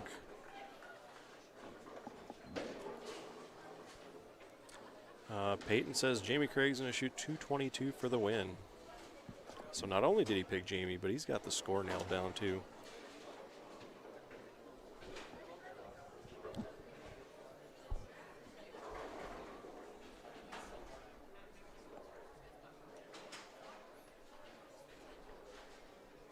Again, a USBC Masters spot is at stake in this tournament. We're down to our final 3 bowlers. Thomas Wolfe waiting in the championship match, where I guess he will be playing similar to where Jamie is right now. That's left, he'll hold. Maximum penalty.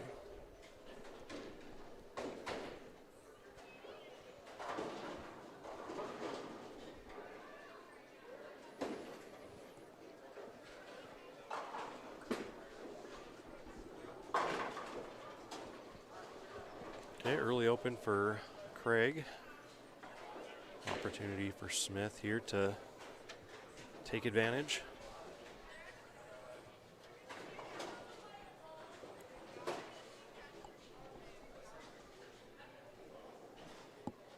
Blake, what's all the new stuff you're drilling up aside from the urethanes? I think right now at the house, waiting for my other order. But right now I have Hustle USA, I have Cosmos, the Wolverine Dark Moss. They're all kind of sitting there. I'm trying to decide what I'm going to weed out of the bag and what other shape I want to put in there.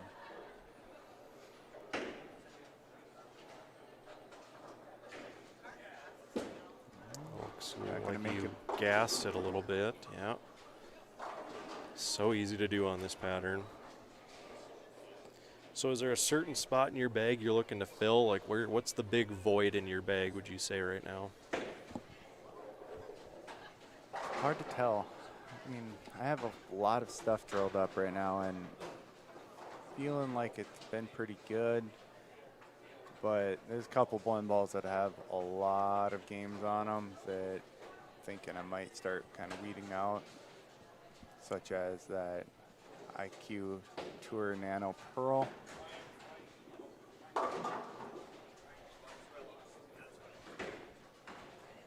Which I think if I drill that dark moss up, it might kind of take the place of that one.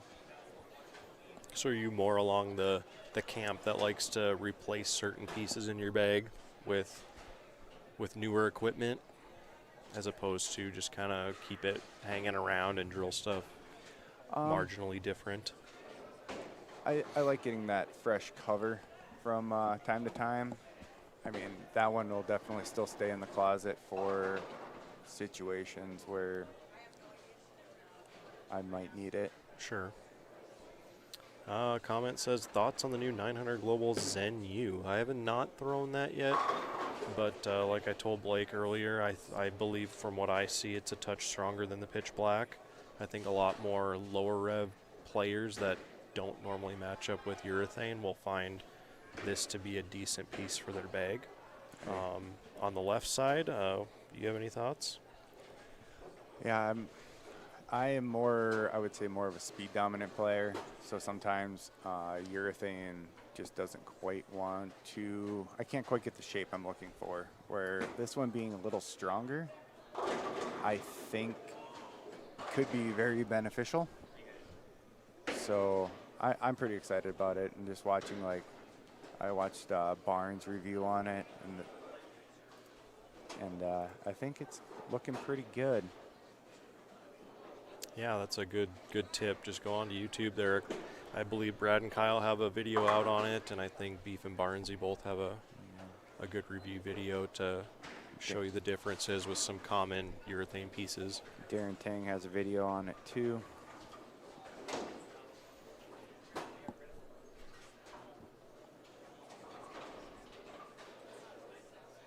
I think Storm's been represented pretty well on YouTube. I would agree, and we're joining that this year.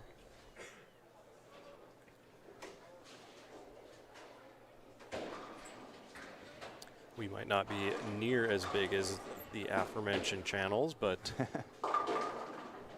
nonetheless, we are there. And you could help us out with that by hitting that subscribe button. Any little bit helps.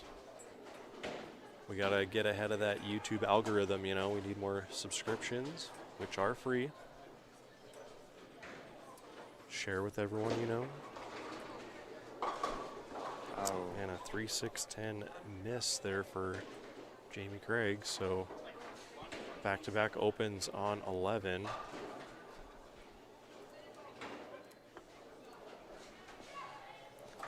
Peyton says the new physics is good, the infinite physics. A lot of people like that ball too.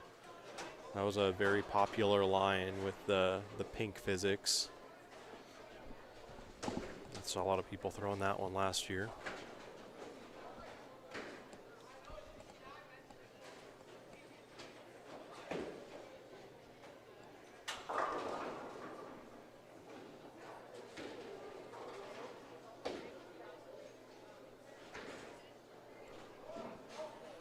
Smith now up in the fourth, working on a strike. Big opportunity here to grow the lead.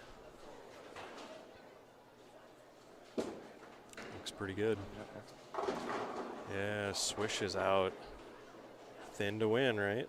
Yeah, that one looked like it was labored a little bit to get back, but had just enough to get there.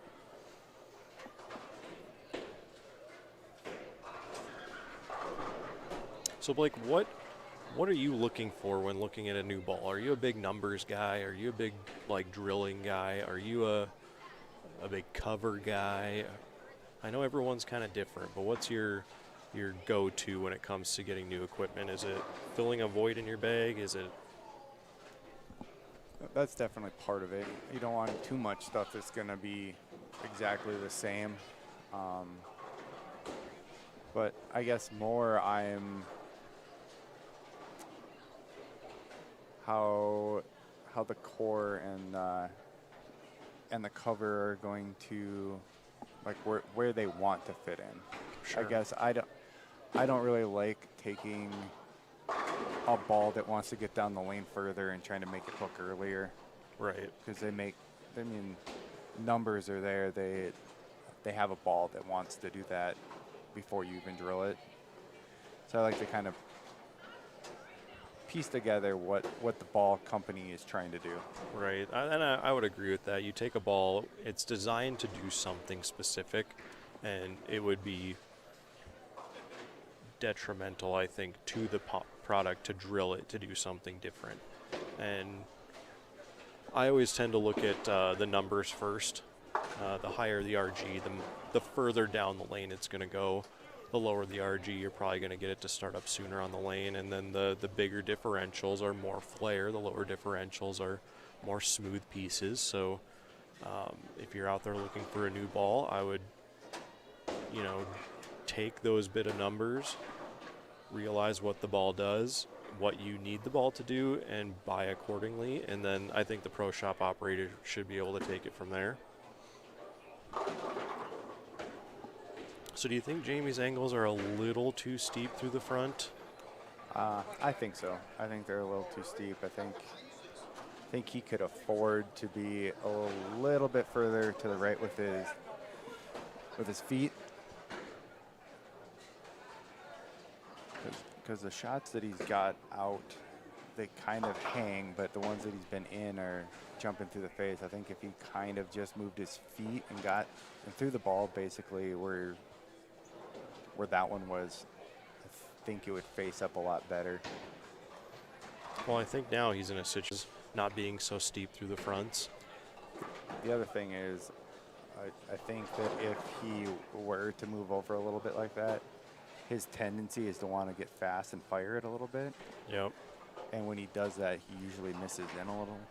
And I think if he was playing a little tighter for that shot that was getting out will hook, and if he gets fast and misses in, I think it still has a chance to hold pocket. So the lesser of two evils, so to speak. Yeah, I think right now he's got to be too perfect with it. I would agree, and I think Thomas is going to be playing there, but Thomas has a more of a spinny roll, flatter roll through the back end of the pattern. So I feel like that'll benefit him playing from left. A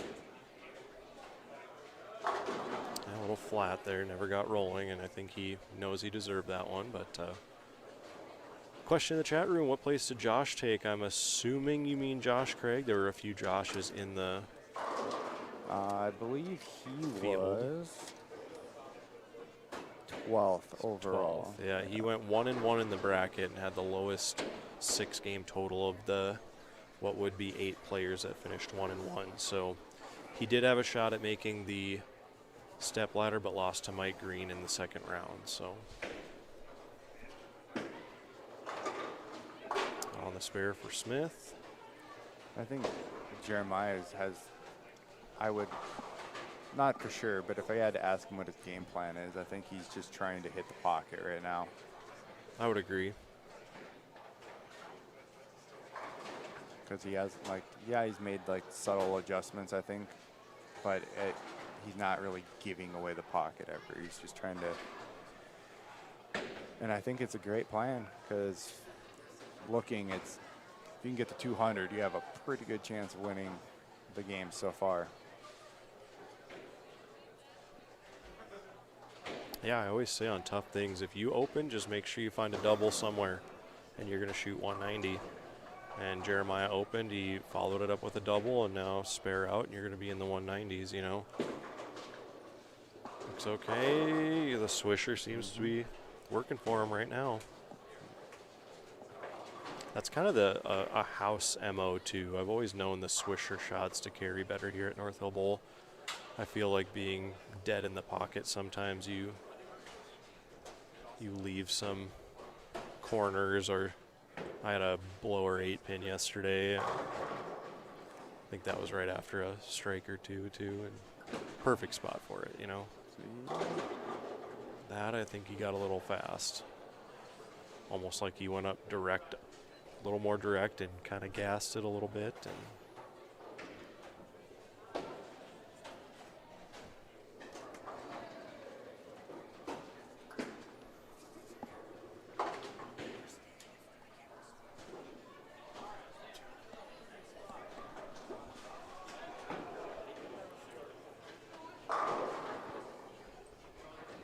Well, let's hope this next match is a little bit more exciting for the fans. hey, that gives everyone a chance to go hit the subscribe button, hit that like button, share with everyone you know on social media. Again, I'm Darren Cini alongside Blake Wallstrom, giving you live coverage of the NDBowlTV Masters here on the High Plains Bowling Network.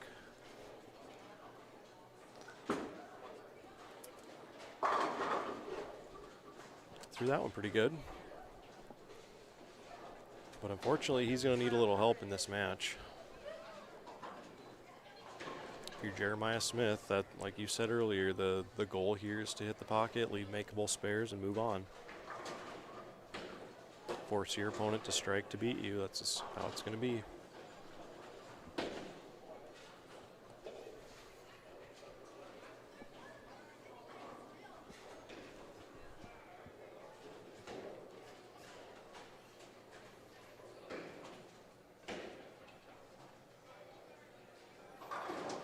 Too bad we weren't facing a fantasy football this week. That'd be a... Yeah, right. Yeah, A.J. Brown already has 2 touchdowns from Jalen Hurts. I got an update earlier. Tyreek caught a big one. Oh, yeah, against the Lions. Well, they're going to score a ton against the Lions. Lions have 21 points already, too. Do we have any football fans out there? Let us know who you're cheering for today.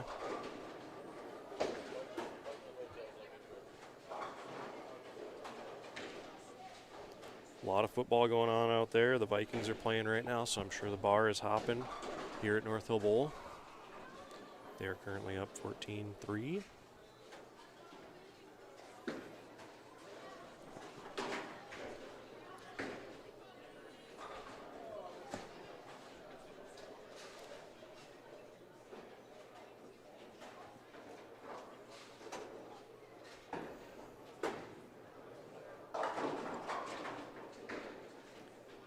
Broncos already won this morning over the Jags. Cowboys are up on the Bears, and that's what I need. I'm still in a Survivor contest. Surprised I'm still alive in the Survivor contest, to be honest with you. There are a It's lot of been people crazy left year. there. It started with 750,000 people, and there's 500 left. And I'm one of them. And I picked the Cowboys today, so that's why I'm hoping they win. Smith, frame 9. Looks in. Yep. But able Still to stay out of trouble. makeable, yeah. All right, well, Jamie Craig's got 181 left, so that is a magic number for Smith. He spares this. He's already in the 170s, so make it easy on himself in the 10th frame by getting this here.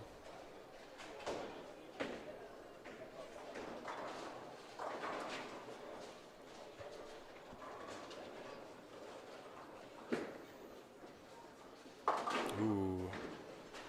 Fortunate to get the 10 out there. So 153, 163 with the spare. All he needs is the 181, so.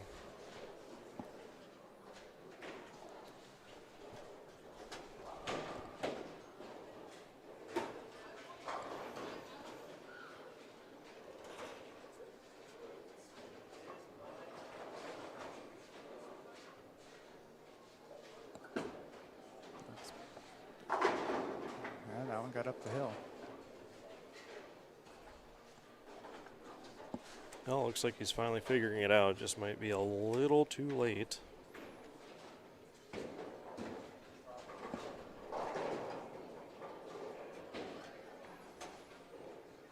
just interested if he's trying to play, if he is playing 2 different lines, or because the ones on the left lane seem to be like they've been a little tighter.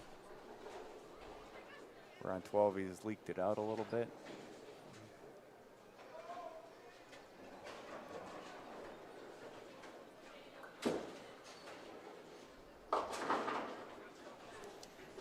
And Dave says, looking at bowlers bowling on a tough pattern, one can see why sportsman leagues are not popular with league bowlers. And I would agree, but in a sports shot league, you're not going to see patterns this hard, to be fair. I think bowling on challenge patterns, bowling on something a little tougher than a house pattern will benefit every bowler in getting better. I know there's a lot of people out there that just like to bowl on easy patterns and score well because they're out to have fun, and I completely understand that. But if you're looking to be competitive in any sort of tournament, I think bowling on something slightly tougher than a house pattern will benefit you exponentially in my mind. Yeah, I agree. It depends on the level of bowler you're trying to be. I mean, I know plenty of people just want to go out, have a good time with their friends, and bowl a couple games. But, you know, if you want to go out on tournament weekends, give it a whirl. Sometimes if you're bowling on something that makes you be a little more accurate, it's going to give you an advantage once you get to those tournaments. Right. And I think too, like, even if you're a league bowler, when you leave your house and you go to another house to bowl state tournament, so to speak, you're going to be bowling on a different house pattern. And I think if you're at home and you're bowling on your house shot and then you go bowl on, let's say, a challenge pattern, that's going to help you adapt to somebody else's house shot. It's going to help you adapt to different conditions you see when you leave town. And I know there's so many league bowlers that go out and bowl the USBC Open. Well, the USBC Open is not going to put out a house shot, and they never will. And even if you're in the classified division or the standard division, if you want to compete at a high level at that tournament, you have to understand how to play tougher patterns, and it will benefit you greatly by doing so starting in your home center. Like Jeremiah, for example, they have a challenge pattern league in Bismarck, and him, John, Josh, they all bowl it, Thomas, all the Bismarck guys bowl that league, and I can tell you that they've done so well at tournaments thanks to that league. And I'm sure you're going to be bowling that when you move down there, correct? Yeah, that's the plan.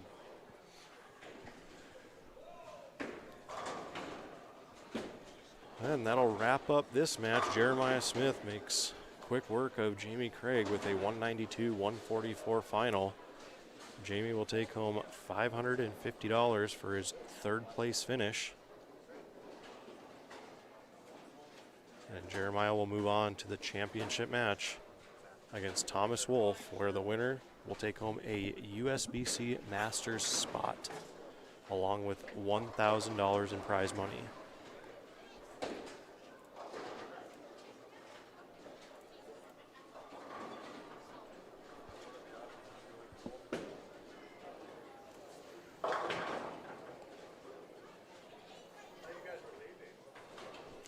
And yes, Barry, the Steelers are not very good.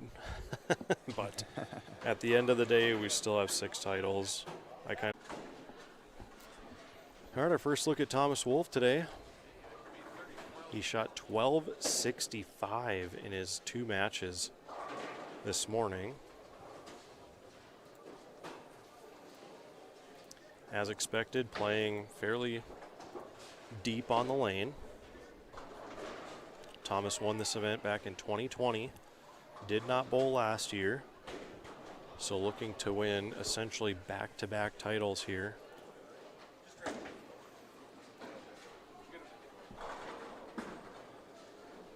And that appears to be his trusty Venom Shock.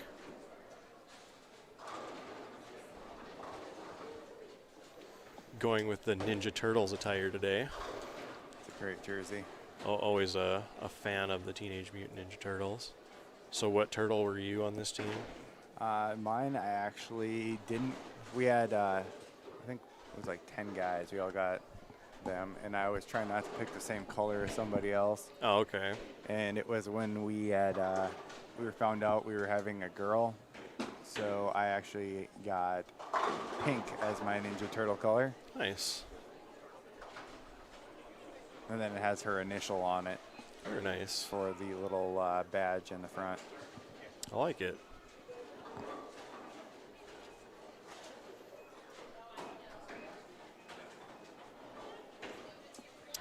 And speaking of jerseys, they made it a point this year where PBA has now opened it up to all the jersey companies. So most jersey companies are now registered with the PBA Tour. So you'll see a lot different designs out there, different companies for jerseys on tour this season. I think that was a good move. So do I. There's a lot of good companies out there that. Right. High Five Gear was the first, I feel like, that kind of came out with dye sublimated jerseys for bowling, and they got in with the PBA, and I think that move was good right away. But ever since then, you have all the other companies like EFX, you have Logo Infusion, you have Coolwick, IM Bowling, you have all those, and I think it's a good move And I think overall. most of the pros are all sponsored by one of them, so now they can actually wear their jerseys while they're bowling in national events. Sure. All right, we're underway here now with our championship match, Jeremiah Smith against Thomas Wolf. The final of the 2022 NDBowlTV Masters, and a quick miss left for Smith. Was that the same ball, or? Now I see a little red on that one, so that was a little different. So that one looked like it might be different.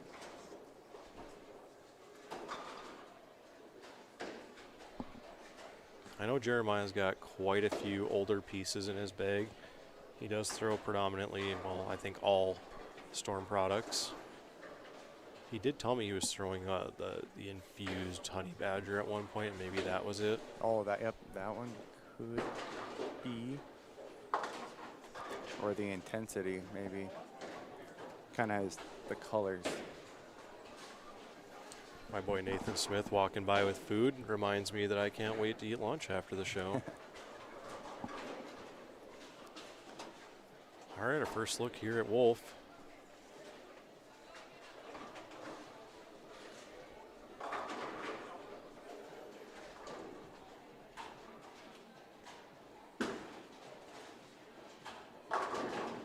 Shaker 7. Wolf qualified yesterday roughly around the -120 area, and then came out today firing, and I think that was just a difference in the way the pattern broke down, being the only 1 or 2 people on the pair as opposed to moving across the house with a lot of people who really don't have a game plan. I mean, we were all kind of throwing it all over the place, and it just it makes the pattern break down in very strange ways. I know he did go back to Bismarck last night, and he said he was bringing a couple different pieces with him today that he thought he was missing out on yesterday. So if you were to compile a list of best bowlers to never win an NDBowling.com major championship, where would you put Thomas Wolf? Probably the top. Because there's another guy that bowled this tournament in the step ladder that's up there as well, in Randy Peterson. I am surprised he doesn't have one yet. I was really hoping he'd win the K-Fire last year. No shot on Brady Stearns. He's a phenomenal bowler and deserved the win. But in the best bowlers to not have a major, It just, yeah, I mean, year after year, you watched Thomas run away with the qualifying for the K-Fire. And then I think he even did it one year at the CMA. It was way out in front, and then just struggled on day 2. yeah, we've seen Thomas on shows at CMA. We've seen him at K-Fire. We've seen him at the Classic. And I'm pretty sure he's made shows in Winnipeg over the years, too. So he's no stranger to the step ladder finals.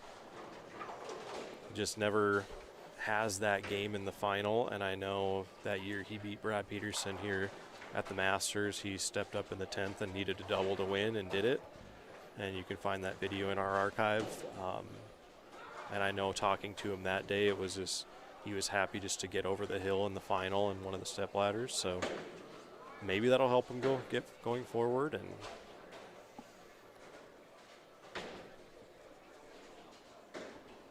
but again, there are a lot of good bowlers out there who haven't won a major title, and to be on the top of one of those lists is pretty good. It's left. Yeah.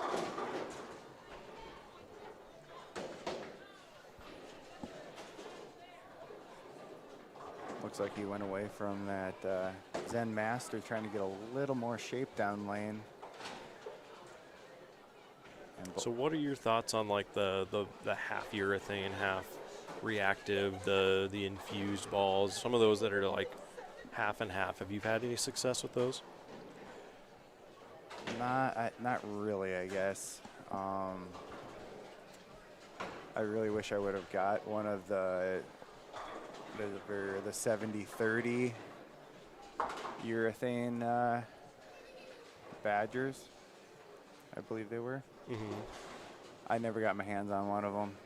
I ended up getting one of the 80-20. I believe that's what that black and gray one was. And it just kind of starts up and then stops for me. It doesn't really finish. Still have it in the closet just in case, but it's not one of the ones that makes it in the bag every tournament. And I know, Nevin, you're in our chat room. Do you have any success with some of those since the more that he's been talking about, they've been 900 global products? Both players 9 spare to start. Smith now up in the third.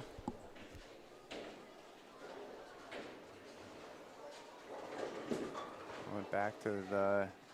It's the Zen Master, isn't it? Yep, went back to the Zen Master. And that's a shaker 7 for each of the bowlers now.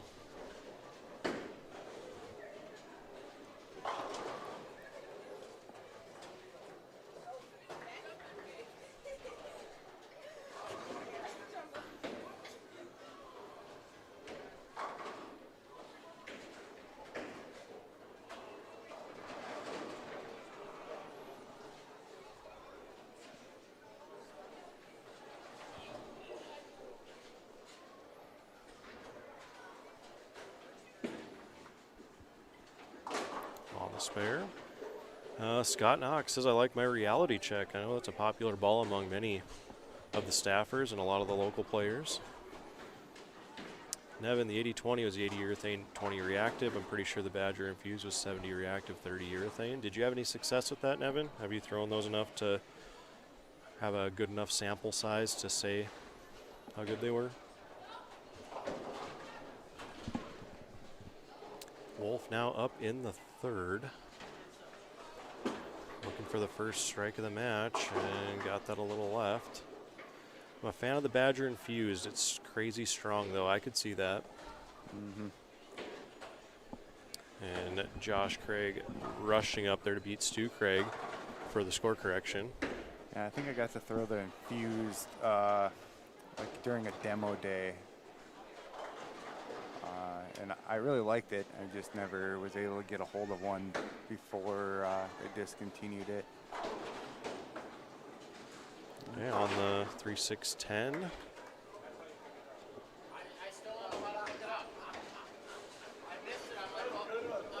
So with that 7 spare, Thomas lost a little count there, so he's down 2 now. Who is going to be the first one to find a strike?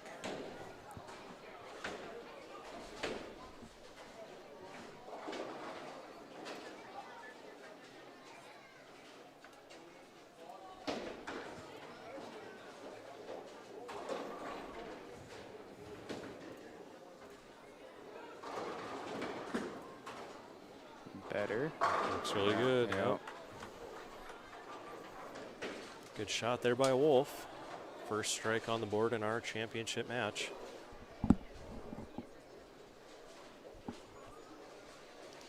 So Blake, you're bowling doubles. Are you going to Carrington? I'm not signed up, so apparently it's already full. So yeah, you'd have to wait list if you want to go to that one. Yep. You'll be bowling team. What's your plan for major season?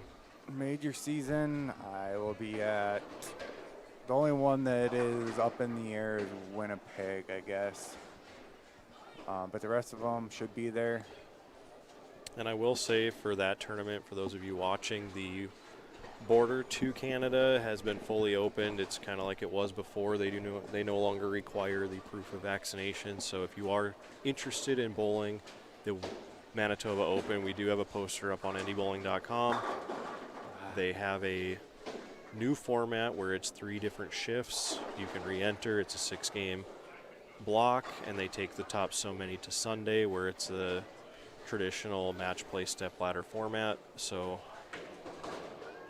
I try to promote that one because that one's kind of on its last legs. They're trying to get that one back, and it got hurt with the COVID years and the way the border shut down and everything. So with everything opened up, I'm hoping a lot of people make the trip up to Winnipeg this year. I know if it works out for us, we're going to go up there as well. But keep that one on your radar. I believe it's the second weekend in January, 2 weekends before the CMA here in Minot. All those dates are listed on the upcoming events tab on ndbowling.com, so go check those out. It's always a fun tournament too. Yeah. Great people. And they have a block of rooms set aside at the Canad Inn, which is connected to the Club Regent Casino. So it's always a good time. The people are great.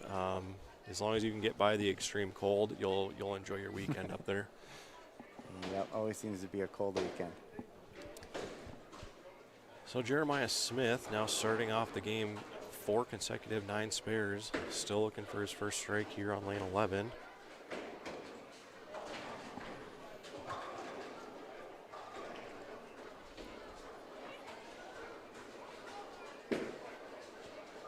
It's got a push. Well, another 9 count. It just seems like that ball motion, like I said, it's keeping him safe, but is it going to be enough with Thomas with his ball reaction? And our next show at the moment is going to be the Morris Anderson Memorial Shootout. If we get contacted by the folks in Winnipeg, we will most likely live stream that show as well.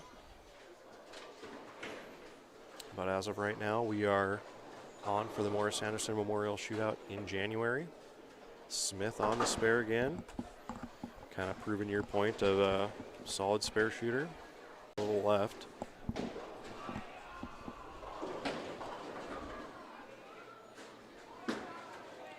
Maybe. Oh, got one. Yeah, that ball went through the pins just the right way to get the 7 out. You can see he's kind of drifting on purpose up there, trying to get in front of the ball return. So I would say you know Thomas and his game more than most people since you bowled a lot of tournaments with him, including doubles events. What would you say is his big miss? Just misses it on the bottom every once in a while. He doesn't Okay. get all of it.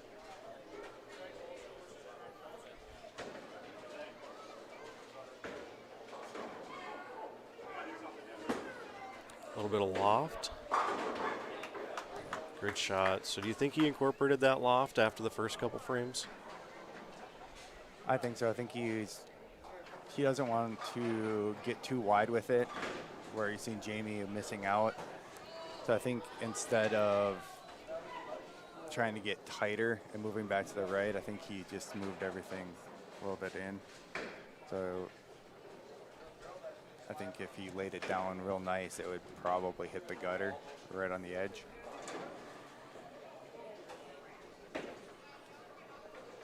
Well, Jeremiah Smith here, 5 consecutive 9 counts. Looks staring up at a 3-bagger on the board. You're going to have to pure one right here.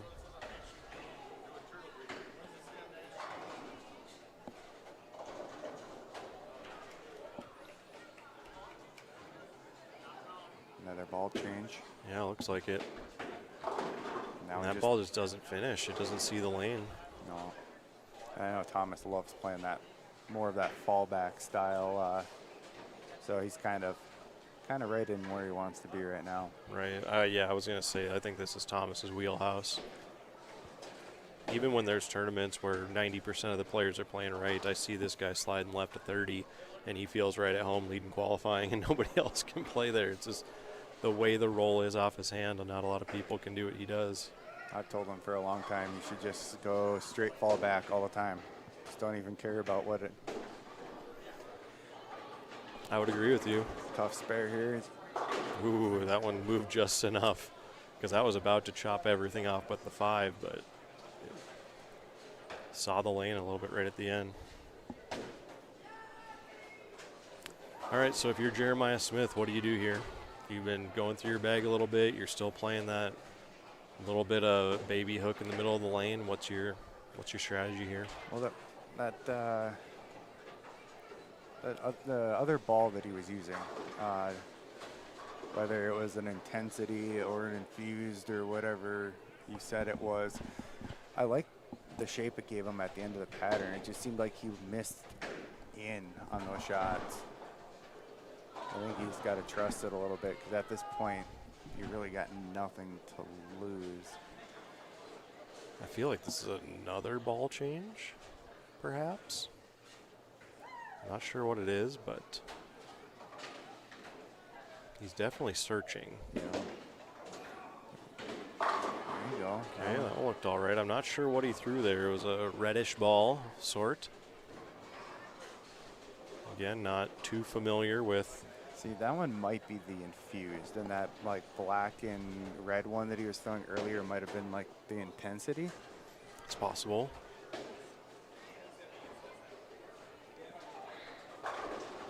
Well, he put the strike on the board at least, got the monkey off the back. Here's Wolf working on a 3-bagger.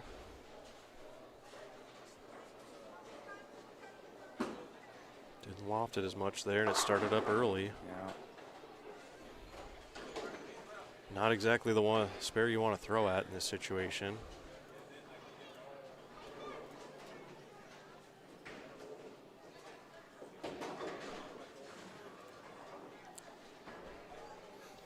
And following this match, we will get a word with our winner. Quick thank you to everyone who's tuned in today. Do appreciate the continued support here in year 10. Long at 3 missed it. and opening for Smith. Makes this a virtually tie game if Smith can put up a double in his next time up. How quickly things change.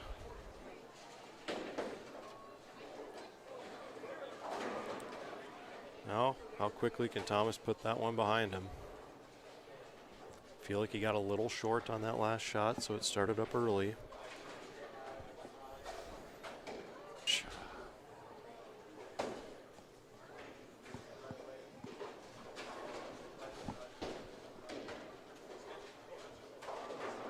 Well, things just got interesting. What do you think happened on that one? That one, I don't know. It just started up early on him there.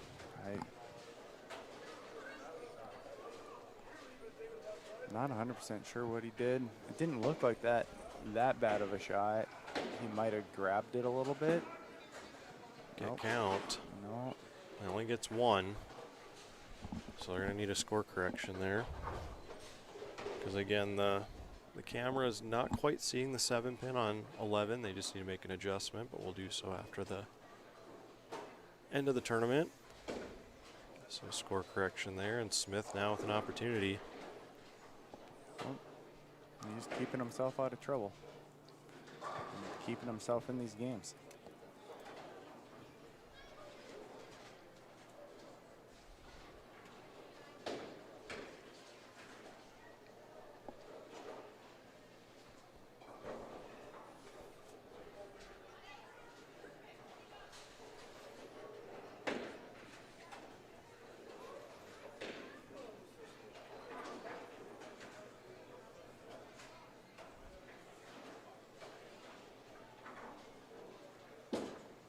Looks a little left, will it hook? It just never looked at the lane. It's like he's got to be very direct with that ball. Yeah, because the one on 11 I actually thought was a little in, and and it was dead flush. Okay, this is a tough spare on this pattern. Looks like he's picking up the same ball, a ball that doesn't really see the lane too much. So That, yeah, it definitely looks like it's that infused. yeah, this is not an easy spare on this. The middle of the lane is very touchy.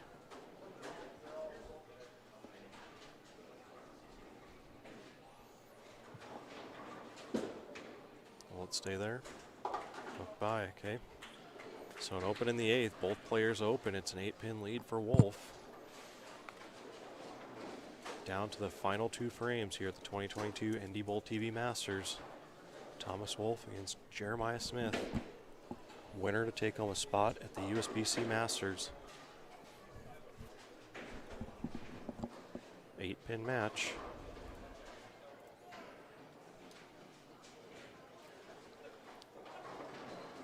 No matter what happens here, Thomas can step up and win this tournament.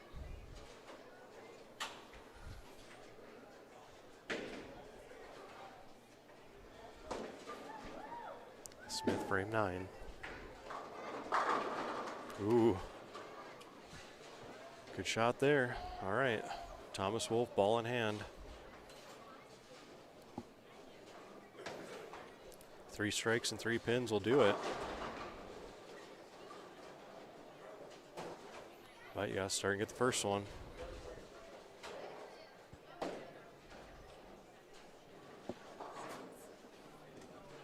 Do you put an emphasis on pre-shot routine when it comes to big shots and step ladders like this? Pre-shot routine, and then just trying to get a deep breath so you're not overly. That one just didn't read.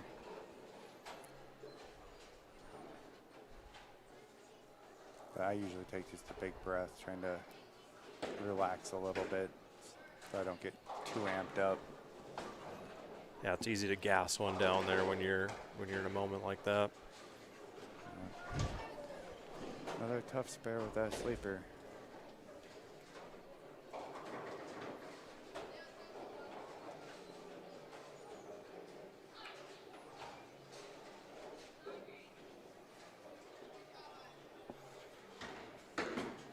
Looking at it. And he hooks by it as well. Again, we've been saying it all show that that is the tough spare. So 3 straight opens for Wolf. This is going to be a pretty tough 10th frame for him. He can get 187.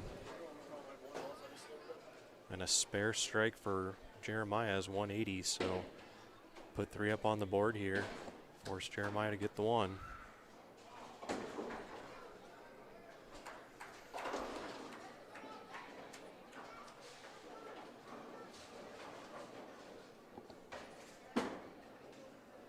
Get up. Never sees it again.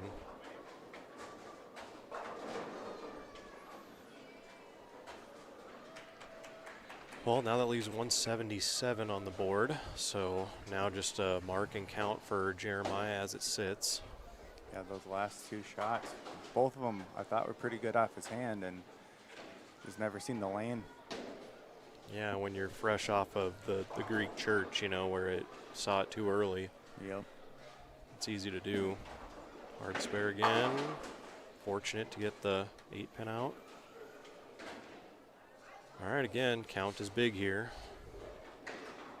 Is that a mark, and we'll determine what Jeremiah needs after the mark. But a strike first will win it. Get as much count as you can. You never know on this pattern.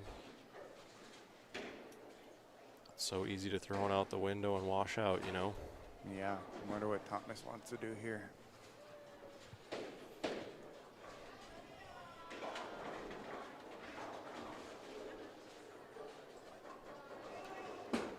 Ball change.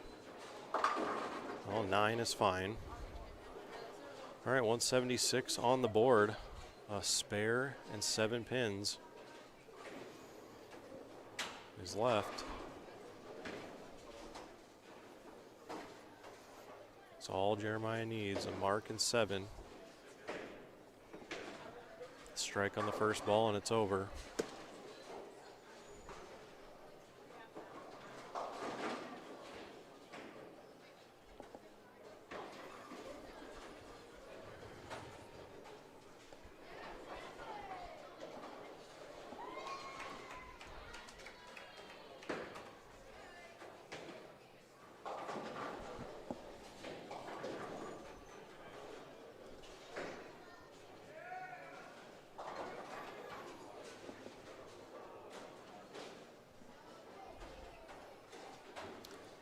Smith now up in the 10th, strike to win it.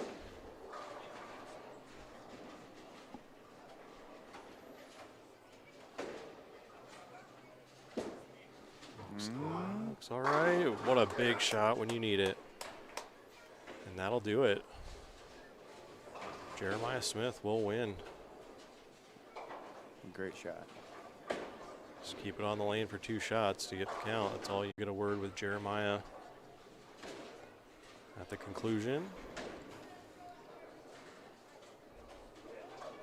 But still a good tournament for Thomas. He'll take home, what is it, $700 check. Jeremiah will take home $1,000 and a spot at the Masters. Appreciate the kind words, Nevin. And we will see you once again. Yeah, I think the biggest thing is he just stayed out of trouble that whole time. Right, and we talked about it earlier in the show. The line he was playing, that match against him and Randy, it just, those guys were covering less boards. And, you know, I think Thomas had ball in hand there, and with the 3 opens, we're unfortunate. But, again, the way where he was playing it, it brought him a miss, you know. And that'll do it. A final of 199 to 176. Jeremiah Smith is your winner.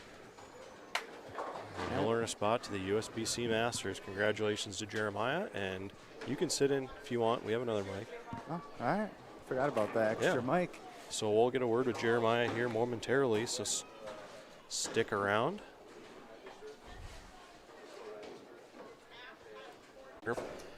How does it feel? Oh man, I still can't believe it. Let's move this like so. Maybe we can see more of you and less of us. So take us through. You started out bowling against Randy. How was that match? I mean, Randy was coming in hot, you know. So the final of that match was 218. You had Randy kind of sputtered there with the 160. You had the trip fours and the runaway Brooklyn that kind of kept you along, but. I mean, we would all take that. What was your game plan going into the step ladder? The step ladder, I thought I was going to be in my regular idle.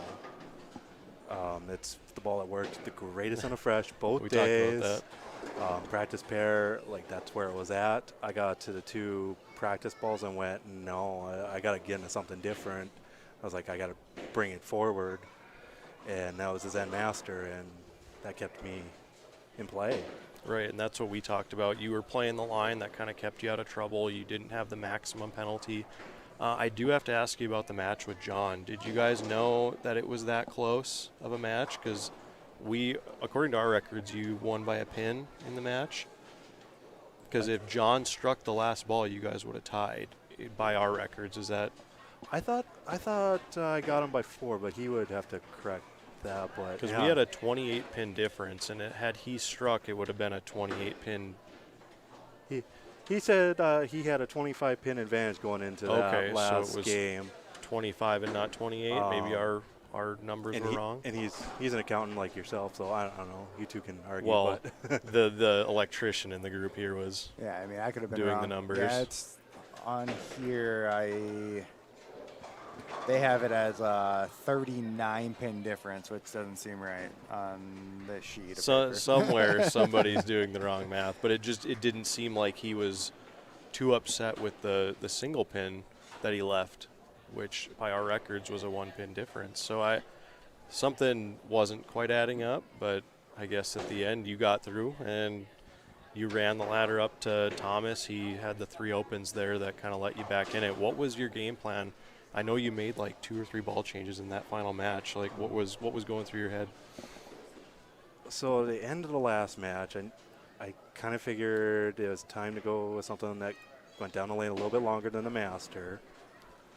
And I tested the Eternal in the 10 pin. Then I moved 1 left, and I was like, that's it. I walked into that match thinking that was the ball. And then I don't know if I just didn't make as good of shots or if it just bounced off the pattern too hard when it got there. I went 6 pin, and I'm like, crap, I got to do something different now. So I'll go back to old trusty there, the Zen Master, and continue to it kept me in the hole, but I couldn't kick him out. Right, your spare game definitely kept you in this match, so starting with 5 straight 9 spares, and then the 6 pin or the six spare you had up there. But great tournament. You now have a spot at the USBC Masters, which is being held in suburban Detroit this time.